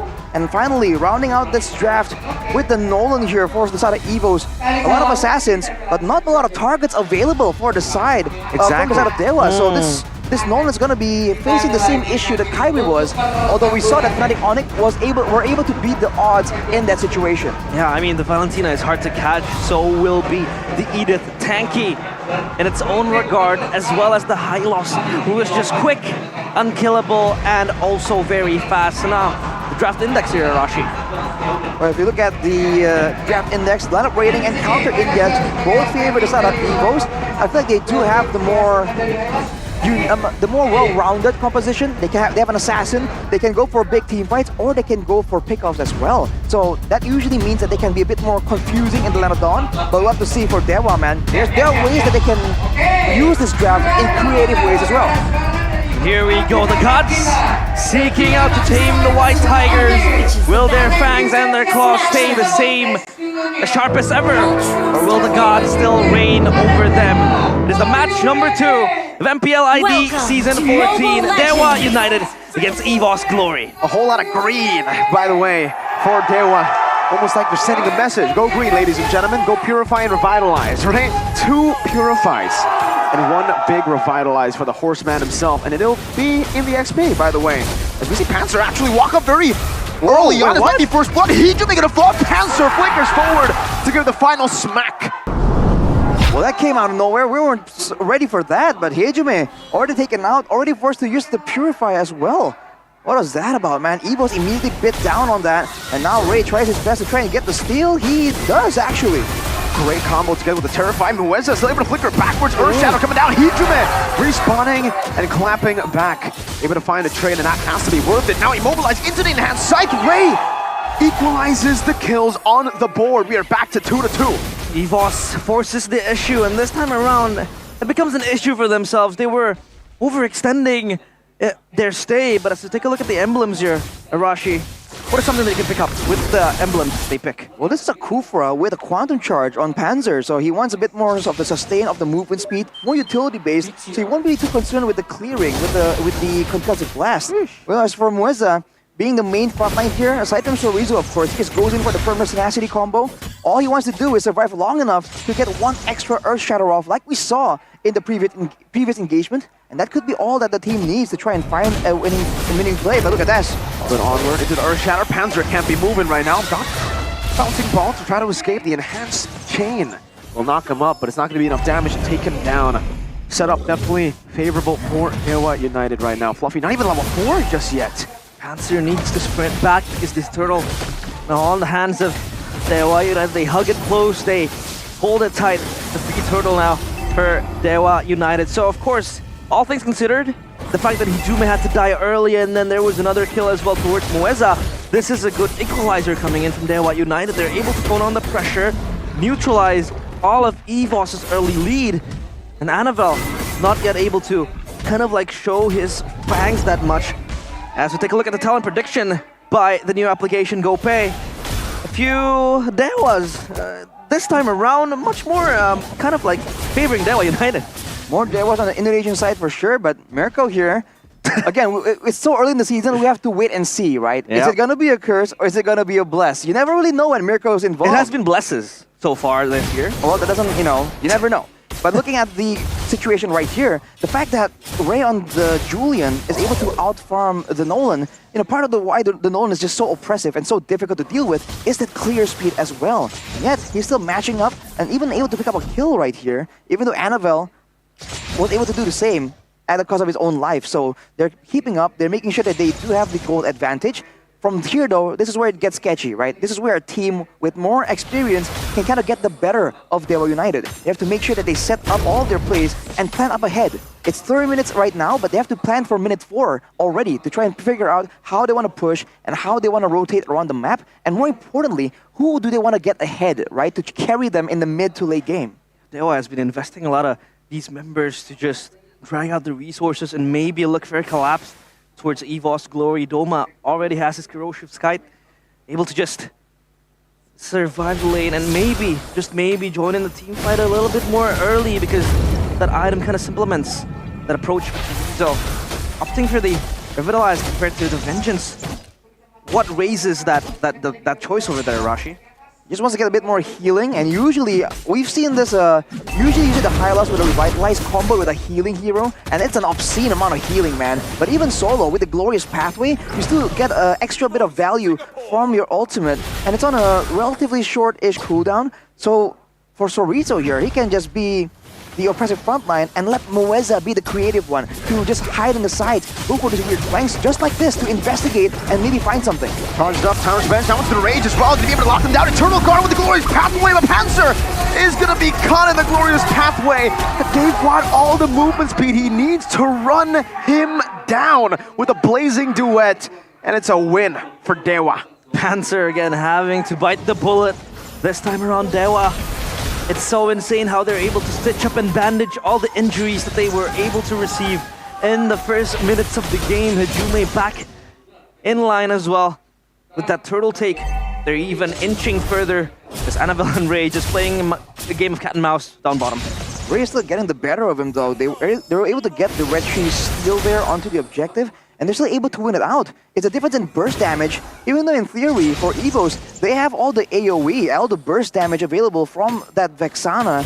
If they landed a big engage with I'm Offended into a Tyrant's Rage, Tyrant's Revenge, into Eternal Guard, that could be disaster for Dewa, but they're able to really find and pick and choose the right moment to really go aggressive here.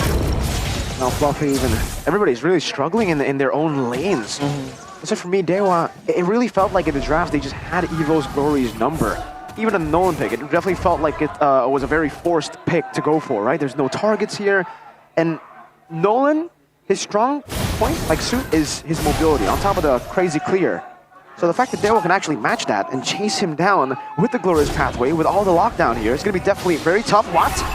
Able to space out. Panzer not able to find the Blazing Duet now, but now gets caught in the fracture still. Mueza popping the Earth Shadow Ray, going for the hash chain. Eternal Guard to disengage, and it seems for Evos they'll be able to walk away from this one as Hijume just tries to push them back even further. A trade of resources. Evos Glory were the ones pulling the trigger, and they were the ones who had to back off because Daewoo United have so much, damage this early stage of the game, especially with the Blazing Duet, and then you have Chorizo just coming in with the Glorious Pathway. So it's going to be very, very annoying for Evos to deal with as it comes to like the 6th minute and even the 7th minute later on.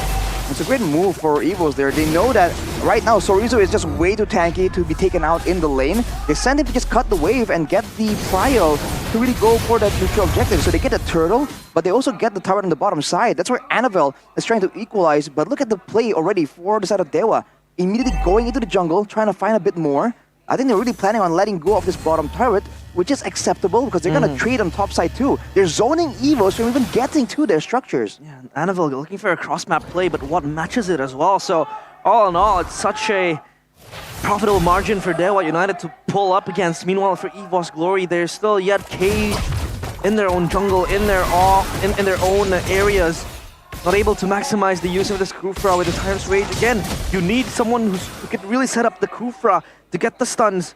Exactly. And you can't really bank up with the Eternal Guard. You can't really, hope Clockun will be the main initiator again. So for Kufra, it'll kind of get harder as the game progresses. That's the problem of first picking the Kufra and then not picking a secondary or the real initiator, because the Kufra is a secondary initiator. You can't be the one engaging on the Kufra. You need someone to engage, and then in the midst of a fight, you find a capitalization. At least that's the optimal route for a Kufra to make plays. And here, Panzer is forced to make initiations all the time. Yeah, and he will just throw away most of the time. An ultimate coming from Chorizo. Walking him down right now. Spirit Destruction, throw it away. What? Wait. Finds a kill, and Ash Chain as well. Doma's going to be taken down too. Both the carries, the backliners, have been found in the front lines of battle. Doma taken out and down. The Moscow you would expect to be so mobile. This time around, Ray smells blood and just cuts down the carries of Evos Glory. It's a crazy bait and switch right there. They saw the Glorious Pathway and they're like, wow, the advance is coming. But before they know it, it's a bait, right? The danger comes from the side lanes. And this is what's so difficult right here for Evos. Usually, like you said, you want your roamer to have the freedom to just hide around and go for the big pickoff, the big engages on the right members.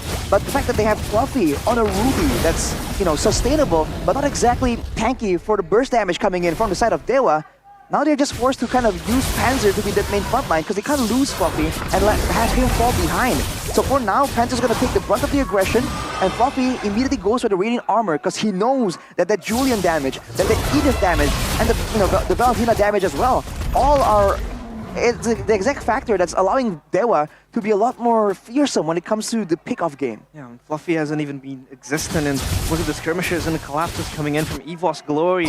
It could be the kind of like the main engager, the main initiator, but then again, Fluffy has to really deal with the damage coming in from Ray, from Hijume again, like how Arashi mentioned. So for Evos Glory, it's going from bad to worse. Daewoo is able to rack up a 5k gold lead as the Lord marches up top. Evos, they're playing a defensive game this time around. Again, that I'm offended, trying to go for the catch, but Panzer wasn't ready to really go for it. Annabelle walks up the fracture, Hijume takes it up, doesn't care about that damage, and they take a tier 2. As Evos, it's really getting frustrating, definitely for them. They can't really look for anything around the map, and Doma at this point, he's just going to try to clear out the waves, but even then, what? Can still siege the tier 2 down. That's a 6,000 gold lead. All of the tier 2s. Yeah, talked about game plans as well, pre-game. But this time around, Evos looks like they're kind of lost in their own draft. So how do they kind of call back against Daewoo United? They have to make for a big engage. Not on Mueza though, but they go for it. 2 ultimate 2s already. So I'm offended now. Panzer's all alone. Mueza with the Primal Wrath. They shoot some damage back. Panzer able to escape still. And for Daewoo, I like that decision. Shows you that they're actually really, really disciplined too, despite, you know, obviously having those issues in the past. They have a 6,000 gold lead. They could have definitely forced the fight, but they said, nah, why? We have a 6,000 gold lead. We have a Lord spawning in 60. Just wait for the next objective, the next fight to be that's just that much more decisive. And look at the itemization though. Immediately a blade armor built up by Sorizo, who knows that being a Hylas, for the most part, the only really way you can deal with him, being a horse, being a big horse, the only way you can deal with him is to melt him down with basic attacks, with a marksman. But building that blade armor means that Doma, of course, can still do it. It's just gonna take a lot more time, and it's gonna force Doma to take a lot more damage, and that means that there's a chance for Ray or Hijume to just go forward and secure the kill onto Doma. Because it's not card control that Sorizo is inflicting onto him, it's damage. Yeah, but all things considered, the fact that EVOS are down in the dumps now, at least for Doma, I think he has the time to kind of like farm up his items and be the main damage dealer. When you have Clockton, basically a Lord that spawns in front of you, and then you have Luffy, the main initiator, and then Panzer, the counter engager. Basically, Doma is all protected, but the problem is that you have Hijume that could just come up into your own face, and Ray as well. You saw how he was able to kill and take down Doma this time around. Lord taking Fluffy though. I'm offended, but then returned back by Hijume as I'm offended. Hijume showing the emote as well of his ex-team. This has got to be personal. It's a spear of destruction from Doma to try to steal it away. But man, Dewa United are just looking clean. Hijume is on a mission to make a statement that exiling him from the White Tigers pack has been a bad decision, but this time around, game's not done yet. EVOS Glory. I don't know, they're just trying to clear up the wave. At least the good point, or positive point that you can pick up is that the waves are pushing towards EVOS. They can farm these waves, but the pressure coming from Dewa United is just way too huge for them to deal with. They do have high ground technically, and there's no ways for them to really engage in a big fight. So I think Dewa needs to be a bit careful though. Great turn the corner to the earth, shattering down. Ray just takes him out. Now the way to do it with the Glorious Pathway gets them so much maneuverability. Panzer forced back, enhanced chain. Sucker clock good up. Mueza with a flicker forward. Annabelle goes in with a fracture, but Mueza will be taken down. Annabelle finding the kill. Watt now still there with the Wind of Nature. There's no minutes there, and Doma's still gonna be hitting down. It doesn't even matter. Dewa brute forces their way to a Game 1 victory. Wow. A revamped and refreshed Dewa United secures the game. The first game, 1-0 against the White Tigers. This time around, it looks like Dewa United are no longer their past self, no longer one-dimensional, no longer undisciplined. They are an opposite of that. They're disciplined, they have a clear game plan, and it feels like this is a new Dewa United on MPL ID Season 14. It's an all-new discipline, an all-new flexible Dewa United. And on the flip side, for EVOS, an EVOS with no brands, with no dreams, stuck in a nightmare right now. What can they do, man? At every single aspect in the game, they were beat. The control, the rotations, even the fight engagements. This is a team with 3 massive teamfight ultimates, and even in the team fights, they were just completely outmatched. With no brands, with no dreams, and in Game 1, with no plan. The drafts, I think they were completely outdrafted there. There was no way for them to respond against the high loss. Yeah. There was no way for them to respond to almost all of the picks. They were held them from the draft, all the way from the drafts. Yeah. Nolan wasn't even an answer. I mean, you can't really burst down tanky members like Cerrito, like Mueza. Yeah, the Nolan was non-existent as well. I mean, yeah, it was getting cross-map plays. It was trying to push up the lanes, create a segue play, as well as trying to take down the turrets up, top, down, bottom. But again, it's just not good enough for the team fight potential that Dewa United does have. So the burst power and that Nolan pick isn't really the answer. No one addressed that high loss. No one was able to address that high loss. It really felt like at that point it's a bit of it's a power pick. You know, oh, it's Annabelle, right? It's always the Nolan, the Ling, the Alpha. And for the side of Dewa, man, I think it was so smart for them to ban out initially the Hayabusa, because again, you have invulnerability, right? And it can be a lot more difficult to deal with. In a team fight, you can kind of be a distraction. That in a way that the Nolan can't really compare to. And on the other side, they ban the Alpha as well. A hero can do true damage, they can do a lot of damage, provide some kind of utility, and still be sustainable. It's almost like the exact thing you kind of need to deal with a hero that's just like a big piece of rock, like the Hylas, like the Baxia back then too. So the fact that Dewa banned it out, right, I think shows again like how much more mature they are all the way from the drafting phase, right? This is a great draft with so many possibilities, and they seem to know how to play it, how to play around it, right? They want to make sure they have a strong mid lane. They want to make Ray active as a jungler with all the damage potential, and at the same time, they know exactly who to send forward as the main front line and when they have to swap out. When the Hylas is staying in the front, and when Muezza out of nowhere shows up and front lines, you know, at those specific situations. Yeah, it feels like it was an all-rounded draft, perfect execution, good spacing as well coming in from Dewa United. Again, like I said, it feels like this is a refreshed, a revamped, a reset Dewa United, unlike their past self in Season 13. Sure, Watt was still on fire again, the seasoned veteran, but this time around it feels like all lanes were active and no longer trying to funnel their gameplay into a specific member. I mean, they weren't even playing for the Hylos, they weren't even playing for Watt. Ray was able to operate himself as well, so yeah, they're firing on all cylinders, and this time around I would also say it's near flawless the way they executed the draft. I think so too. I mean, even in the XP lane, you know, the Ruby pick, when you have someone like a Kufra, because you usually want someone else to be the main initiator. Yeah. We kind of touched on this in the game itself, but I think it's very, very evident that when Panzer is on a Kufra, when a Kufra is the main initiator, that the Kufra just doesn't work. It really doesn't work. And especially because they already have a reactive pick in the Edith, right? Yeah.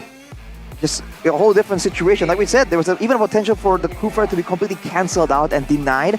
So definitely not the way to go. But for the side of Dewa though, this is the player of the game, presented by our official tournament smartphone, Samsung Galaxy S24 series. Ray on the Julian, man. Going with the Season Hunter as well, getting that clear, matching a Nolan when it comes to the jungle clear, and always in the right place at the right time. And I must say, the usage of the enhanced skill as well. You see him go for the enhanced scythe when he knows that everyone's sticking down, hunkering down for a big fight. But when he knows that utility is what he needs, he just goes in straight for the enhanced chain as well, which really disrupts the movements coming in from the side of Evos. Initially, it was looking really, really sketchy, man, with the fact that Hijume got taken out of nowhere. But from here, we're seeing a bit of a different mindset in how they were skirmishing, right? They're able to move backwards until they know that their skills are up, the synergy is there, they're moving together as one, as a cohesive unit. And look at the positioning. They're never grouping up together to really get comboed. They all come in from different angles right here. And they have two main front lines they can use to do so. And even later on, Hijume becomes an engage tool as well after stealing away the I'm Offended. Felt like, you know, Dewa United were the ones drafting the counter initiation, but it was Evos Glory that had to play the counter initiation as well. They had to be the one who reacted to the plays made by Dewa United. I mean, they were looking for plays of themselves, but then again, the Kufra can't really be the main initiator.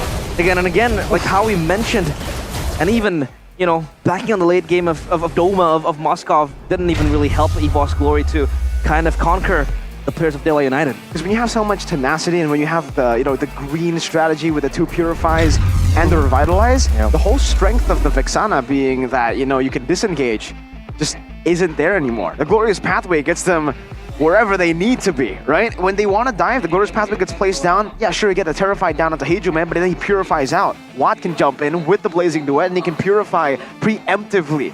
And then he won't be CC'd by the Eternal Guard, by any of the CCs coming in from Evo's Glory here. And obviously, Panzer, again, the sole initiator. Like, Ruby isn't an initiator. Like, he's more of a pick-off hero. So, really? Kufra, initiator?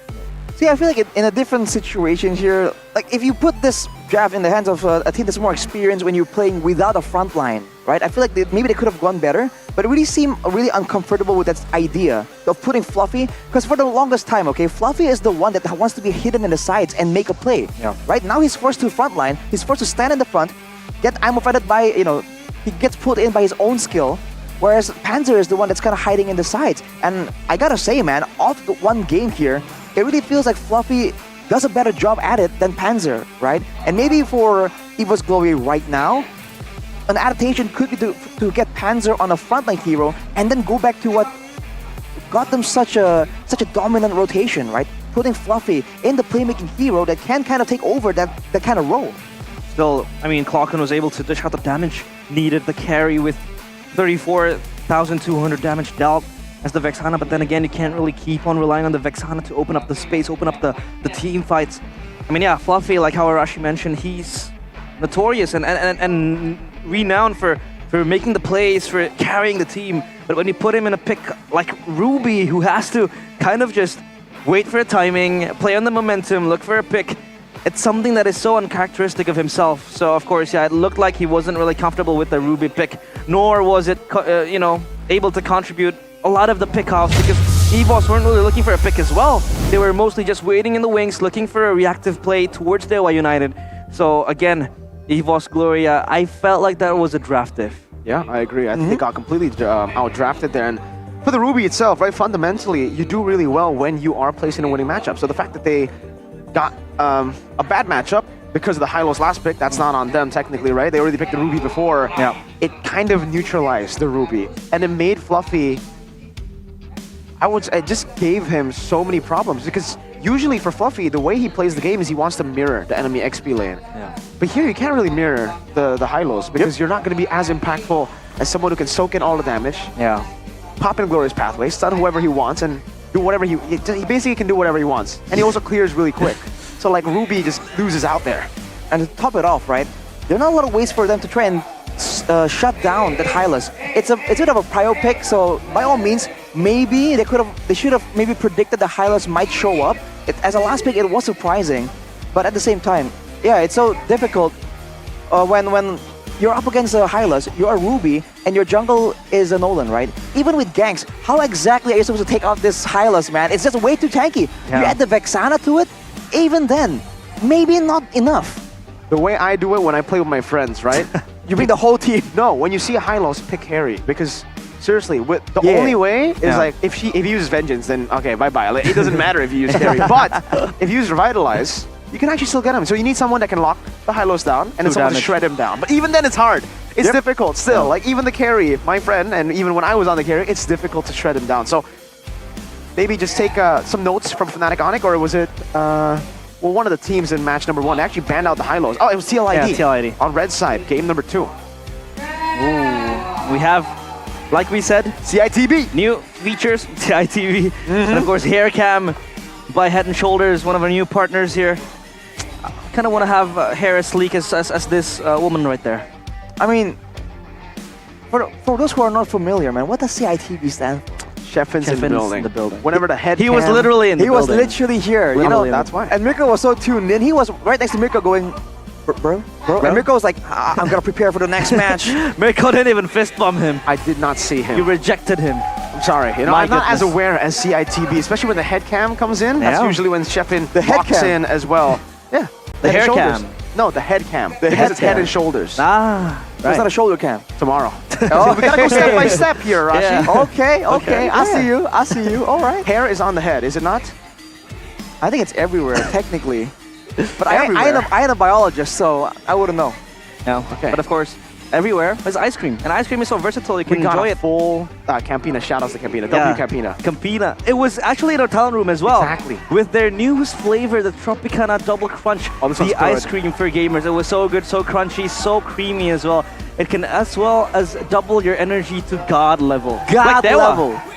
So they had Campina. They had Campina as well. I feel like this is an unfair advantage for the people who do take Campina and consume Campina. So maybe this time around, right? Maybe EVOs could also eat Campina before the game, and maybe this could be fair. Is that the winning solution? It is. Get some Campina in you? It is a winning solution. Are you a Campinian? Campinian. Do you consume Campina? I do. Are you a Head and Shoulderian? I do have head, and I have shoulders. I have made that joke 2 seasons ago. Really? Yeah, every single time Head and Shoulders comes up, he says, I have head, I have shoulders. Man, what a throwback. 2 seasons ago. And if you want to keep your head and your shoulders clean, then use Head and Shoulders. It's just right there, and you can be as clean as Gatot Kacha. Back in the day, we had Tigreal and even Eudora. So and I think you can still find it. Yeah, I mean, it's always like a hefty task to kind of clean up the dandruffs that drops in your phone. It's disgusting as well, right? Yeah, well, I can't relate.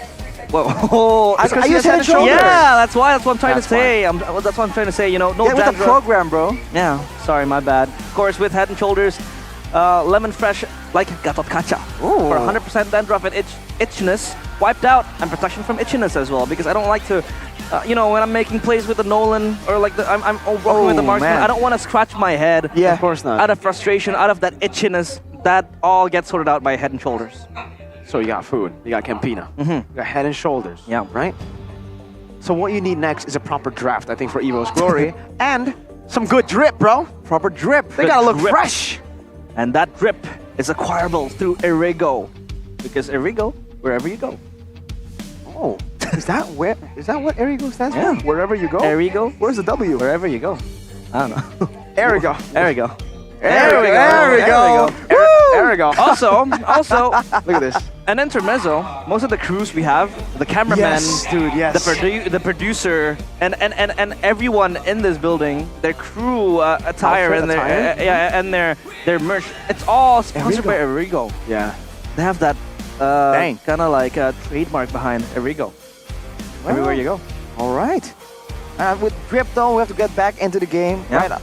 Still relying on heavy card control. What is Evo's solution for game number 2? Because again, heavy CC, I feel that's an understatement. We saw that I agree. There's a massive abundance of card control, but then they lack damage. They lack mobility, right? The Glorious Pathway is basically a death sentence to one person. So I think they have to try to expand, right? The same way Erigo will allow you to expand your drip. If you use the same outfit every day, right? It's cool the first time.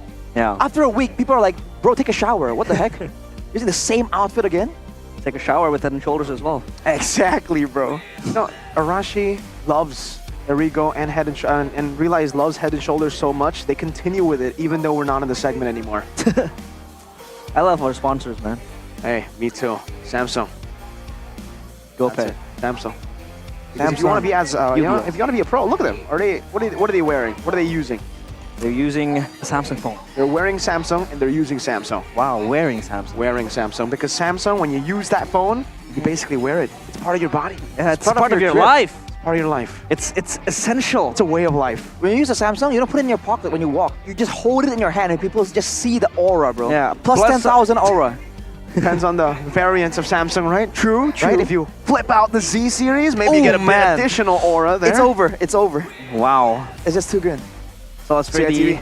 The ladies be passing out when they see you do that. Absolutely. They took selfies on the Samsung phone. We saw that. Right? It's so cool, man. Because you technically use your front camera to take the selfie. Hidden benefits. But now, let's see if there are any hidden benefits in the drafting phase. We're already down to the first 6 bands already. They stay red. Yeah, they stay on the red side. And now the question is, was that Valentina a problem for EVO's Glory now that they are able to just let it go again for the second time around? I feel like it was a problem technically because of the way the fights were going on. It was kind of skirmish heavy. Yes. But now look at this, man. Ooh, they let it Finally, go. It's Zask. It's been a long time since we've seen the Zask. He's always been respected. Zask and Roger though. So we were talking about the lane dominance, the lane bullying. Now EVOS has something to work with right here. The Valentina, of course, can kind of match that somehow. 2 picks right here, and the Edith already banned away. That again, the early game skirmishing seems to be something that EVOS really were struggling with, and they've taken away a lot of good solutions here. Yeah, and the Moskov, this time in the hands of Watt, has been very, very finesse with the Moskov as well, but the Zask given away with the Roger as well. I mean, the Roger can really survive lane. If it goes to the gold lane, again, can be flexed to the jungle. But the Zask will be a problem for Dewa. I mean, they do have Valentina, but then again, it's not as impactful as the Zask itself. Now the Arlet in the hands of Cerrito, or rather Mueza, because again, flex picks all over the board. Yeah. I think going for... this is really tough. Dewa, I think they've drafted really well here too, right? Picking up the Arlet, the Valentina. Arlet's a great flex. The Moskov too does quite well actually against the Roger. You still lose out in the lane, but you have ways to outplay. You have ways to actually just stay back and clear out these waves. What do you think EVOs are going to go for here, Rashi? Man, at this point, I feel like if they want to go for some kind of tanky hero to stay in the front, I was thinking, right, the highlights is open. It was such a big problem in game number 1. In game 2, I mean, for EVOs right here, if they really have a lot of damage here from the Roger, from the Zaz. If they had the highlights on top of that, at least the damage output and the damage receiving for their composition is kind of rounded out already. Now for Dewa, the Moskov can of course deal with the Hylas given enough time, but I wonder if they're thinking of other solutions, right? Other ways to really help out, to try and melt down this Hylas, this massive wall walking straight at you. Yeah, and feels like EVOS, they're able to find a counter to the Hylos, which is by picking it for themselves. They ban out the Fanny and the Joy as well. One of the two of the best heroes for Ray to pick up as well. Very, very apt with the assassin. They ban out the Hanzo as well. Julian pick should be, right? They need Julian to take it away. in their hands. I mean, it's still up for grabs, so a lot of options for EVOS to figure out. They do need an XP laner and a jungler. But again, this Roger can still be flexed, but Julian would be the icing on top. I agree. I think the Julian would also be a way for Dewa to actually try to shred down the Hylos, right? If you use the Enhanced Scythe and you lock him down together with the Moskov's damage, that should be enough to take the Hylos down. Depends on how ahead he is, obviously, right? Hylos is quite unkillable. There are memes circulating around the world right now. I saw one on Reddit. Like, it was a picture of just Hylos, and then the description was, Hylos after getting shot at for like 5 minutes. He just stands there, nothing changes. Yeah, this hero is unkillable. They go win. It's so tanky, and they pick up the Guinevere. What is the thought process of this Guinevere, Raj? Well, they have a lot of single target damage. I guess they want just more playmaking, because the Hylas can of course engage, but against this composition from the side of Dewa here, with the stuns, with the Terrifier from the Valentina, the knockback with the Spear of Misery from the Moskov as well, they want to have something that can engage almost directly. But the X-Borg I was about to get to, against tanky heroes, the X-Borg has always been a great solution. It does true damage, so it can be a solution for the Hylas, but I feel like this can only really work out if Dewa can kind of keep the fight at bay. If they start to get overrun completely, then the X-Borg can just get ignored in the back. And it does damage, but over time. Never really burst damage. Yeah, there was a comment from Jume as well in the halftime. Oh, wow. He was still confident with the win against EVOS, but that was still the first game because he said that EVOS still has that quality as they round out the draft with the Claude as well to close out the drafting phase. Initial thoughts on this pick, of course, for the Claude against the Moskov. I feel like that's kind of like a 50-50 lane, but for the Roger will be flexed into the jungle, but Ray again will be able to get that Julian in his own hands in the jungle.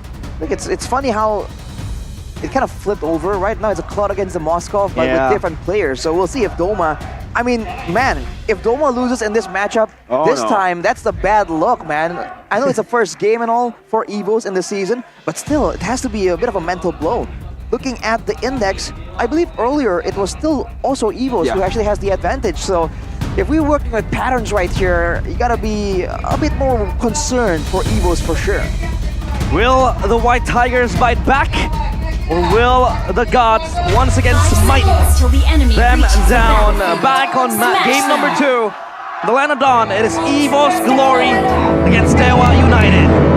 To start things off, ladies and gentlemen, here in game number 2, it definitely feels like, for EVOS at least, they have a better grasp on their game plan. They have a better grasp on the draft as well. They've got some solid win conditions to try to work around with. And meanwhile, for Dewa, I would say it's not bad either, right? I think for both of the compositions, this is way more 50-50 compared to game number 1, and this will truly rely on the execution. Well, looking at the composition for Dewa though, they have a great way of setting up for a fight right here. They can just really send Chorizo in the front. He's really hard to pick off with the Firaga armor, and there's always that last final slash playmaking that we saw being done by Lutfi. And look at the Litho, still secured by Dewa somehow in that engagement. So Annabelle made his way painstakingly to the Litho, but then he didn't get it. This means that Ray will have a bit of an advantage here in the clearing game, but look at Chorizo. Oh, forced to flicker out.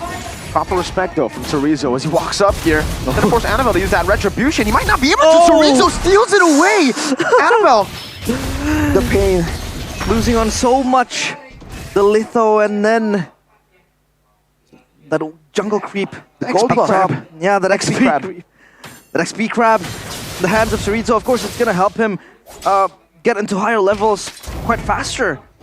But again, up top, how would you describe the matchup of that X-Borg against the Hylos? Will it be able to kill the Hylos, or will it have to wait?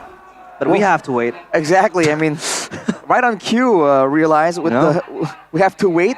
We will wait for a bit of a pause. But now there's more time to talk about this, right? Like you were asking about. And the laning phase, I feel like the X-Borg against the Hylas, the fact that you're both kind of reliant on slow damage per second, right? The Hylas with the second skill, the X-Borg with the burn, looking for the true damage.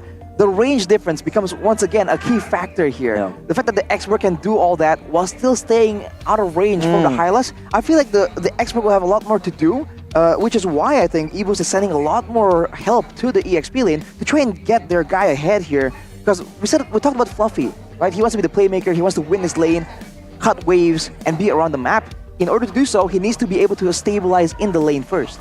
Yeah, but you would argue that Hylos is kind of a good weak side XP laner, I'd say. It could be both, Yeah. but he's amazing on strong side too, right? It really doesn't matter. That's why Hylos is so good right now. Put him on strong side, weak side. But the Claude is definitely better at weak side, right? You just don't really need to care that much about the Claude until he actually gets shut down. If he loses out on the 1v1, then that's where you want to try to rotate over, give some of the resources to Claude so that he can get back to neutral. But once, if there's not much of a gold difference amongst like the gold lanes for Claude, he does pretty okay by himself, very independent. Yeah, independent laners, of course, going to be bestowed upon Doma. I mean, again, he's playing on the opposite side of the coin this time with that Claude against the Moskov. So I feel like for what he has been playing a lot of Moskov as well back in season 13. He's so apt as well with that hero. Yeah. So the question is, if this Moskov is able to just outlane the Claude and get his items, I feel like that's going to spell trouble for EVOS because, again, Dewa hasn't really been able to activate their cards from Season 13, which was playing through that gold lane. Now they're much more flexible, playing on all sides of the map. Exactly here. I guess this is a great time for this technical break with Campina. Yes, sir. Ice cream. Ice cream. If you guys are at home and you have a Campina with you right now, it's gonna feel so good, man. Yeah. Ice cream, ice cream. The game has been fire, bro. It's been so heated, full of excitement. But yes, I feel like Doma has a lot to do right here. But I feel like more than anything, my eyes are on the Guinevere, right? With the composition from Dewa being so up close and personal right there, there's a chance that they're gonna get too close to each other, and that's where a massive Violet Requiem can really spin things around, especially if it's followed up by the Zask, the Claude Blazing duet as well. So I feel like in this early stage, aside from winning the lane, the help from the roamers are also going to be very, very important. And the Guinevere has always been that really pesky type of roam, You can have decent damage, decent sustainability, and decent utility as well. That's not really based on your ultimate. So you can just threaten and engage, or pretend you're engaging, and kind of waste a lot of time. That's a good counter initiator as well, to just get the games going. Hey! Whoa! The camera flipped, but it kind of shows that we're back in the game after quite some wait. As we flip back to Chorizo, Hijume already able to control the jungle and the turtle in the hands of Ray. So Dewa with that early advantage, 500, 600 gold. Despite this though, right? I mean, they have the Hylos, but still, they're actually losing out in levels. This was the main problem as to why they weren't able to contest for the first turtle in game number 1, and it is still the same problem here. Even with the Hylos pick, with the Zask in the mid lane, Hijume is out-leveling Clockun, and Moeza got level 4 first. Panzer, amazing pick. This should be them on the board here. Clockun picks up first blood, and finally we see a response from Evo's Glory. Oh, that first blood going to the Zask will be very troublesome for Dewa United. They're able to move proactively with Panzer, and this is what you want with the Guinevere, actively seeking for picks, actively roaming around the map to get other laners ahead. Wow. It did require them two ultimates though, but game fact here by our new application GoPay. Yeah, this marks Zask's debut in MPL ID Season 14, after last being used by Watt in MPL ID Season 7 when Genflix lost to EVOS. That was a long time ago, and the fact that he's going to pick it against Watt's former team kind of spells poetry. Yeah, I mean, it's definitely poetic there. Season 7 was a wild time for the gold lane, man. We saw Yu Zhang in the gold lane, Farsa. Zeta, we saw Lunox, Harith, Hayabusa. Farsa as well. Farsa, and obviously we saw the Zas too. Didn't work out for them, but hey, we did see it. A wild time for the gold lane. And then Marksman came about. I think it's Season 8. What a throwback for Mirko there. It was your first season casting as well. Yeah, So. yours first season too. I got it in the tail end of Season 7, so it's not really as memorable for me, Mirko. I bet for you there's a lot more to think about, but look at Panzer going for a play. Great pick again, man, with a spatial migration, but Hijime still, the Go Green meta really loves the environment. Go green means go home because he's able to run back to his house, or rather the base, because of that Purify just giving him that extra anti-CC, but now a total siege going towards the hands of Dewa United. Chorizo, forcing the blow is trapping now, pops in the Last Insanity 2, blows up, Luffy in the back still with a Revitalize, still able to survive for so long, ready to be caught in Head Sword though! But Annabelle wins out the Red Tree battle. Even with the Dominators of Sen, it's not going to be enough. Mueza taken down. Look at the Johnny boys going at it. Whose Johnny is better? Okay, Blockwood wins it. The spawn duel there coming through. Finally for Evos, they're showing the utility of that Hylos. Dewa there, I feel like they were really overcommitting to really try and find a way to shut down that Hylos so early on when they can really go for the other heroes. Right? Because we've seen that being a real good strategy for the neutral objective take. Maybe let go the turtle or the lord, but make sure that the opponents pay for it. Despite the fact that they don't really have a lot of healing reduction already available in the inventory slots of Dewa United, they went for that Hylos with the Glorious Pathway, with the Revitalize, and it really costed them. They're gonna definitely adjust from there and maybe try and get a lot more earlier healing reduction as well. But for the side of Evos, man, I think you can already see that the power spikes for Doma is not quite there just yet. Still waiting in on the Demon Hunter Sword, I believe. Yeah, I mean, what do you do against that Hylos, right? Do you ignore it? Depends. I mean, if the backline is kind of vulnerable, maybe you can, but otherwise, you just have to painstakingly chunk him down and make sure that when you're dealing damage to him, everyone else isn't dealing damage to you. I think that's like the main problem here of trying to deal with Hylos. If you're hitting the Hylos alone and his team isn't hitting you, then you're still okay. But usually when the Hylos is moving forward, the whole team is like, yeah, hit that guy. Hit that guy. And like, they'll try and get pot shots at you, you know, like the school bully. Oh, Doma.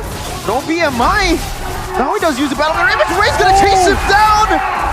And with the wolf, he spawns. He finds the kill. Annabelle finds a train in the bottom side of the map, though. Doma on the weak side, not respecting being on the weak side. Yeah, did not respect the kill threat coming in from Dewa United. He's on the weak side, didn't even pop the BMI quite late on it, as Fluffy will just march.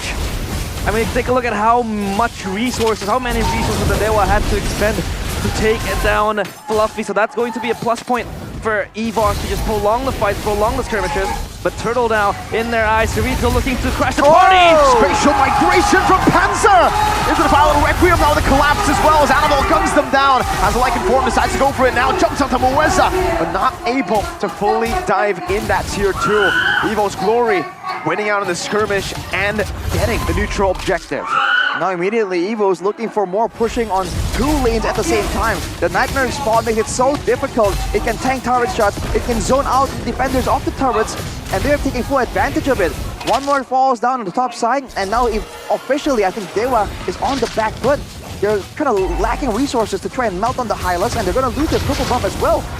Oh, just taking everything that they can get. Scratch and grab for Evos Glory. Dewa United now on the opposite side, on the back foot, in comparison of game number 1. So now they have to tone down the pressure. But what is the winning condition coming in from Dewa United, Arashi? They have to make sure that they get their damage out, and they have to make sure, I think, that they are the ones who make the first move. The issue is right here, is that Cerrito's moving forward, but he's always so fixated on dealing with the Hylos that he's not really opening the rest of the map, and that allows Panzer to finally have a chance to hide around. But look at this! Good sundown. CC, you know, with the Violet Requiem, Panzer very low, gonna be taken down. Mueza finds the vengeance as Fluffy rotates forward with the Glorious Pathway. Doma pops in the Blazing Duo, but is unable to find anything. Good zone with the chain now. Dominators descend, munching down to the HP bars. Mueza still with a desperate attempt to find a kill, jumps in forward. And he will be taken down. It'll be the roamer for the roamer. Traded out. Whoa, so many layers from Evos Glory. You have the Glorious Pathway, a Hylos charging at you. And then you have Doma in the back just popping the Blazing Duo. And then you have Clocker with the ultimate. Who do you even target as Dewa United? I think right now you have to target Clocker, right? I mean, at the very least, even if you don't really get him out of the fight, you can kind of take down the Dominator's Descent. And that kind of lowers his damage potential, and maybe you can just play the split push game, but considering how well EVOS is controlling the pace right now and how tanky Fluffy is, they're going straight for the Lord. And I think Dewa will be forced to respond if they really want to contest this. There's no time to split push. I second that. I mean, split push-wise, Dewa United does have that side lane potential, especially with Watt. He's pushing up, pushing down bottom, trying to get a turret for himself, and then he can rejoin the fight with the Spear Destruction. Oh, this Lord, just a taunt coming in from EVOS Glory. They're yet to set their sights on this. Just a game of ping pong, push and pull, tug of war for both teams, as Watt is able to get that bottom turret for himself. Oh, conceal Mueza.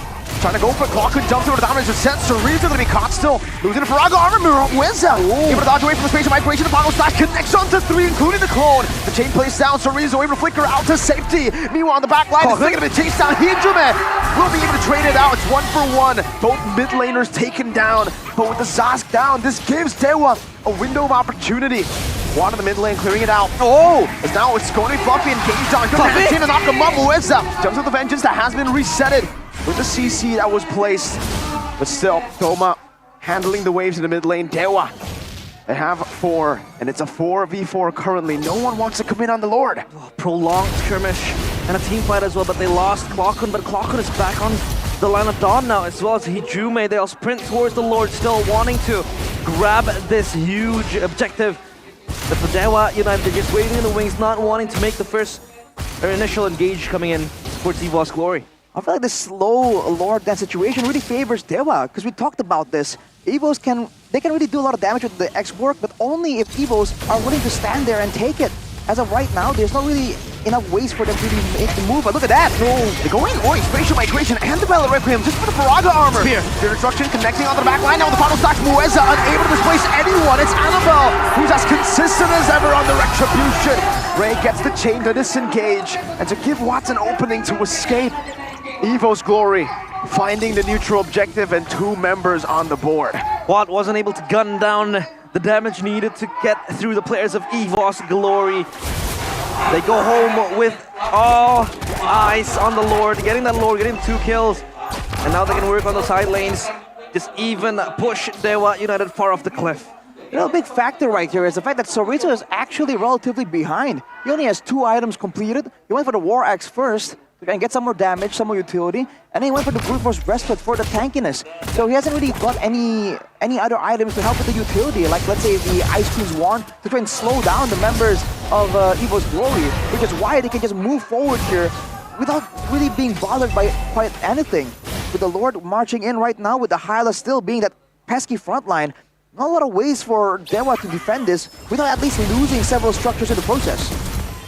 Annabelle having that endless battle in his hands gives even much more tankier approach, more sustain. Ooh, Purify! Forced out.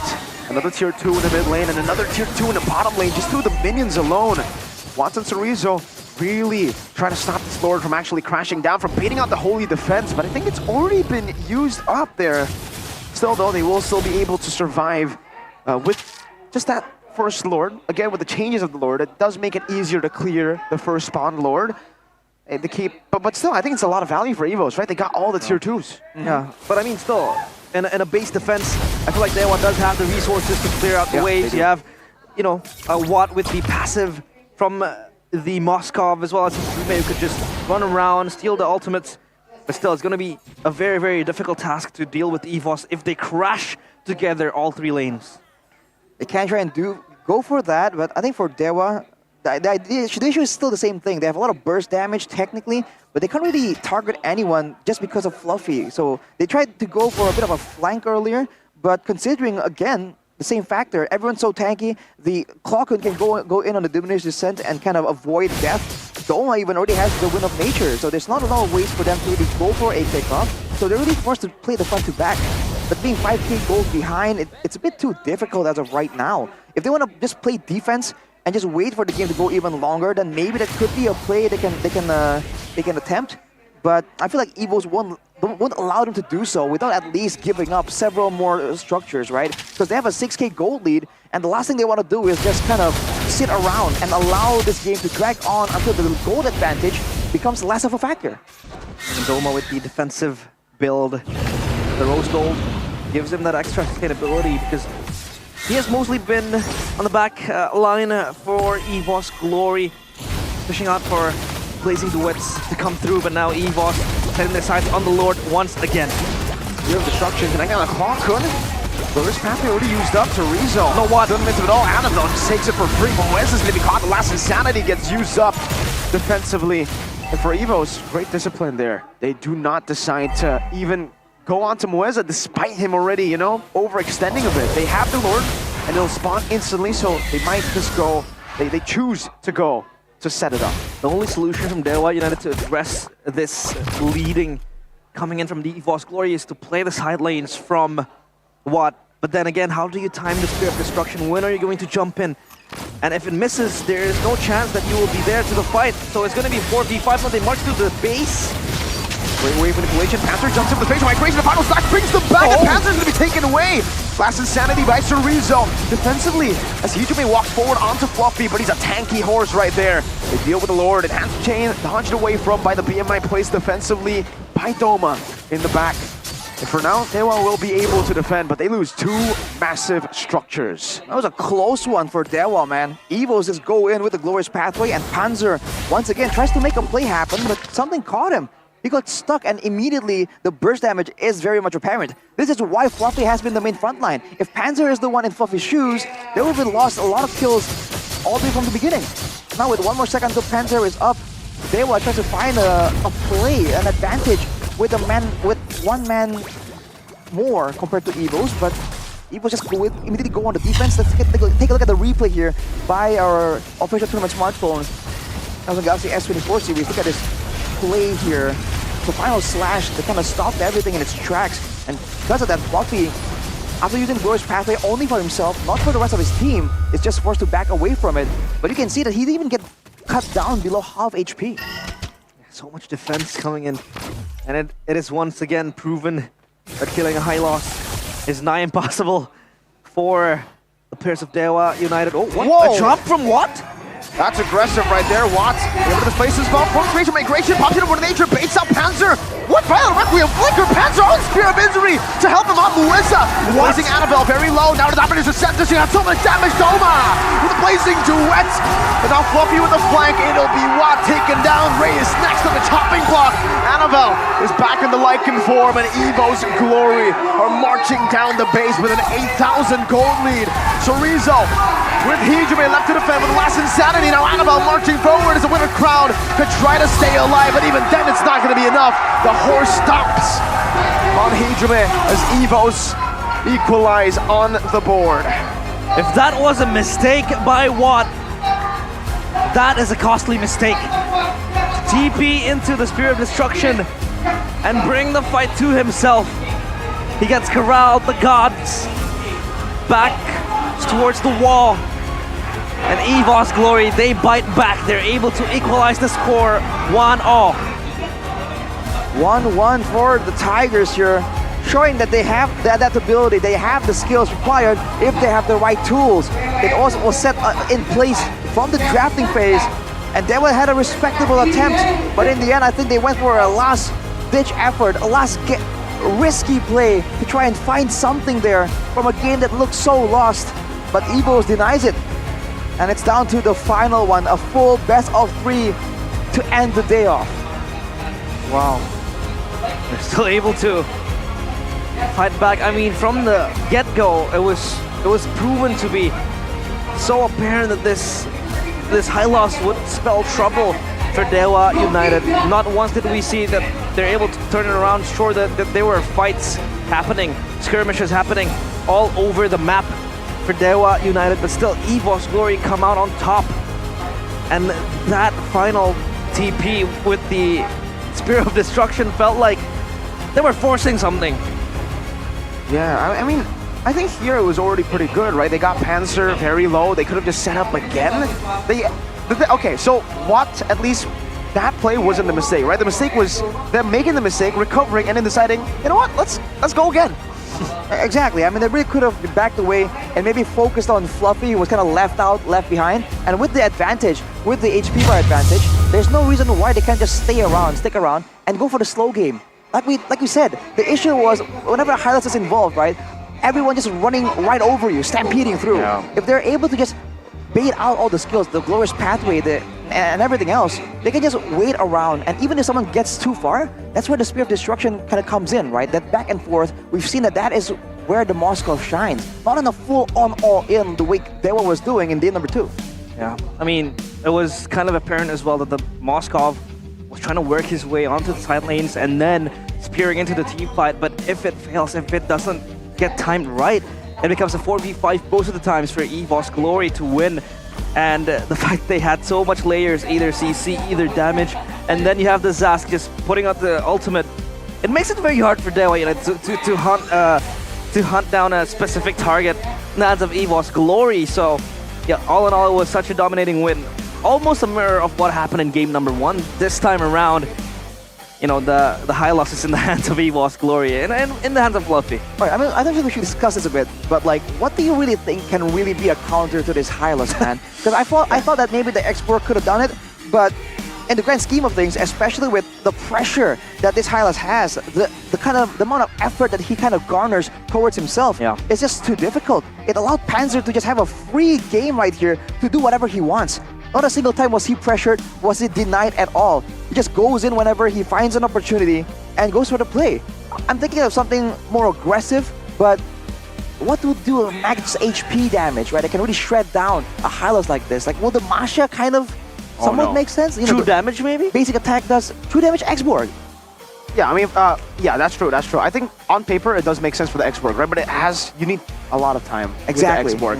I think the real way is to try to ignore the high loss. It's because the way we're thinking about it right now is we're thinking about it, how do we tackle the high loss front to back? The way you fight against a front to back composition is you just dive towards the enemy backline. So try to take the high loss out of the equation, right? Go for the Yuzongs, go for people that can actually just go in the back and make it chaotic. Don't let it be a full front to back. Well, player of the game though for game number 2 is the Hylos, the horseman himself, Fluffy, presented by our official tournament smartphone, Samsung Galaxy S24 series. Wow, the horseman. I think, again, I would also think that diving past, ignoring the Hylos, we brought that out a bit in game number, in the discussion earlier. The issue is the backline is a Zask, right? That's the thing, that's why they had the backline is a Claude. So it's so good that everyone is just moving forward at the same time. And by all means, it's still a risky play, because if you ignore the Hylos, he is constantly slowing and dealing damage to everyone by default, right? With the second skill. He just leaves it on right there, and it adds up. I wish we can really see the exact amount of damage dealt by Fluffy in this game, because he wasn't really being aggressive. He was just being the horse. It was so hard to tackle down the high loss. But then again, if you want to avoid it, it comes charging towards you. So you kind of really ignore it full-fledged. You can't let it run to your backline and then force you to fight it. Because, yeah, it was so insane the fact that you have high loss in the front line and then Panzer just comes in with the Violent Requiem. So much layering coming from EVOS Glory that just kind of stops Dewa United in their own tracks. And then the combo as well. This big AoE from the Zask, from the Hylos, from the Guinevere even, right? The Violent Requiem. And then having a jungler like a Roger, right? That can just chase everyone down. I mean, that's part of the reason why it was so difficult. Some fights were still kind of somewhat even, but the thought in the back of your head that the Roger is about to come out of nowhere, right? From the woods, from the bushes, to just take you out. He was have to play once more. Initially, that was looking kind of okay, but then they overcommitted. Then they're cut off from the base, and at that point, it's GG, man. That was just so difficult. The chase game from EVOS, and I think like the chase compositions these days with a lot of slows, with a lot of movement speed, really has been seeing a lot of success. I mean, technically, even for Fnatic Onyx earlier in match number 1, they were having so much success because they were able to move in and out at will, right? They weren't the ones kind of stuck in position. I feel like that is just so good right now, especially as teams are wisening up to how to play these team fights, how to avoid the damage, where to, when exactly to go in, and when to kind of back away, wait for cooldowns, and re-engage. Yeah, so good from EVOS Glory. I feel like that push and pull that they have, the composition that they kind of drafted here. In fact, they can force Dewa United to get out their resources just to take down and eliminate this high loss, and then they re-engage for the second time. They still have Panzer to do so. They have Annabelle that can jump towards the backline, and the fact that when that happens, Dewa United, they don't have any more resources left with. So yeah, it was a very, very hard pill to swallow for Dewa. The fact that when this Hylos was left open, it was climbing towards the hill for them. Every single time, right? I mean, how annoying is the Glorious Pathway? Not only does it slow you, but it gives the enemy team Movement speed. So much movement speed, right? At that point, you have to try to push the horse back. You gotta try to make the horse, run back because... Oh, look at this. Damage taken 165k. It almost feels like he just marches down with no care in the world. And with everyone hitting him, he's like, stop. Please. That tickles. Tickles. Stop it. Stop it, you. Man, cut it out. Hey, stop it. And he pops Revitalize. That's oh me. My God. That's me when I'm boxing with the kids at Sunday school, man. Like, they're just Wait, you box with kids? No, I'm play boxing, right? But they're you punch him, in the face. No, they're punching my legs. I'm like, I'm hurt. Not really, though. But I don't hit back, obviously. Oh, we don't condone that kind of behavior. If Fluffy. you do, Fluffy did. I'd be very disappointed at you. Fluffy did, guys. Yeah, Fluffy did. Fluffy did. That's the difference between me and Fluffy. He didn't punch. Dewa. He kicked them. Stomped them. He ran over them. With spear? Does he hold a spear? It's like a glaive? I think the spear is also there in his head. The horn that he has. Oh man. Is he a unicorn? What is Hylos? He's some kind of centaur. It's a Pegasus. He's a centaur. It's a Pegasus. Well, he flies. Yeah, he does. He has wings. Does he fly though? But he doesn't. It's there for the aesthetics. I feel like the biological definition, mythological definition of a Pegasus is that it flies. So if it has wings but it doesn't fly, he was able to fly through Dewa though. So he's some kind of centaur chicken, is what you're saying? Yeah. Centaur. Oh, chicken. It's a chicken because he has wings but it doesn't fly. Centaur. Centaur chicken. With a unicorn horn? I don't think centaurs have unicorns. Horns in them. Hylos is just a horse. I think we'll just call him a horse. Hylos is a creature. Whatever it is, dude. Whatever Hylos is. Evos were really into that, by the way. Like the animal kingdom, right? They had Roger, they have Hylos, they have Zas, and their white tigers. Wait, what animal is Zas though? It's some kind of eel. It's I guess, it's an alienoid. Alienoid. Is that an animal though? It's almost as creative as the Galaxy AI. Wow. Right. Hey. With the Galaxy AI. Is it time for round 2? That's the question here. Yes, sir, it is. We tried it earlier, but then the volume wasn't up. Yeah. All right, let's check it out. We go with something very basic. Saya suka main game.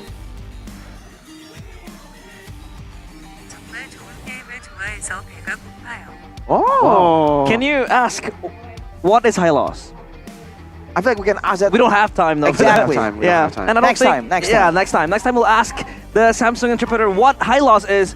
But this time around, I feel like we have an interview upstage with Bude Clara Mongstar. We're still waiting for her to prepare her, her topics to ask a few of our audiences and maybe players later on. She's still somewhere behind the stage, still looking for her microphone, it seems. I wonder if she will ask, right? Like, so what exactly is Hylos? Can we ask her what Hylos is later on? Explain.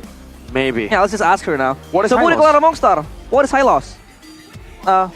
Wait, no, not yet. No, I don't think she has answer. Yeah, she doesn't want to answer. Yeah, she doesn't want to answer it. Classic Bude, bro. Yeah. BCM. Maybe we'll find our answers in the land of esports and gaming. Wow. Wait, land of esports and gaming? Land of esports? What is that? That's Kiria. Exactly. Oh. If you want to know more, you can drop into the Discord for all things gaming. You can scan the QR code or drop in to fandx.io/Kiria. Now we play at Kiria Gaming. This is the official destination for gaming and esports of MPL ID Season 14. Scan the QR code. That's all you need to do to try and explore. Technology, man. Technology. Knowledge. Buy yourself a house. Knowledge, Knowledge. Integrity. I really wonder if she now knows what Hylos is. I think... Has she Googled? Maybe. We have to ask BCH. Bude Clara Hylos. BCH? Bude Clara Hylos. That might be the new technology. If Hylos keeps on... Somebody make it happen, bro. Yeah, let's just ask her. Bude Clara, what is a Hylos? Yes, di sini Bude Clara menanti seperti apa hasil untuk match kedua di game yang ketiga. Dari kedua tim semakin memanas dan mereka nggak ada yang mau kalah pastinya. Ini adalah match point terpenting untuk mereka. Game point yang mereka butuhkan untuk mengamankan kemenangan. Namun kita melihat EVOS, mereka benar-benar membawa angin segar, membawa line up baru, membawa gameplay baru, dan juga tentu saja semangat baru. Game ketiga akan seperti apa, tapi Bude penasaran. EVOS fans, kalian punya apa yang baru? Wow. Oh well, Rachel is back. Yes, hello Rachel. Kita langsung panggilkan Rachel Cia. Hai guys, hai MPL, apa kabar? Baik. Anak macan yang telah hilang akhirnya kembali pulang. Inilah dia, Rachel Cia. Berapa lama kamu udah aduh ya ampun. 2 tahun sih. Berseason-season. Betul, 2 tahun berpetualang di luar, sekarang pulang ke rumah. Pulang ke rumah. Dan gimana rumahnya nih? Kangen banget, mana rumah aku? EVOS fam semakin solid ternyata. Semakin solid ternyata? Semakin solid. Kamu balik kaget dong? Kaget banget. Ini muka-muka lama dan muka-muka baru juga sih. Wow. Wajah lama tetap stay, wajah baru juga memperamai. Namun, kamu kan mungkin di sini hadir di momen-momen kayaknya krusial banget ya untuk EVOS. Ya. Gimana sih kamu mungkin ngeliat perjalanannya EVOS sampai mungkin titik ini? Aku selama 2 tahun pastinya masih tetap pantengin EVOS dari jauh gitu kan. Asik. Tetap hati aku masih biru. Sekali biru tetap biru gitu. Tapi aku percaya EVOS udah lebih baik daripada sebelumnya. Kita percaya proses aja dan waktu ya. Tetap dukung EVOS. Percaya proses dan dia terus mendukung dan mengajak semuanya pulang. Namun kita ngeliat juga ya, kalau flashback ke belakang waktu Chelsea ya. Itu masa jaya-jayanya gak sih? Iya kan? Masa jaya, angkat piala, mendominasi di MPL. Betul, itu masaku kan. Sekarang aku balik lagi berarti harus kembali jaya ya. Harus. Ini ada lucky charmnya nih kayaknya. Membawa angin segar baru buat EVOS. Dan ada gak sih mungkin sekarang kan komunitas juga udah semakin besar untuk EVOS fans dan juga semua super fans di MPL. Ada gak sih yang ingin mungkin kamu sampaikan ke semuanya? Buat EVOS fans yang masih bertahan, thank you banget. Thank you for staying with us. Buat yang mau baru dukung EVOS, kita di sini open banget ya. Tetap dukung EVOS selalu guys. Semua super fan udah denger, tapi mungkin juga ada yang butuh semangat dari Rachel nih. Selain dari fansnya, para player, mungkin ada yang belum ngerasain semangat-semangat berkobar dari Rachel nih. Coba dong semangatin para playernya, Rachel. EVOS Glory, semangat! Ayo dong, EVOS Glory! EVOS Glory! Woohoo, semangat dari EVOS fans, dari Acel juga welcome back Acel. Tapi ada yang mau kembali nih Cel, kedua tim yang akan beradu di game ketiga. Mari kita saksikan bersama Cel. Let's go. Let's go.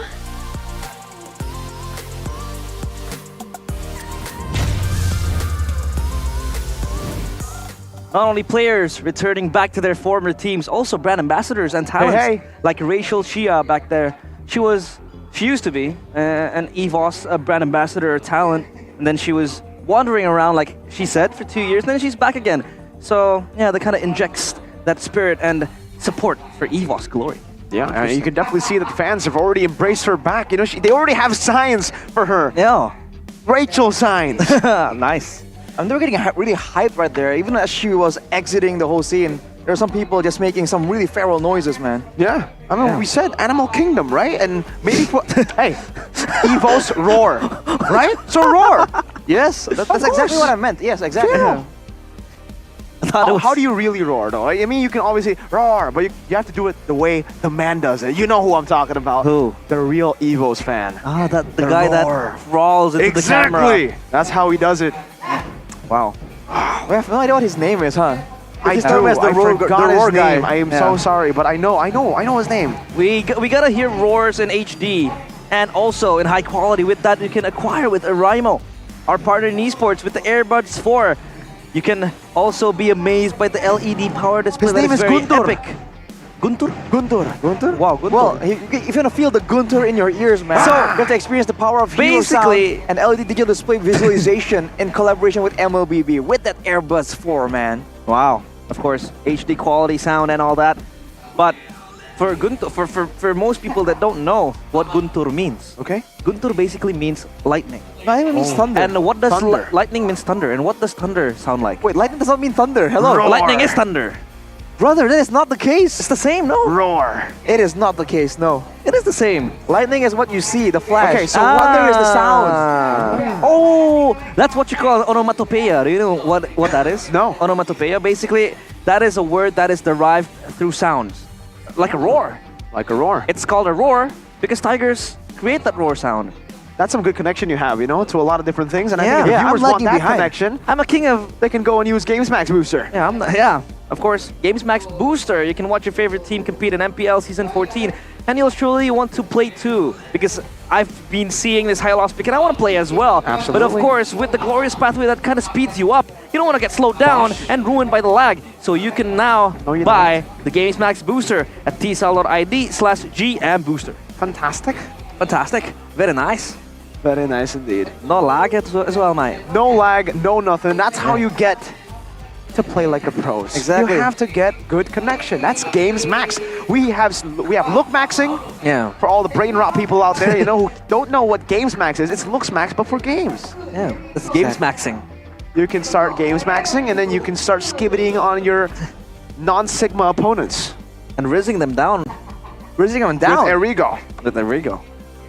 That's the first time I've heard that. Rizzing them down. Rizzing them down. So it's like an attack. But so far, they do not, like both Evos and Dewa have had no Riz. Why? They banned out the Rizla. Both games, Arashi. Wow. Cool. The Rizzler. I can't spell it again. The Rizzler himself. Wait, my projection towards the Rizzler now is not the same anymore. Thank you for that, Miracle. Now he's the Rizzler. So what do you think the penalty zone pulls people back in? It's the Riz, Wow. bro. Don't let him Is get that in the, Riz, Don't bro? let him get in the zone. And I thought I was the king of yapping. Hey, we're certified fact yappers. Exactly. Yap facts. Get in line, bro. Everyone's a yapper here. My bad, my bad. Literally professional yappers, but let's yap about the previous game recap for just a little bit. Damage dealt to Hero, 47,000 for Sorizo alone. It's not like he wasn't doing damage. It just isn't enough damage, man. And on the other side, you're seeing why that Zas is just such a nuisance, man. 56 was it?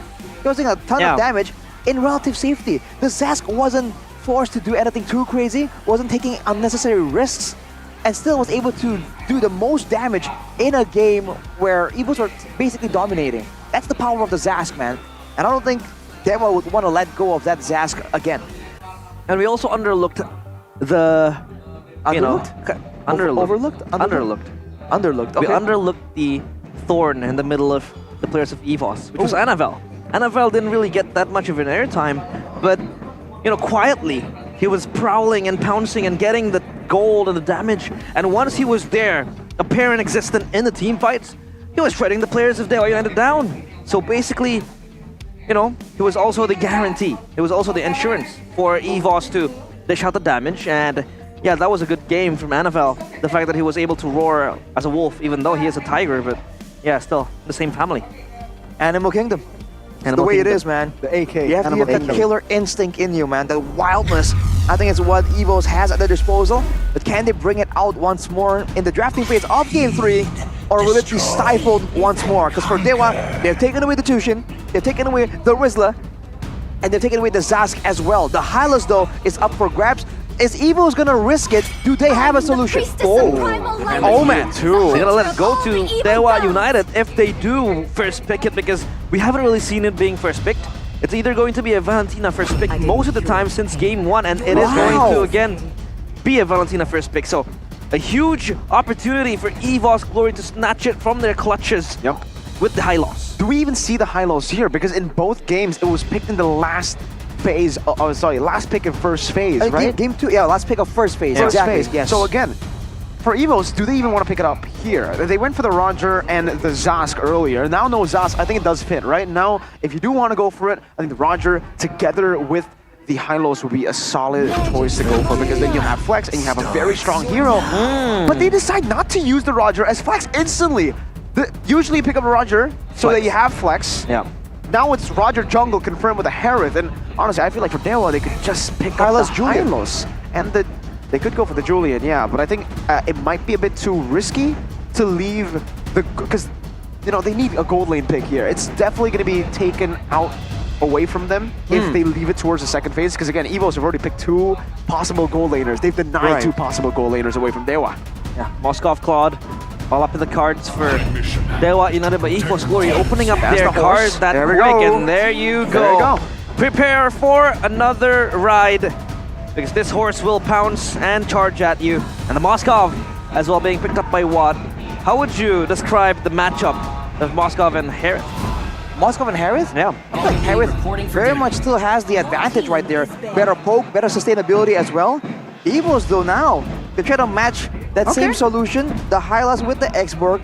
We'll see if Fluffy, a very adept X-Borg player, right, has a better time dealing with this Hylas, or is it actually just that much more inevitable in the current patch, the Hylas? I love the answer from Fluffy, right? He basically he's saying, the Hylos isn't a problem, Cerezo, you are, brother. I'm gonna show you how to get it done on the X-Borg, because Fluffy, he was able to do exactly that last season when Cerezo wasn't Bigatron.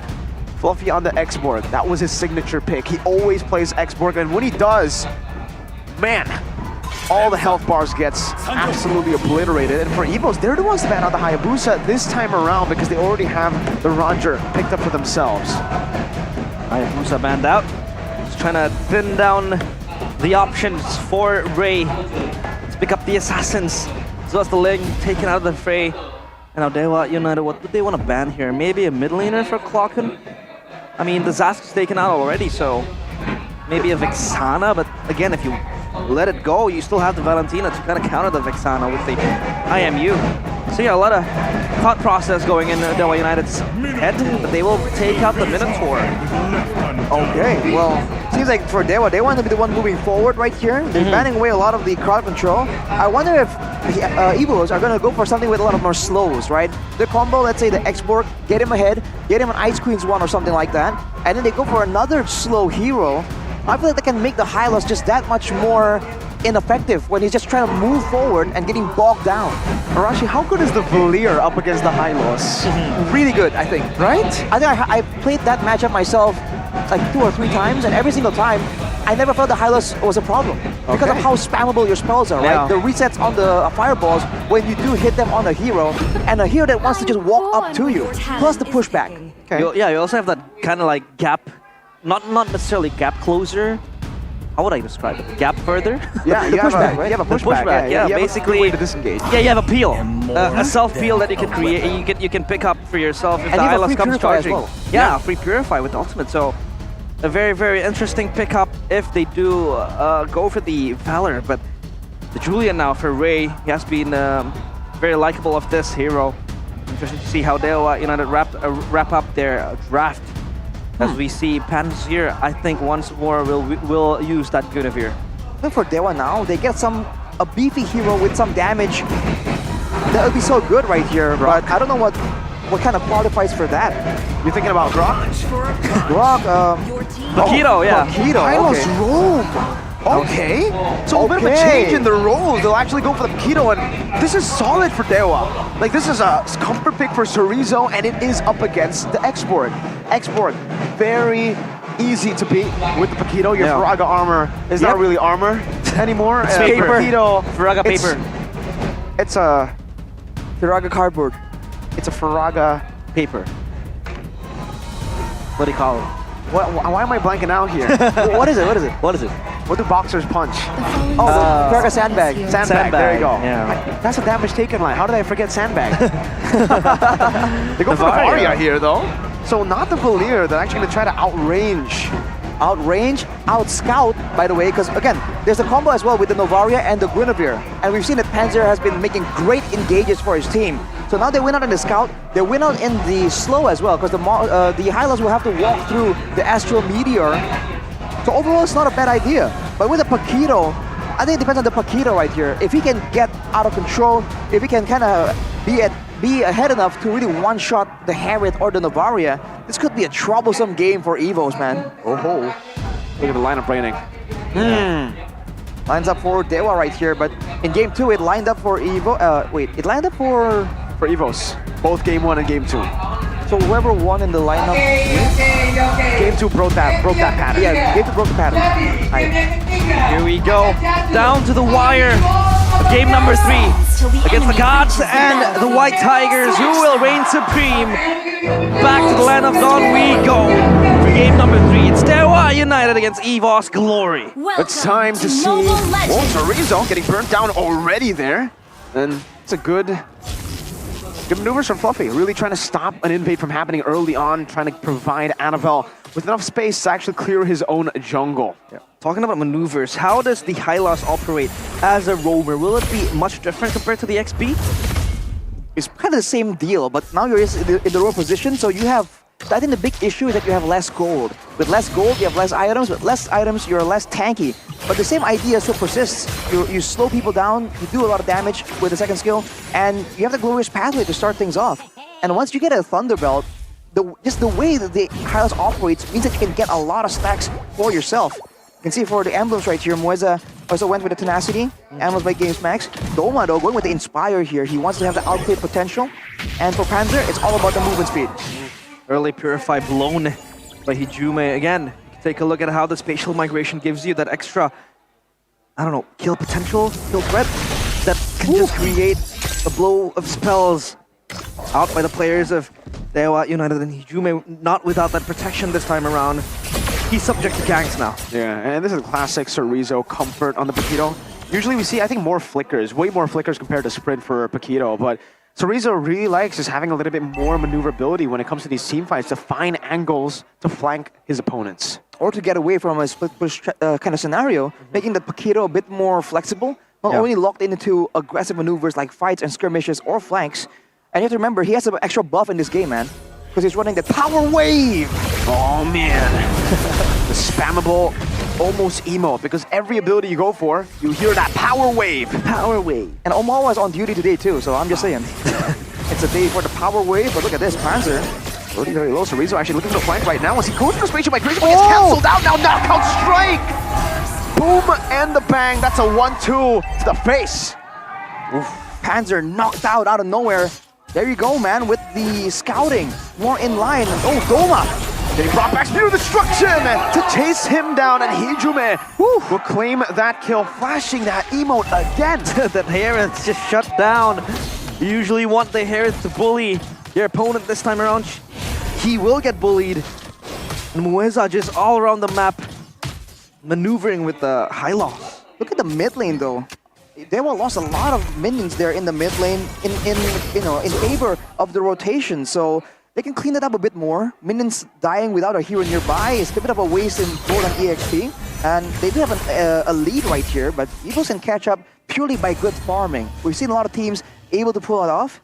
Now he has the Astral Echo though, so there's not really a lot of combos. Maybe with the Enhanced Chain, that could be something they can look for later on. Yeah, I mean, Annabelle is also quite good in that farming department. He was able to just creep from the shadows, get a gold lead, get the damage items going on, especially as the Roger could be the late game carry for EVOS. But now it's all coming up roses for Dewa United. They're all around the map again. So much in threat with the Hylos, with Julian as well, just hiding in the shadows now, wanting to shadow Chorizo down bottom. But Annabelle kind of stops on his tracks. And yeah, a stolen Astral Echo as well. So Dewa also has that scout potential, Arashi. If they really want to, right? And that depends on how they want to play this out. A glorious pathway into an Astral Echo sounds absolutely horrible to deal with. Disgusting. But look at Clockun, right? He has this clear advantage because Novaria, 2 skills, instant clear, very easy. This is allowing Panzer to just be a lot more scouty around the map here. He's just waiting in the bushes and he's spending a lot of time. It's great for the engage potential, but it's also leading him to kind of lose out in EXP in theory. But, I mean, Mueza right now is still on the same level, so they're both just trying to be active, trying to scout out more than anything, right?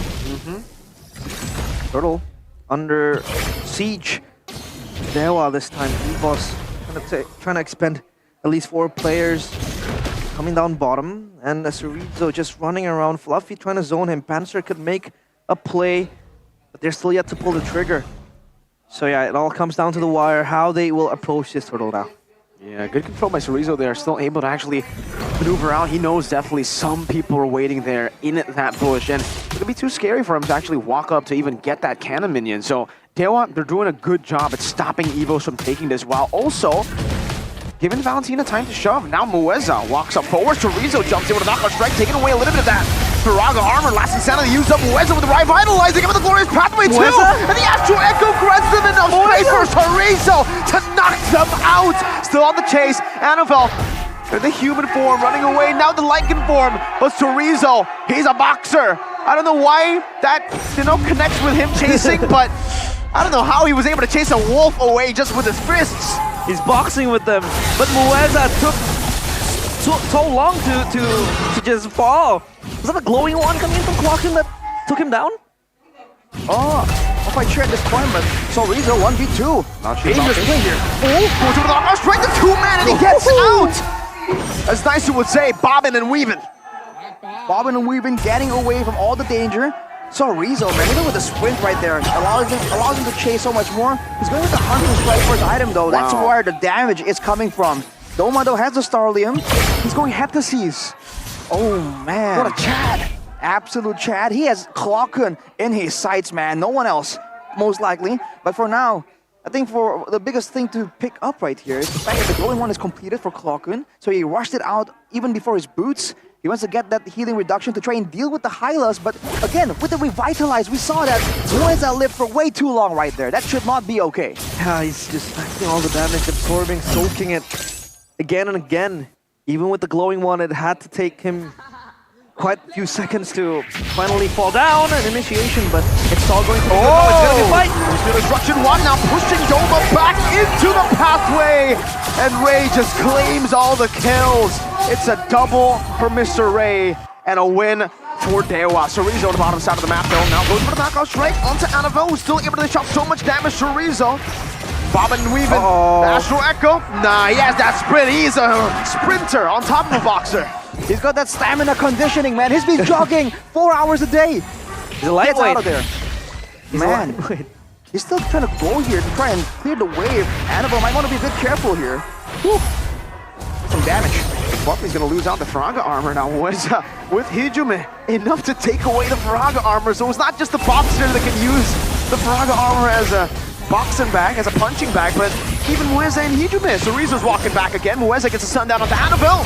And who takes it? It's still Annabelle, but with the retribution, Chorizo knockout strike. The Spear of Misery all that time. Ray used that as a diversion to go for the turtle.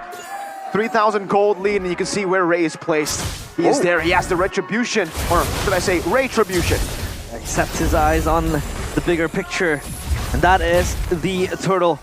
You know, for Dewa, they were creating a commotion down bottom of the jungle, and they're pushing up down bottom. Fluffy under pressure. Oh wow, Mueza.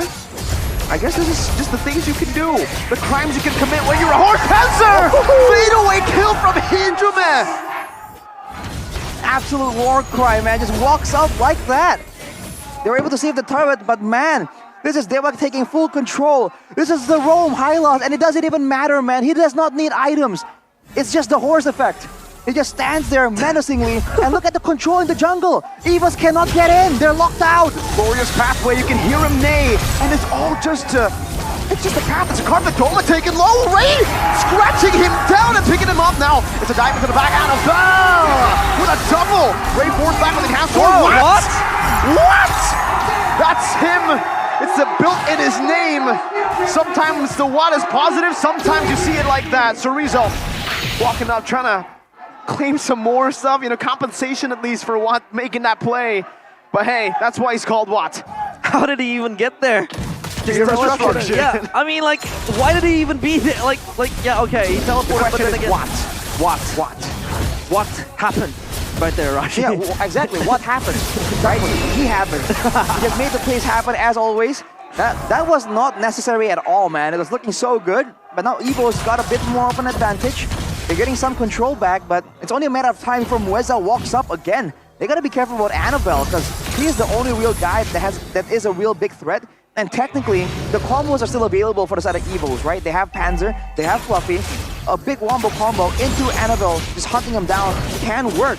Looking at the player head-to-head earlier, I think Ray really surprised all of us, right? For the longest time, he hasn't really been having the reputation for being like the best of junglers. But now it's back to the waiting game, and look at where Chorizo is, man. Man is active. At least now for Dewa United, they have two side lane pressures. With the Moskov, with the Paquito, the Moskov can join the fight anytime soon. Oh, here we go, they're running. Glorious pathway into the back. Animal gonna be stunned up, and the Lord knocks him off. What takes him down? But Glockton is still able to recover for the team, and now it's Chorizo rotating as well. Watt claiming the double. Chorizo with a knockout strike 2 times to knock Fluffy up. But it's just a reminder to stay back.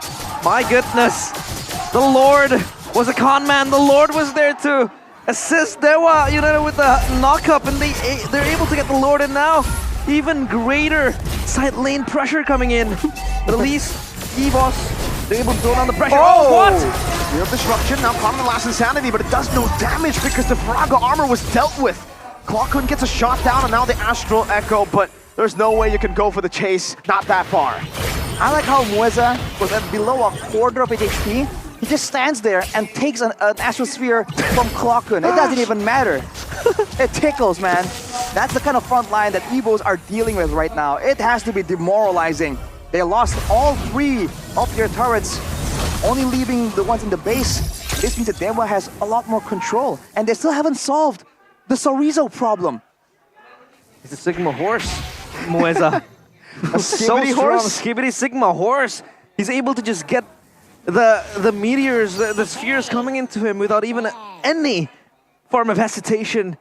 In a blink of an eye, he just stands there, runs to the backline of EVOS, even in the Lord, even in the mid lane, and every other part of the map. And now, for EVOS Glory, what are they waiting for? What are their timers now, Arashi?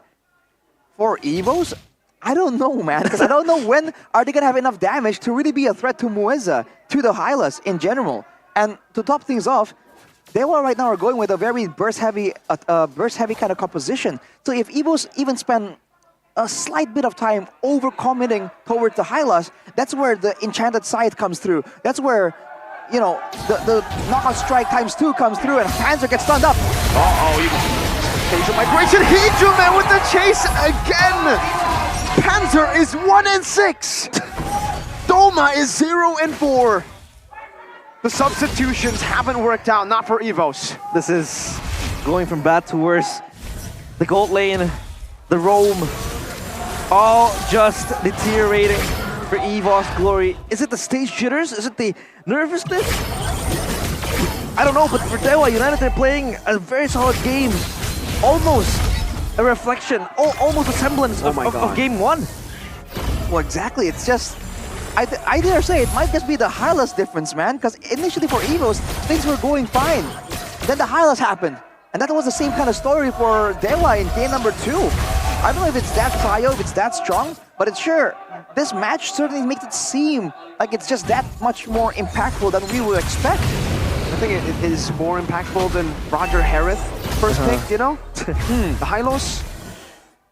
Can't even bank on the Harith now that he's 0-4. And Annabelle as well, so hard to access the backline because you have Mueza standing in front of you. Chorizo just running down at you. And now the Lord low HP. They're gonna go for it. Ray wins on the Retribution. Mueza still in the midst of it all. Pops in Revitalize and is just tanking everything. Mueza is unkillable. And he marches forward despite getting picked off. Finally, the last insanity gets him down. Ray now with enhanced sword. Chorizo still escaping somehow. Panzer not able to find a kill. Watt still able to Abyss Walker out. Hijume in that bush. Okay, Mueza at least gets punished, right? He was standing there for way too long. But at what cost, man? They took every single ultimate, I believe, to really shut him down. And even there, it was fortunate that Dewa didn't lose any members there, trying to overcommit still without the main front line to absorb the damage. This is the problem, right? With the Paquito being more of a split pusher, more of a damage dealer, there isn't really 2 engage tools. It's literally just the glorious pathway and the stun for the side of Dewa. And it's still working. It's still working with no problems whatsoever. Whoa. Hijume stole last insanity. Decides to use it just for the Faraga armor there. And now another last insanity. Ray gonna be caught. Winter Crown still there. Annabelle tries to jump on him and Ray's gonna be picked off. What? Chorizo, knockout strike, and the disengage. Dewa slowly but surely losing composure. Okay, that's the question raised by Arashi. They don't really have that heavy lockdown. It's just the glorious pathway and that kick and rush composition. It works. But now it feels like EVOS kind of sees through that loophole. And they're able to punish the players of Dewa United 1 by 1. You need to remember that the longer the game goes, the more Novaria becomes a problem. Dealing damage to your team before the fights even begin, And as of right now, already with the Divine Glaive, potentially going for the Holy Crystal as well. So it's a waiting game. Litho stolen by the Star Shatter as well, the Astral Sphere coming through. Man, I feel like earlier, I think Ray really was trying to go for an Enchanted Scythe burst damage potential, but he was alone. Without a team around to try and back him away, without a team around to kind of force the opponents to respect the danger and back away, that means that the Julian has all the skills on cooldown and no way to escape. He needs to be a bit more careful about that. Yeah, the Lord advantage as well. No gold benefit for Dewa United because they had Ray falling down. And you can also see Cerrito there picking up the Oracle alongside Fluffy. I feel like Cerrito wants that extra bit of tankiness, also wants that extra bit of healing. Either to revitalize or the high loss. But again, EVOS, they're at least quick to respond to the side lane pressure coming in from Cerrito, from Watt as well, especially when they have the Navari can just fly around. And then you also have Annabelle ready to pounce anytime soon. This time around, maybe they're just playing the waiting game, patiently waiting for the Lord to spawn and maybe siege it down. I wonder how the mental game is going here for the newer players, right? Especially for Hijume and Clocken. Both of them are kind of trying to make their own place right here. Both kind of critical to the winning strategy of both teams. And at the same time, Doma, right? 0 and 4 right here, but he is still the gold laner. He is still the go-to source of damage. But we have to wait and see if that's going to be enough. Moeza and Hijume once more is doing a lot of damage when Fluffy already forced down to close to Hobby's HP. Look at Cerrito, always on the Paquito, just going to the split push. Fluffy, he's a bit more tanky this time, you know? Last time, Hijume could just use one rotation and Fluffy's Faraga armor will be completely depleted, but this time around, he's actually still able to keep it intact. So, again, Evos are scaling. It's slow, but they are scaling. Yeah, scale potential that they have, but at least for Cerrito, he's able to pull one member to that top side. This is going to be a 4v4 slowly but surely. Dewa, they do have the upper hand because they lose at least one. The source of damage in the hands of Clocken, but Hijume just feeling the damage so insane. Cerrito still relentless up top, and this Lord down to half HP. I mean, Hijume is just walking forward, doing damage, knowing he has the Purify. He knows all he has to worry about is the spatial migration coming in from Panzer. As long as that doesn't hit him, he's fine. He just walks up and he just chunks Fluffy down to such low HPs that now they back away. Evos make their way back, but they might be a bit too late. They go on to Moeza.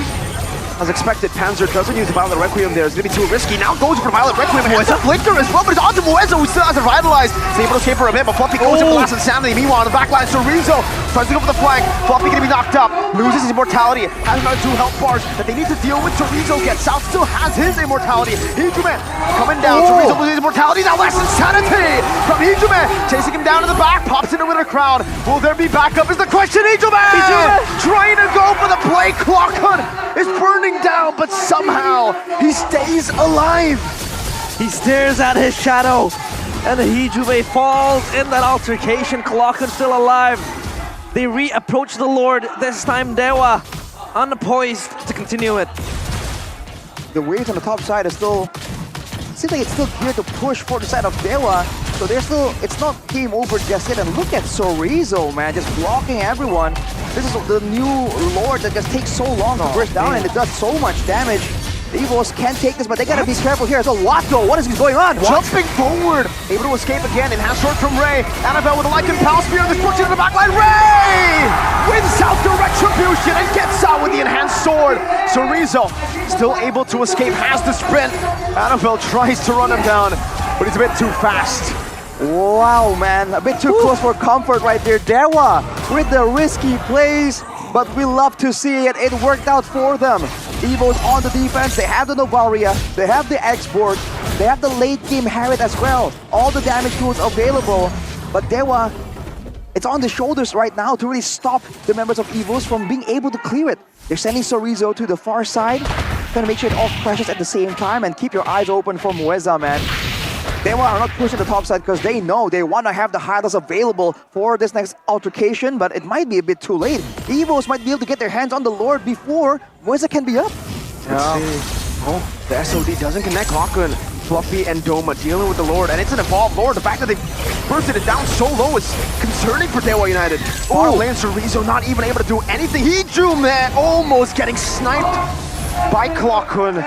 And yes, just as you expected, Arashi Evo's Glory, they deal with the Lord before he even spawns back in the game. And Evo scales pretty well as well to do enough damage to just take down the Lord and Doma. You can take a look at how much damage he can really dish out this time around. It's not like how it was a few minutes ago. And at least for Dewa, they have the foundations, they have that brick wall that still holds them up, which is the split push. But then again, Evo's quick on the reply. He sent Clocker and sent Doma to clear it down. Look at It's that, going to be man. very interesting. Ice Queen's one computer for Fluffy. We were talking about this a bit earlier, even in game number 2. This allows him to chase down members and also kite back a lot more efficiently. Now if Mueza or Chorizo are kind of in a tough spot with Fluffy around, there's an extra bit of slow that the members of Dewa need to try and keep in mind. There's slows coming in from the Ice Queen's one of Fluffy, but also from all the spells coming in from Clockhoon. They can play a game of Tug of War again. Kiting. Fluffy. Has the last insanity, but just gets out there. Spirit of Destruction. Into it all. The glorious pathway gets placed down, and Lot takes it. Annabelle caught there, stunned up. Ray picks up the kill. Doma able to disengage, but they lose Annabelle. 50 seconds on the death timers. By the way, Clockhoon got Wishing Lantern. Oof, Annabelle deleted. And Watt was waiting for his time to jump, and he did. This time around, Evo can't defend with their jungler. Fluffy dashes forward, purifies out. Now Panzer. Spatial migration is about reckless. Doma deleting him and Fluffy melting him. Doma now going to be engaged upon. What is there? Chorizo tries to look for an angle to take Doma down, but there are too many bodies to get through. Meanwhile, base turret number 1 finally taken down in the bottom lane. The minions. Wow, I have never seen so much suspense when a frontliner falls, and it just shows the magnitude that Mueza has with the high loss. If you cut through the high loss, you can basically cut through the backline of Dewa United front to back again for Evo's Glory. There is no other front line except for Chorizo. So the way this works is that it's just about Mueza, right? How fast can Evo's burst him down? How long can he last? Because you're seeing that in a pure 1v1, the Harriet against the Moskov, you're seeing Watt starting to fall short when it comes to that 1v1 potential. Doma can take out all of the backline heroes in about 3 hits. That is the kind of damage that Evos is swinging around right now. And of course, they still have the Panzer playmaking potential, and Hijume does not have a Purify ready for the next fight. Big timers on the cooldown. Ray still waiting. Panzer jumps in with a spatial migration. Isn't able to connect it. Ray down the retribution! Doma jumps to his death! Watt able to get out of last insanity. Now the last insanity from Hijume. Fluffy losing immortality. Panzer gonna be chased out by Chorizo. As that's gonna be Fluffy losing his Faraga armor and now his life. Chorizo with the chase. Panzer still able to escape, but with the Lord with a 5-man advantage. They're gonna go straight for the base. A good sphere down. Watt is going to target it down. The cannon gonna clear it out, but it's not gonna be enough. Dewa win it out 2-1. The gods still reign supreme. They show that they bleed, but they are still immortal so far. Taking over Evo's Glory 2-1. And that was an insane last fight, but Retribution time and time again on a point today. Oh man.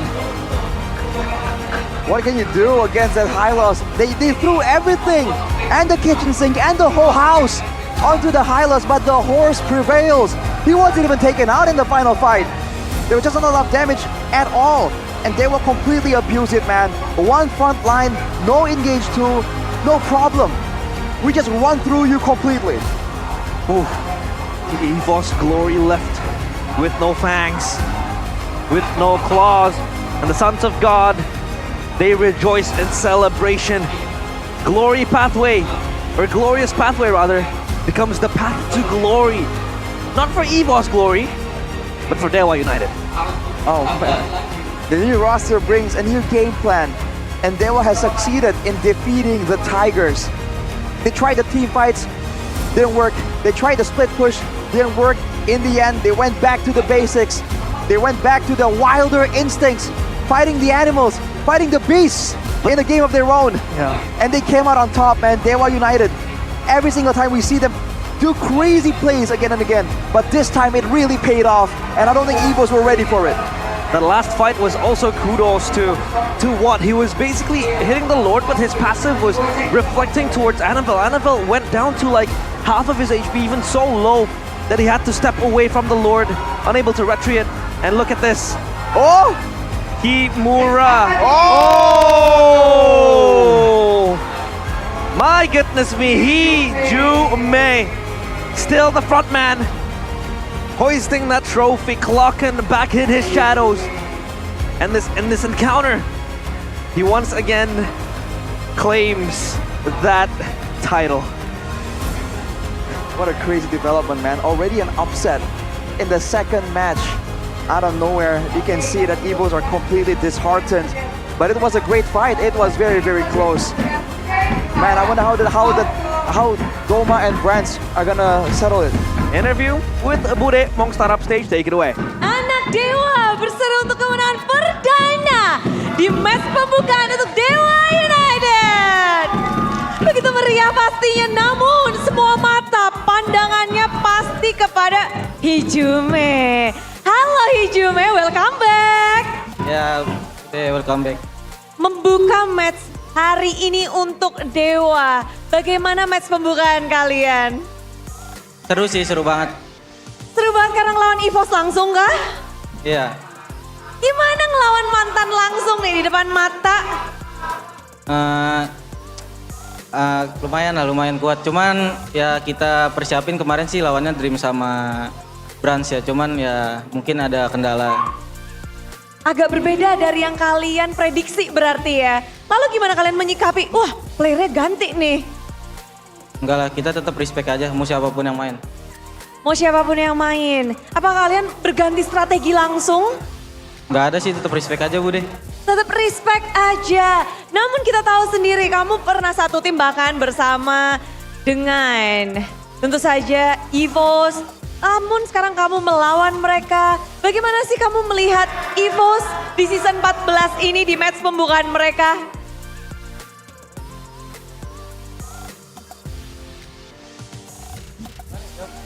Gimana yo? Performanya ya lumayan bagus sih Bude. Cuman belum maksimal mungkin karena rosternya ganti ya. Rosternya ganti. Kalian juga ganti, ngomong tentang ganti. What? Hanya kamu yang tersisa di Dewa dengan baju ini, dengan line up ini ya. Bisa dibilang kamu ini yang tugas natar mereka atau kamu yang menyesuaikan nih untuk season 14? Gak tahu sih, semua kan aku juga trial ulang juga. Ya, tergantung coach yang mau milih siapa sih. Berarti proses untuk memilih line up ini seleksinya ketat banget ya untuk season 14? Lumayan ketat banget, kan mau series. M-Series di depan mata, jadi taruhannya. Namun untuk sekarang, dengan hasil ini, kamu melihat gimana sih untuk Dewa di match pembukaan ini? Apakah cukup meyakinkan untukmu? Masih jelek sih, jelek banget. Masih jelek? Jelek banget. Apa, kenapa? Menang loh. Ya menang sih, cuman masih performa kita masih jelek banget sih. Oke, 1 sampai 10? Berapa ini kamu skor masih untuk Dewa? Masih 1 kayaknya Dan. Masih 1, berarti masih serem ya. Masih akan ada 2, 3, 4, 5 sampai 10. Proses, percaya proses. Percaya proses, tapi kayaknya kalian langsung ngebawa juara MDL nih. Ada Mueza hadir di MPL setelah menjuarai bersama dengan Geek Fam Junior. Baru season lalu, Bude teriakin nama Mueza, sekarang sudah ada di MPL. Gimana? Apa nih yang kamu rasakan mungkin dari perbedaannya kah? Atau vibes-nya saat bermain di MDL dan juga MPL? Cuma ngerasa beda di vibes penonton aja sih. Kayak MPL kan lebih rame. Cuman kalau buat di stage-nya gitu sama aja sih. Karena kan mainnya bareng tim, jadi kayak percaya diri, masih percaya diri. Timnya soalnya nge-support banget. Abang-abangannya nggak serem? Nggak. Nggak? Wah, jadi kalau kamu boleh mungkin kasih tahu sedikit gimana sih untuk kamu di match pembukaan ini, persiapanmu atau hal yang mungkin bisa kamu share sama kita untuk pengalaman pertamamu ini? Gimana ya, kayak sebenarnya pasti deg-degan ya karena kan first debut juga ya. Terus kayak lawannya EVOS season lalunya runner up, terus MSC kayak, tapi udah siapin mental dari hari kemarin-kemarin lah. Jadi kayak hari ini harus sudah ready. mau siapapun yang main tetap respect, tapi kayak udah pasti ready lah buat mental, insya Allah. Insya Allah, dan mental dari Mueza memang terbukti kali ini. Dan Ray, kamu kembali hadir ke sini. Welcome back. Ya Bude. Gimana? Senang. Senang? Ya. Kamu bisa kayaknya ngebabat Anafel. Apakah mengingat dengan playoff season lalu, kamu jadi bisa balesin ini? Kenapa? Kamu udah bisa, bahkan kita lihat retribution dari Ray begitu mengerikan. Lawan Anafel, apakah kamu sudah bisa membaca dari Anafel? Enggak sih Bude, hoki doang itu. Pencet doang dapat tiba-tiba. Hoki Bude akhirnya muncul di sini. Hoki dan pencet. Dan akhirnya ini benar-benar baru banget Sorizo. Yang terakhir nih ya. Sorizo. Halo. Di tim baru. Apa yang kamu nantikan nih di tim barumu? Yang dinantikan? Main aja sih. Apa yang ingin kamu tunjukkan juga nih? Sorizo di Dewa United. Lihat aja nanti. Sorizo yang lihat aja nanti. Oke. Namun kata-kata penutupan dong Sorizo. Buat anak Dewa, makasih banget lah udah datang buat dukung kita. Makasih. Makasih. Itulah dia. Namun terima kasih juga Dewa United kemenangan pertama. Caster tolong break it down.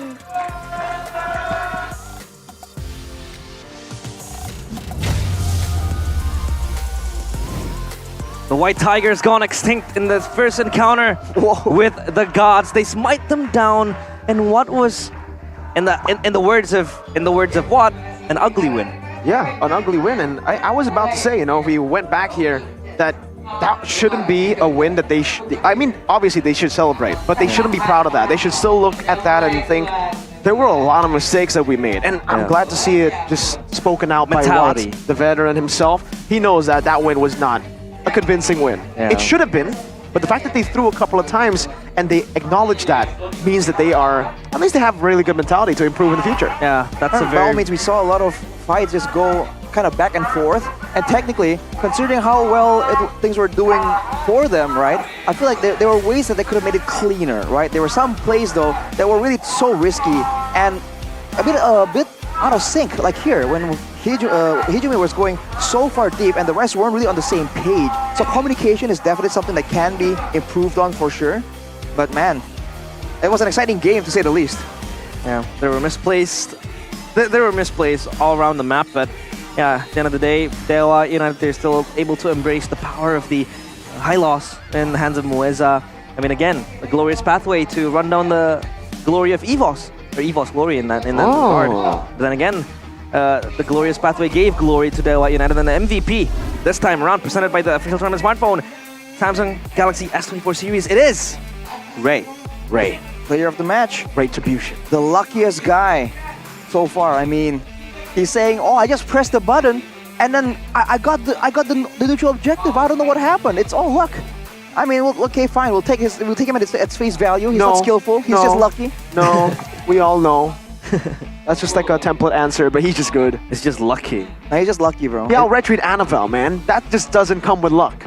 I mean, if he wants to say, if he wants to claim it's luck, then we can oblige him, right? It's all sure. luck. He wasn't all that good. I mean, he made a few mistakes in this game anyway. So you know, he missed a bunch of retributions. I don't know what the heck he was doing, man. Yeah. But I think earlier on, again, we can stop. It's hard to stop harping about the Hylos, because look at this, man. This is level 6 Hylos without a lot of items, and he didn't even get taken out. He did, but the glowing one. Like, it was over by that point. Exactly. Right? At that point, it's just a bit too difficult. And the control, I feel like the back and forth is good, but Annabelle here, I feel like it's uncharacteristic. There are some moments in this game where Annabelle completely got caught out, and it's a mistake from him, I would say, like there, right? Being caught low half HP.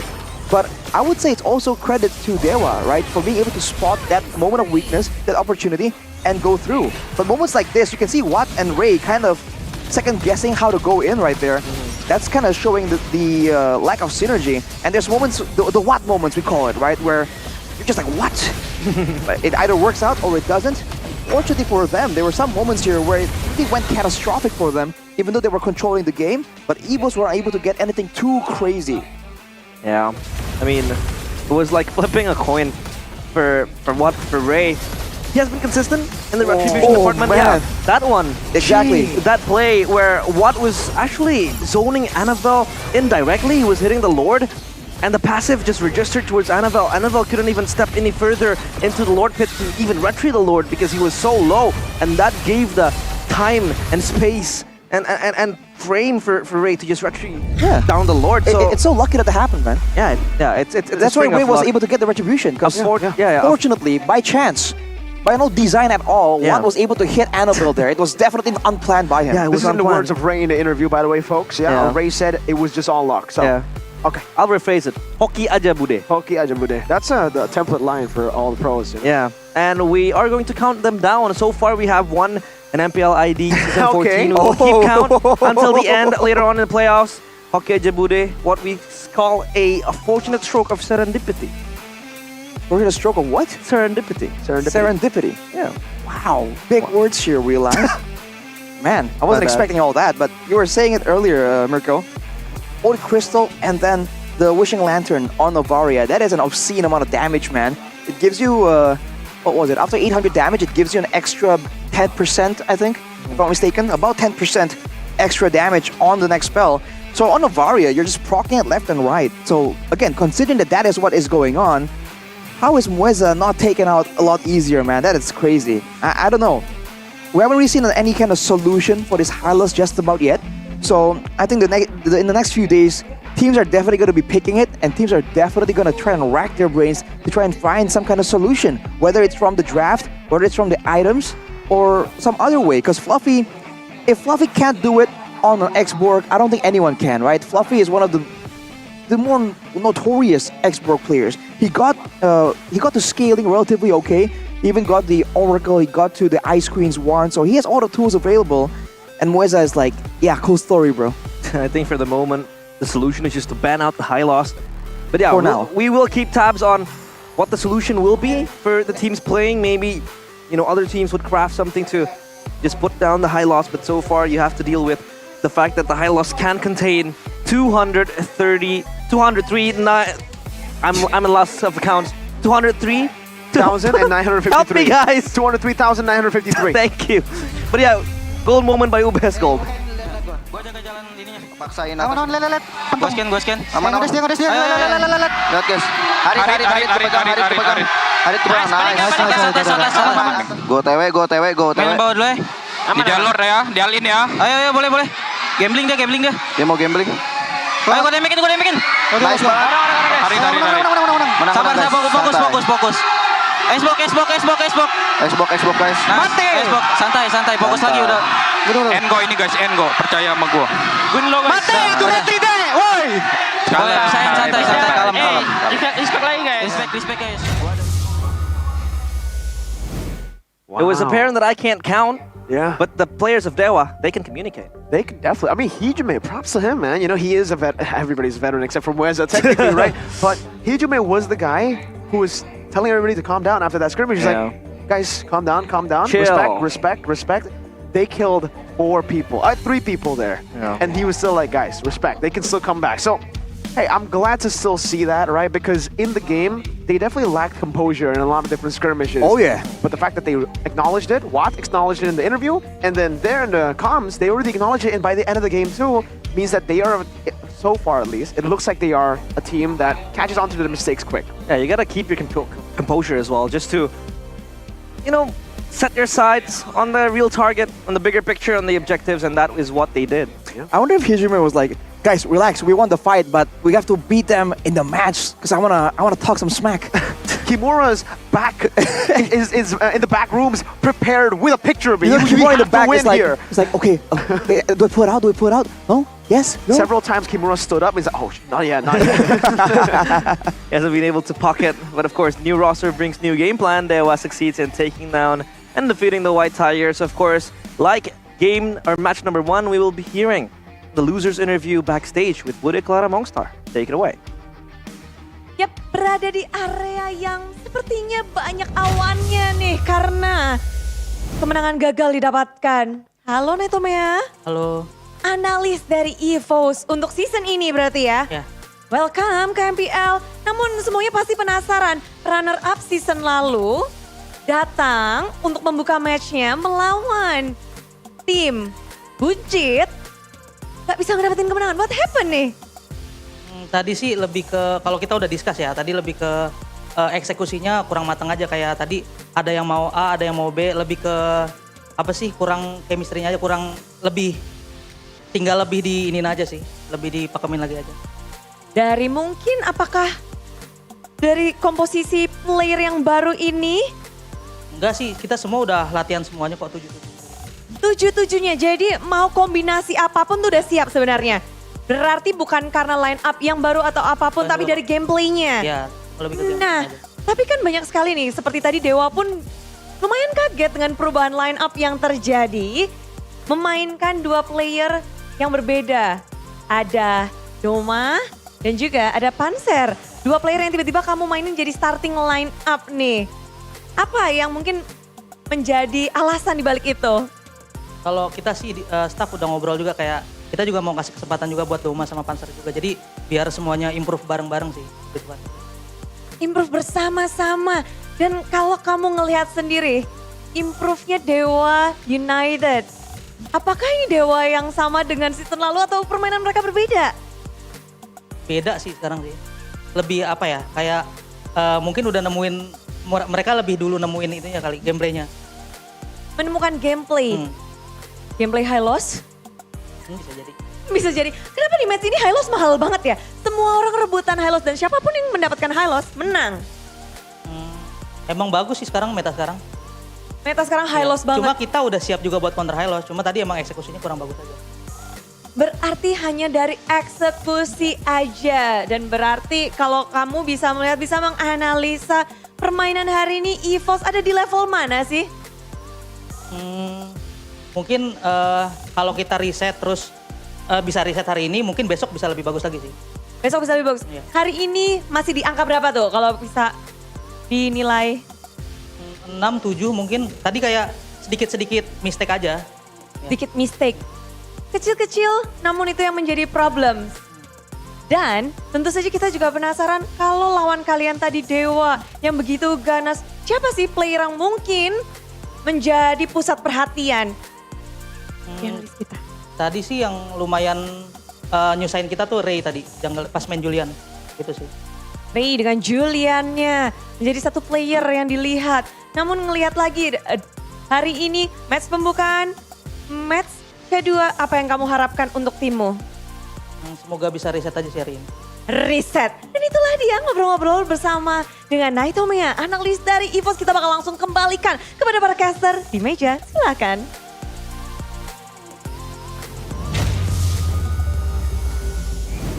And that was Naitomea. Naitomea. So they Dreams, had Dreams and Naitomea. yeah, Dreams and Naitomea. Dude, the combo. Yeah, the combo. And Unfortunately, Dreams didn't play. yeah, I mean, we were kind of glazing and hyping up the high loss and Mueza as being the most pesky member to deal with, but it was actually Julian by Ray in the hands of in the eyes of Naitomea that was very hard to kind of take down, you know? Yeah, for sure. Again, Naitomea said that. That was the biggest issue for them. Ray popping off with the Assassins, popping off with the Red Trees too. And of course, with the play of the day by Kidia Sans. Wait, which one was this? So it's the, Oh, it's a save, it's a save. It's a save. So he popped the spear right here, the SOD, tapped into Kabuki. Kabuki didn't have enough time. He was running back to the crystal to buy some time, but still, it's too late. It's kind of sad to see. My personal play of the day is when he walked to the wall. Yeah, he was like, they even made a meme, right? In the MPL ID social media post where he was just bumping into the wall like a glitched character trying to get out of bounds. NPC moment right there. Is that how you walk? No, you walk like this. Yeah, that's more like Into it. the Look wall, at me. right? Yeah, I'm walking. That is not how you walk. That's That's falling. how you swim, Arashi. Yeah, you're swimming. I mean, what if you're like walking? No, you with, have with to aggression. You know, have like to do it naturally, Arashi, like this. Look. that is not natural. That looks like you're rowing. No, you like you Really? do the cha-cha is like. Oh yeah. Looks like that? you're Lord dancing, and that has changed. And I think Annabelle, unfortunately, he tried to do the Lord dance, and unfortunately as well, he started it. I think he was behind the Lord, and then he just got pierced by the Moskov so much. Indirectly as well. I think directly. He got pierced directly by the Moskov there. Oh, Ray would say it's lucky, Yeah. but I would say that was just good timing for everyone. And by the way, the improvement on Ray, phenomenal stuff. Very Really nice. solid stuff. Yeah, good red trees, a good playmaking as well. Yeah, and I feel like the selection, right, on the which skill to empower was great. There was a moment there, I believe, where he escaped with like an enhanced sword at the last second. I'm like, whoa, that was smooth. Yeah, so sleek by Ray as well. Smooth The operator Ray. improvement coming in from the players. We have seen Ray, but now let's talk about the prodigies. Doma and Pantier, obviously not a prodigy. He has been here, but he has to fill the shoes of Dreams. The question is that they haven't really been able to perform. Is it the stage jitters or is it the nervousness or what? According to Naito Mea, really, I think they just didn't execute their game plan, right? Because from Naito Mea, he said they've planned this already. They've tried all of the 7 members in the team, and everybody should be ready. Yeah, and now standings, of course, presented by the official tournament smartphone, Samsung Galaxy S24 series, FNOC, or Fnatic Onic, up top with 1 win in a 2-0 fashion against TLID. TLID having to just roll down to the 9th place. Meanwhile, for Dewa United Esports, they're up there with another point as well, but only the difference is that their game win-loss is kind of reduced to 1. Right. Did you say 9th place? 9th. 9th place. Is it 9th? It's 9th. So I swear, I had an English t-shirt. I know this. Don't worry, because my English teacher taught me the same, and then my mom told me I was stupid for saying it like that. my mother so my English outclassed the English teacher. My English teacher was like, "It's not 9th, it's 9th," and I'm like, you can never, go over your teacher, but we have to go over tomorrow's schedule. Oh boy! Day number 2, packed with actions. It's Team Liquid Indonesia against Bigatron Alpha. Next up is, of course, RRQ against EVOS Glory. Go! And then we have Geek Fam against Alter Ego. These are spicy matches, man. Fire Saturday, man. I mean, obviously, a match of the day is very clear. You know, the one with the most history, which is RRQ. Bigatron. RRQ versus EVOS, obviously, but Bigatron versus TL. And then obviously Alter Ego versus Geek. Even Alter Ego versus Geek, dude, that's Niall going up against his ex-team, man. Yeah, wow. A lot of connections happening. So I mean, ready. for Niall, it's going to be his make or break season because he was performing pretty well in Geek Fam, bringing the team to M5. But for Bigatron Alpha, I kind of want to see Super Luke's debut. Me too. How would you feel? How do you view tomorrow, Miracle? I mean, how will Super Luke and Bigatron Alpha perform? They're going to lose all their matches. Oh, hang on a minute. Whoa. You already know. That's his play. No, it has been a mere bless this season. This season? It's been 1 day, buddy. No, I mean like this year. But of course, this year. this year, it has been mere bless all over. I don't know. Let's hope I curse them in the right way. But yeah, the Whichever that blessing. is.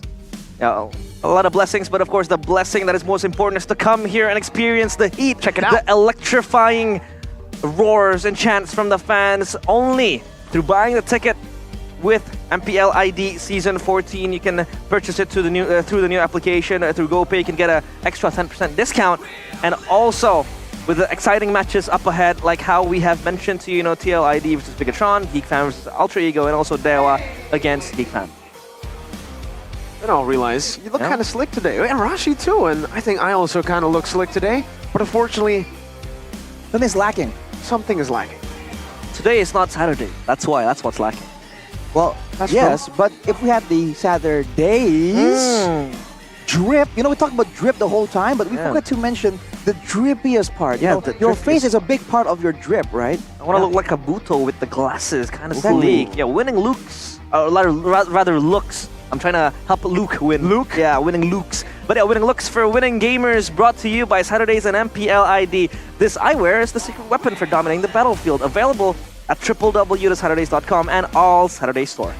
And also, for those of you guys who already have the Saturdays, you guys can probably see what's on your screen right now, and that's ad-libs for MLBB Kadita Battle Emote. Yes, I said the ad-libs. You know why? Because Pantang Mundur is in Indo, and I'm going to have to ad-lib it by translating it over. What does Pantang Mundur mean? Never surrender. Never surrender. Not surrender. It's like never fall back. Never back retreat. off. Never back up, basically. No retreat. But don't the back message off. is No retreat. don't surrender. Yeah, don't surrender. Because soon is going to be the Independence Day of Indonesia. Merdeka, of course, and MLBB as well. We are going to celebrate it with the Kadita Pantang Mundur Battle emote.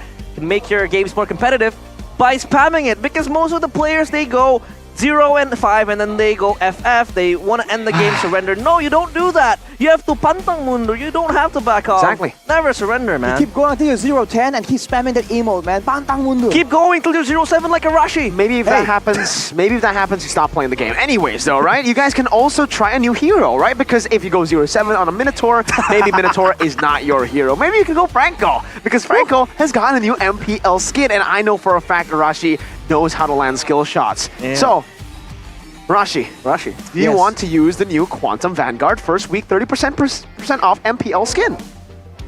Why not? You have to. Why would I say no to that? You have to use this skin. Quantum Vanguard, of course, you can enjoy a 30% discount in the first weeks. Don't miss out, because with skins, you will perform better than a 0-7 roamer. Oh my god. It's not... KB did him dirty, okay? It's no one particular. It's a not named... It's a random. It's a random, you know? It's a random that I mean in my rank game. A random that I play a lot with.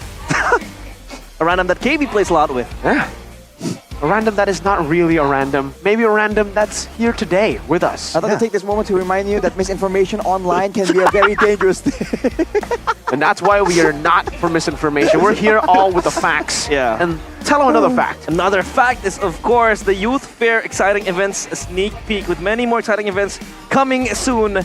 Will be revealed in a video sooner or later. And I have already, got my hands on the new Sylvana skin. Hey, Same. It looks like my English teacher. Oh, what?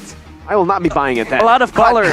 a lot of colors. She brings color into the class, and at least she's a good teacher, right? She is. Maybe she is, giving you misinformation, but she's a good teacher. Yeah, you guys are chameleons. Join the Youth Fair. All the colors. Because it's going to be from the 17th of July all the way to the 31st of August. Youth Fair Exchange, redeem Sylvana's painted skin, Classroom Glam, an animated avatar border, a battle emote, and more. All for only 500. No, I'm joking. It's free. It's free. See, you can do it now. Gratis. Yeah, it's all for free. Free, bro. The Classroom Glam. It also has a painted skin. I don't really like painted skins because I like skins the way they are. You don't like painted skins? I don't like. You don't like painters? No, it's not. Nah. What's your beef with Mr. Van Da Vinci? Van Gogh or Da Vinci? I mean, both are painters, Yeah, right? that's true. Or Bob Ross? Bob Ross? Yeah, Bob Ross. He paints a lot. Yeah, he does. But you don't touch the essence of art, right?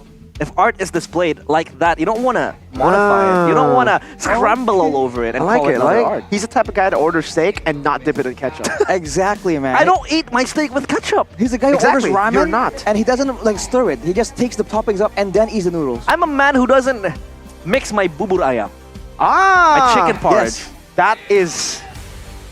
You have to mix it, bro. No, you can't. Don't mix it. You don't have to. No, you don't. You don't We're have to continue mix the it. discussion backstage, but for now, ladies and gentlemen, I think we're at the end of the day. End of the day, and that It's is so it fast. for day number 1 of MPL ID Season 14. Week 1, day number 1, and we will see you tomorrow for more MLBB action, because MPL ID Season 14, we own this.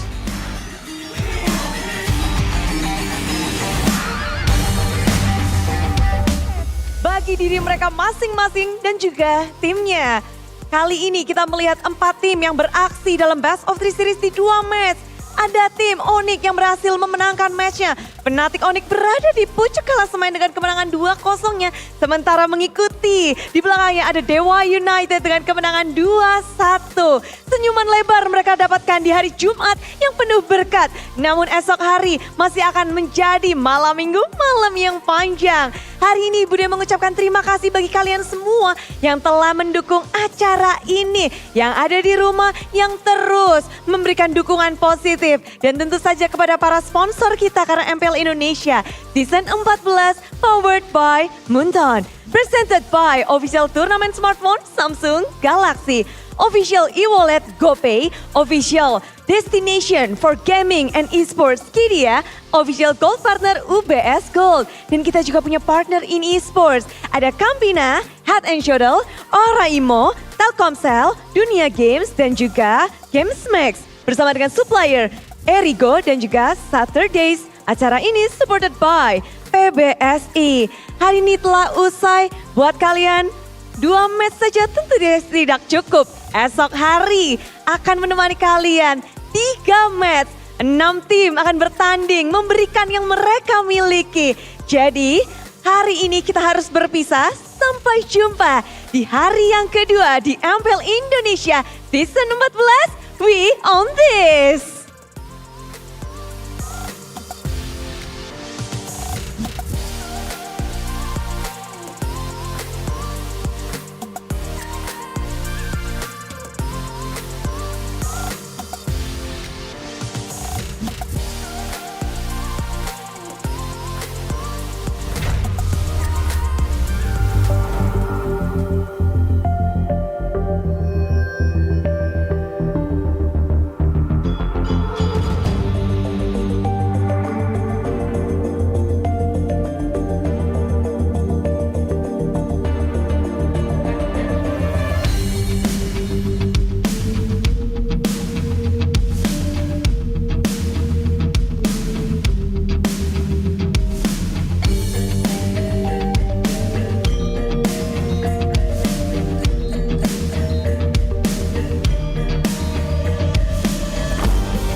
Kan berdiri dan terus berlari, terus ke arah puncak tertinggi.